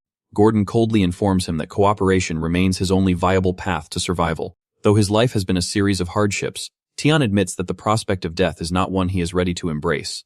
Confirmed by Tian's testimony, the kidnappings are indeed the work of Gluttony. When Verdun pushes for deeper intelligence, he claims the status of a mere low-level labor, explains that both humans and monsters are being harvested to have their essence drained. When Verdun mentions the heart of Salamander, Tian questions his source of information, because even within the organization, the information was top secret. When questioned by our boy again, he insists that the ultimate endgame of the organization remains a mystery to him. Verdun points out the transparent weakness of that excuse. Napping under the pressure, Tian vents about the relentless misery he has endured since the events in Martes. He describes the exhaustion of concealing the professor's death while dodging lethal threats just to draw another breath. Feeling no sympathy for a man who once sought his life, Verdun remains icy and unmoved. Tian admits surprise at the sudden shift in the organization's tactics. Where they once hid in the shadows to avoid the Ark's wrath, they now operate openly even within Duchy territory. Verdun guesses that something fundamental must have changed within the group's leadership or power structure. When asked for the location of the captives, a single place comes in his mind, and Verdun commands him to lead the way. Outside the dark Mova cave a cab sits waiting, confirming the transport is for them. Verdun watches as a reluctant Tian follows. The hunter worries about the augmented warriors lurking within, but Verdun makes it clear he will not infiltrate the den alone, particularly with a former assassin as his only backup. According to Tian, the augmented are elite warriors who have evolved and survived even beyond the reach of death, having already dispatched 2 of them. Verdun notes that the neo-humans within the organization likely possess even greater strength. Accepting the grim risk and hoping to remain unrecognized, Tian begins to view Verdun as a figure of absolute authority. Much like the professor before him, inside the cave an eerie silence greets them. As Tian notices the tunnels are strangely empty, due to hidden traps or mana-blocking fields in the area, Verdun finds his mana detection suppressed. Suddenly Tian realizes the guards inside have already been neutralized by blunt force. Someone else reached the heart of the cave first, most likely the agents of the Ark. Deep within the cavern, a fierce battle unfolds before their eyes. A lone man engages a zombie-like monstrosity with overwhelming physical power. With precise movements he slams the creature aside, leaving through its strikes to land a series of devastating blows. When the monster attempts to vent a torrent of fire, of rapid attacks interrupts the breath, triggering a massive explosion that tears the creature asunder. The man surveys the carnage, muttering that the path of justice is both long and arduous. His eyes eventually land on Verdun and Tian standing amidst the fallen. Without a moment of hesitation, the stranger charges directly at Verdun. His fist cocked back as he declares that he is carrying out the will of justice. He prepares to strike. But Verdun checks his movement and asks if he belongs to the Ark. Once the man confirms this and identifies Verdun as a comrade, he lowers his guard slightly. He notes that Verdun lacks the shady, watchful vibe typical of gluttony members. He starts to speculate on Verdun's presence, debating whether this is an official mission or a trail of skill. Our dude observes the man weaving his own version of events. Since this misunderstanding is actually helpful, Verdun chooses not to correct him. He mentions how. Neon remains bound nearby listening to the conversation. When the name Lorien and the mention of a blood-red sword come up, he recalls the chaos of the Soul Tree. This memory leads him to the startling realization that Verdun is the very mage who defeated that ancient monster. Man assumes Lady Rara shared much of her wisdom with Verdun, given her immense power. Verdun senses that the warrior is already familiar with the Soul Tree incident. Since the man likely witnessed the aftermath, Verdun sees no need for a long explanation. Introducing himself as Locke, the leader of the Ark's subjugation missions, he explains that he speaks casually because he only shows formal respect to those with great strength. He then turns his gaze toward Tian and asks for his introduction. Our guy explains that he belongs to Gluttony and was kept alive for questioning. Locke immediately warns that this plan is useless. He reveals that Gluttony members have internal fragments that act as fail-safes. If they attempt to spill secrets, the piece detonates and kills. This news fills Tian with absolute terror. He realizes the stakes are life and death and silently prays that they believe he has been honest so far. Locke suggests that since Tian is an unusual case, they can transport him to headquarters for a deeper interrogation later. Before they depart, Verdun expresses his desire to find the people responsible for the kidnappings. He senses a concealed chamber nearby and Locke offers to follow his lead. The scene they discover is gruesome, with blood staining the floor and bodies scattered everywhere. Locke demands an explanation from Tian, who admits that while he has seen human experiments before, this carnage is far worse than usual. Locke's anger flares at the sight of the victims, who appear to have been completely drained of their life force. This detail aligns with Tan's earlier mention of manhwa. Verdun notices a strange stone coffin in the room. As they approach, Loki points out the heavy damage and concludes that the blood of living people was being harvested right here. Verdun wonders why a sarcophagus would be hidden in such a place. He decides the only solution is to open it, but several figures suddenly land behind them. Locke determines that they must clear the threat before pursuing. Modified fighters recognize Luke and declare that they will harvest his mana along with the others. Logan struck Verdun and Tian to step back to avoid the crossfire. He eyes the four opponents and realizes this won't be a simple scuffle. When Verdun doubts Locke can handle them alone, Locke warns that these foes are on a completely different level of power. A massive enemy lunges at Luke, demanding his vitality. Luke stays firm and urges the others to, while he keeps the attackers busy. However, the enemies cover the opening and surround Verdun instead. Wolf-like fighter identifies Verdun as a mage, while another suggests they only need his head and heart to extract his power. Verdun remarks that they talk far too much while killing him with an internal blast which rips through him. Next is the wolf-like enemy, whose attack is also blocked by our dude. At the same moment, another enemy charges. Acknowledging Verdun's casting speed but believing his own strike will be faster, the Verdun responds by unleashing a lightning strike spell. The resulting explosion is massive, even causing the walls to fracture. On the other side of the room, Luke finishes off the giant and goes to check on the others. He is when he looks at Verdun, who has already wiped out the remaining 3 enemies. The Verdun explains that since interrogation was off the table, he simply ended the problem. Locus stunned. He remembers the reports about Lady Rara's trial being solved and had assumed she did the work. Now, seeing the evidence with his own eyes, he realizes Verdun was the true hero. The Verdun notices Locke staring and asks if he is alright. Los's attitude shifts completely, becoming much more polite now that he knows Verdun's true identity as the one who bested the Soul Tree. Because Verdun worked so quickly, everyone remained safe. From his spot in the corner, Tian reflects that the Mad Mage nickname fits Verdun perfectly. Verdun returns to the stone coffin and notices Locke is now using very respectful language. Locke explains that he didn't recognize Verdun before, but now understands who he is dealing with. Verdun dismisses the flattery and announces he is opening the box steps aside. Verdun lifts the lid to find the interior filled with blood. 3 small fragments are soaking inside the liquid, and the sight is a massive shock. Tian inspects the fragment resting within the stone. This distinction helps for Dan piece the puzzle together. He connects the victims who lost their life force, the blood circles etched beneath the box, and the failed trial held in that location. He concludes that the crimson object resulted from gluttony pushing their dark magic too far. It becomes clear that someone attempted an experiment that went way beyond their control. Our boy decides to claim one of the fragments for his own use. Locke displays unease, but Verdun ignores the concern and secures the item. Since 2 fragments remain, he leaves them for the Ark to collect. Locke accepts this arrangement, though he anticipates a scolding from his superiors later. Once Verdun has what he needs, He destroys the cave to bury any evidence of their presence. He separates with Loak and transfers custody of Tian, trusting the Ark to handle the interrogation effectively, recognizing that the situation has grown far more complex than he first thought. Verdun realizes he cannot finish the Count's task. He returns to Cohen to meet with Pale and informs him that the matter is much larger than anticipated. Doubting that the Count will grant an extension easily, he requests that Pale persuade the noble and ensure the necessary items reach the inn by the following day. Afterward, he prepares for his next move. Verdun avoids revealing every detail to Pale and carefully filters his information and keeps the most sensitive secrets hidden. Once Gluttony remains a shadow organization, he believes exposing everything now would offer no benefit. Realizes the person he truly needs to consult is someone else entirely. Later, while sipping tea, he watches a shipment pass by. Calmly notes that he expected Risner to appear. Risner, in an old man's disguise, occupies a nearby table. Mentions that a long time has passed. Risner reveals he heard about the meeting with Locke and the red fragment for Dawn obtained. He explains that such artifacts belong in the Ark's research labs. He also warns that if Verdant does not intend to join their ranks, he should stop meddling with Gluttony. Even though Verdant has eliminated every member he has faced so far, the man believes continuing this path is unnecessary for. Everton understands the warning but explains his position firmly. While he acknowledges the danger, he views clashes with powerful enemies as a vital chance to grow. To avoid them would be to reject his own progress.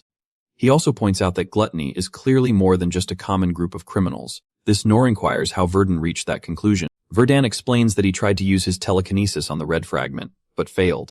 His ability remains ineffective against living things saturated with magic, since the fragment formed by soaking up the life force of hundreds of people.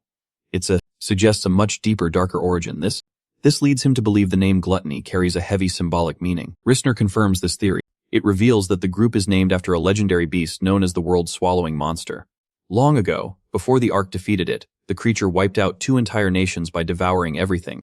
Verdun reflects on the fact that he has never seen this in history books, suggesting the event is either ancient or was intentionally hidden from the public. Risner adds that after the monster fell, certain Ark members harvested parts of its corpse. Those individuals eventually became the founders of Gluttony. Verdun concludes.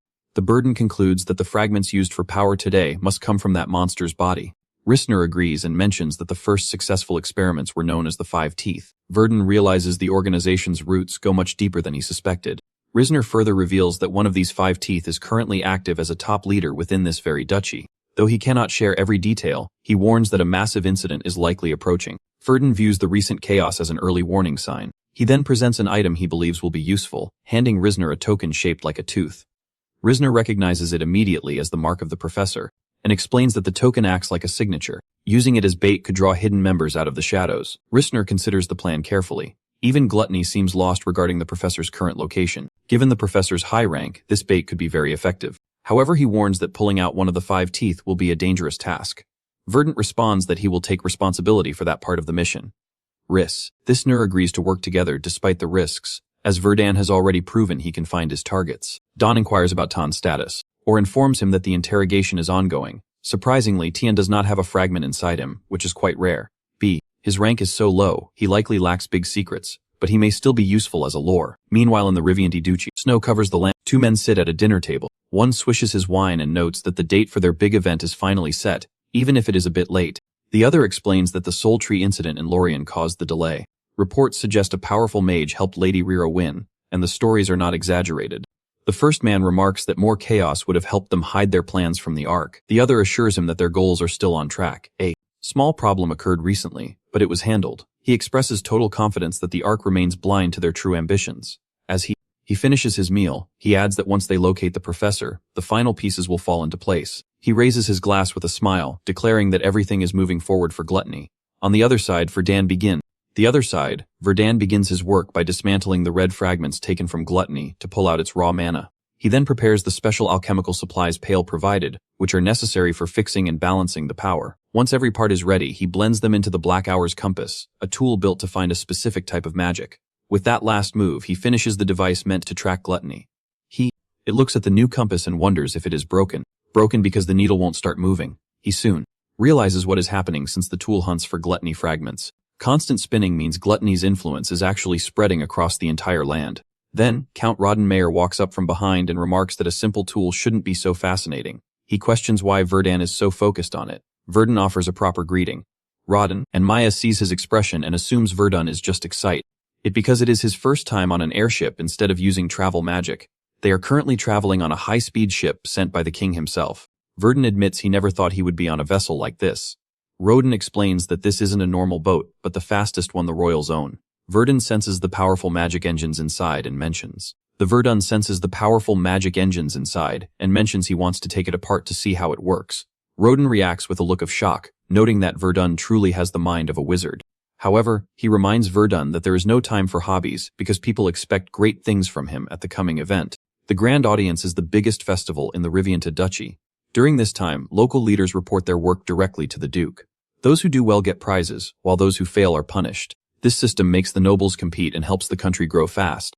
Verdun remembers Pale mentioning that Rodden is usually the top-ranked leader.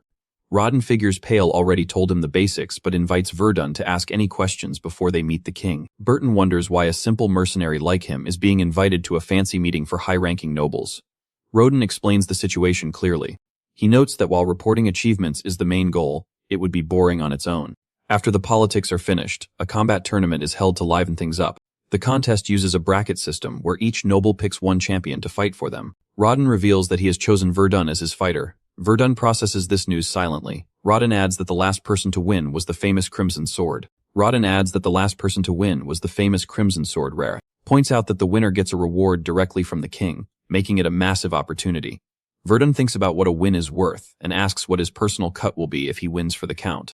Rodent smiles at how quickly the mercenary thinks about money. Their talk ends as the airship lands. A carriage is waiting for them outside. He explains that they will finish the trip to the capital in this vehicle. The ride is perfectly smooth, with almost no bumping even at high speeds. Merton suspects the carriage is a magic item too, and the rodent confirms this, noting that very few nobles ever get to ride in it. That Verdun is lucky the king has such a unique personality. Jordan asks what the king is like. Rodden describes the ruler as being a bit like a rough, hot-headed boss from a tough neighborhood. Verdun finds the description very blunt. Rodden warns that if those words ever got out, he would have to keep Verdun quiet forever. Verdun decides to keep that image in his head. They arrive at the capital shortly after. The knight opens the gate and lets the carriage through. As they enter, Verdun realizes he is looking at Ridran, the heart of the country, and notes that Verdun sometimes seems to see through everything, but other times he looks like a total stranger to the world. He decides it is smart to stay on Verdun's good side. He suggests that Verdun walk around the city before the sun goes down, and says the carriage will wait. Herdan is unsure at first, but decides to go. As he walks, he feels the mana of the city. People are everywhere laughing and talking. The relaxed feeling is new to him. Compared to this, life in the Magic Tower feels like a faraway dream. For the first time, he gets a taste of what a normal life is like. Suddenly, someone walks up and informs him that the Count is calling for him. The timing seems odd since the sun is still high, but he follows the guide into a dark room anyway. Inside, a man stands with two knights. The man notes with a smile that Verdun has finally arrived, and inadvertently reties his magic gear. The knights pull their swords, but the man tells them to calm down because there is no need for a fight. Verdun realizes the servant who brought him here actually worked for the Count. If that is true, it means the Count himself didn't send for him. He asks the man to say who he is. Man laughs at his bravery, then with bright, confident eyes, he claims to be the owner of the entire country. Verdun thinks back to Rodden's description, realizes the man standing there must be the king of Ravante. Moment Verdun recognizes him, he drops to one knee and offers a formal greeting to the king of Ravante. The king quickly dismisses the gesture and commands him to stand up. He explains that there is no need for long ceremonies, so they move past the formalities immediately. Our dude regains his composure and invites the monarch to speak his mind. The king notes that Verdant probably already suspects why a private royal aircraft was sent to fetch him. Verdant confirms his understanding that the invitation relates to the trouble in Lorien. The king clarifies that the Lorien event is only a small part of the story. While that is the official reason for the meeting, the true situation goes much deeper. He points out that Verdun is a new mage from an unknown background, and many people doubt he actually defeated a high-level monster. This doubt has caused a lot of negative talk, with some people complaining that his reward was far too large for his efforts. However, the king begins to list Verdun's achievements one by one, he mentions. Finally, he brings up the destruction of the Soul Tree. After looking at this record, the king reveals his decision to place his trust in the mage. His trust comes with a specific requirement. He informs Verdun that he must use the upcoming tournament to display his power and shut down the critics. Verdun realizes the king is using this chance to make his own leadership look stronger, while also proving Verdun is the real deal. He accepts the challenge but inquires about the prize for meeting these goals. The surrounding knights show anger at such a bold question, but the king responds with loud laughter. He finds Verdun's confidence entertaining. He reasons that if Verdun speaks as if winning is a certainty, then a proper payment is only fair. Usually a winner receives a piece of land. Since Ferdinand is a traveling mercenary, the king realizes a land isn't very useful to him. He offers to pay him in gold instead, but then suggests a much better reward. The Ring of Bitters fraud. Verdun feels a moment of doubt because the original item belongs to a person who is still alive.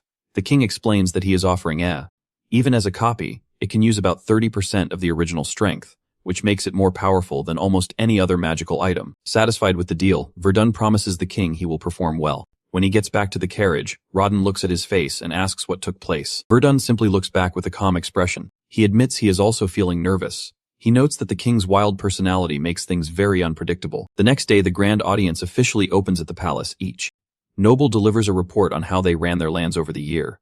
Rewards and punishments are handed out based on these results. When a noble fails to meet expectations, the king does not hold back his criticism. Eventually, the king announces that the best report of the year belongs to Count Roden Mayer. He offers his thanks in response. The king then moves to a serious problem, the mass disappearance of citizens. He admits the search is still going on.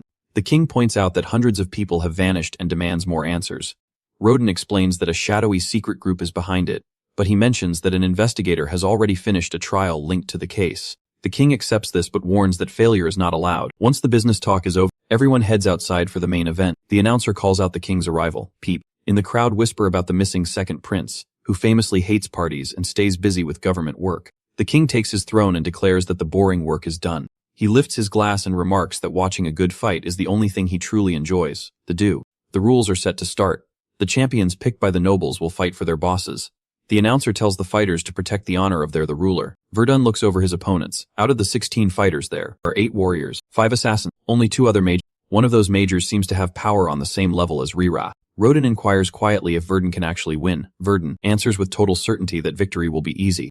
The announcer explains how the days will go. The first 2 rounds happen today, with the final matches scheduled for tomorrow. A royal mage named Ferd will put up a magic shield to keep the audience safe. He won't. He warns that anyone who causes a fatal injury will be punished, since this is a contest of skill, not a fight to the death. Arden keeps the rules in mind as his first opponent. Robin steps out. Robin is a high-ranking elemental mage who clearly dislikes Ferdinand.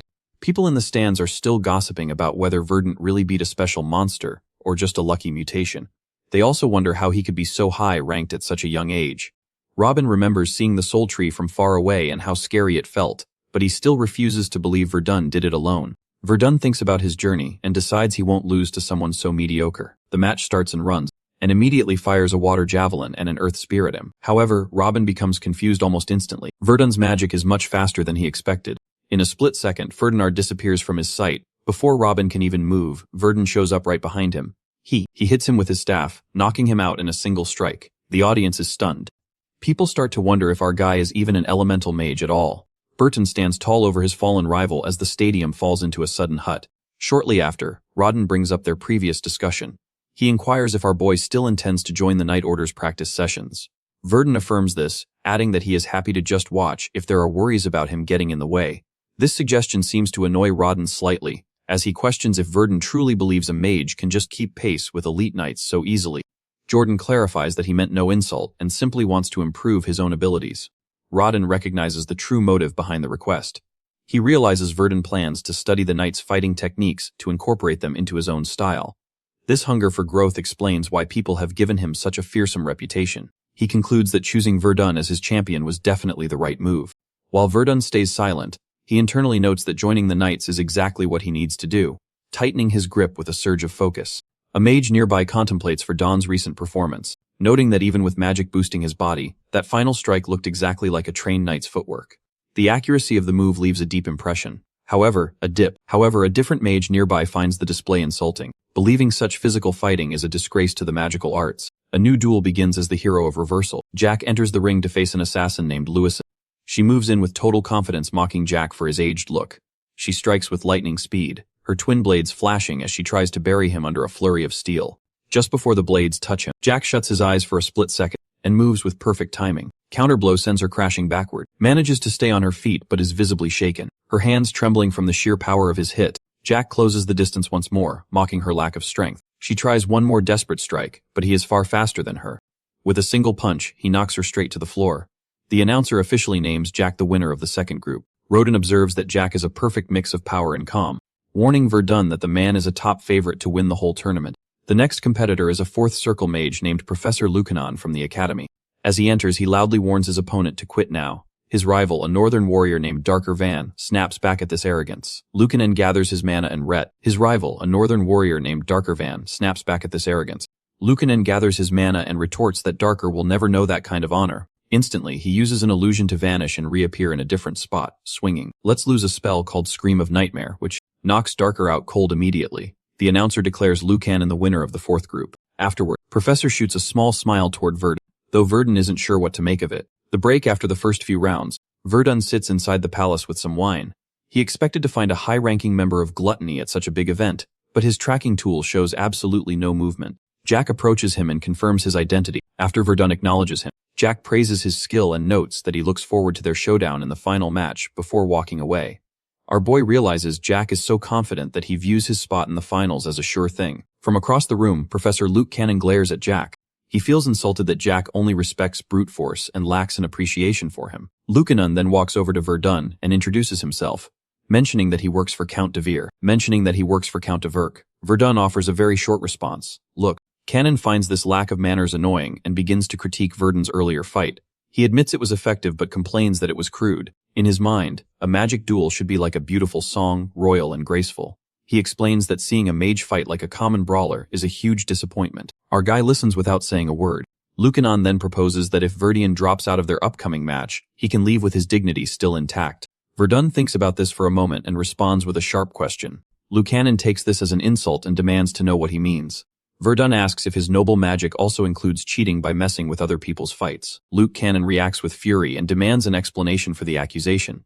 Verdun calmly points out that in the first match, Robin was far too aggressive. Because Verdun is an expert in mind-based magic, he sends to faint Manitather connecting Lucanen to Robin. He explains that this link allowed Lucanen to control Robin's mind from the sidelines. Lucanen realizes he has been caught, but he refuses to confess. Instead, he accuses. As his temper flares, Lucanen vows to personally show Verdun what a real mage can do.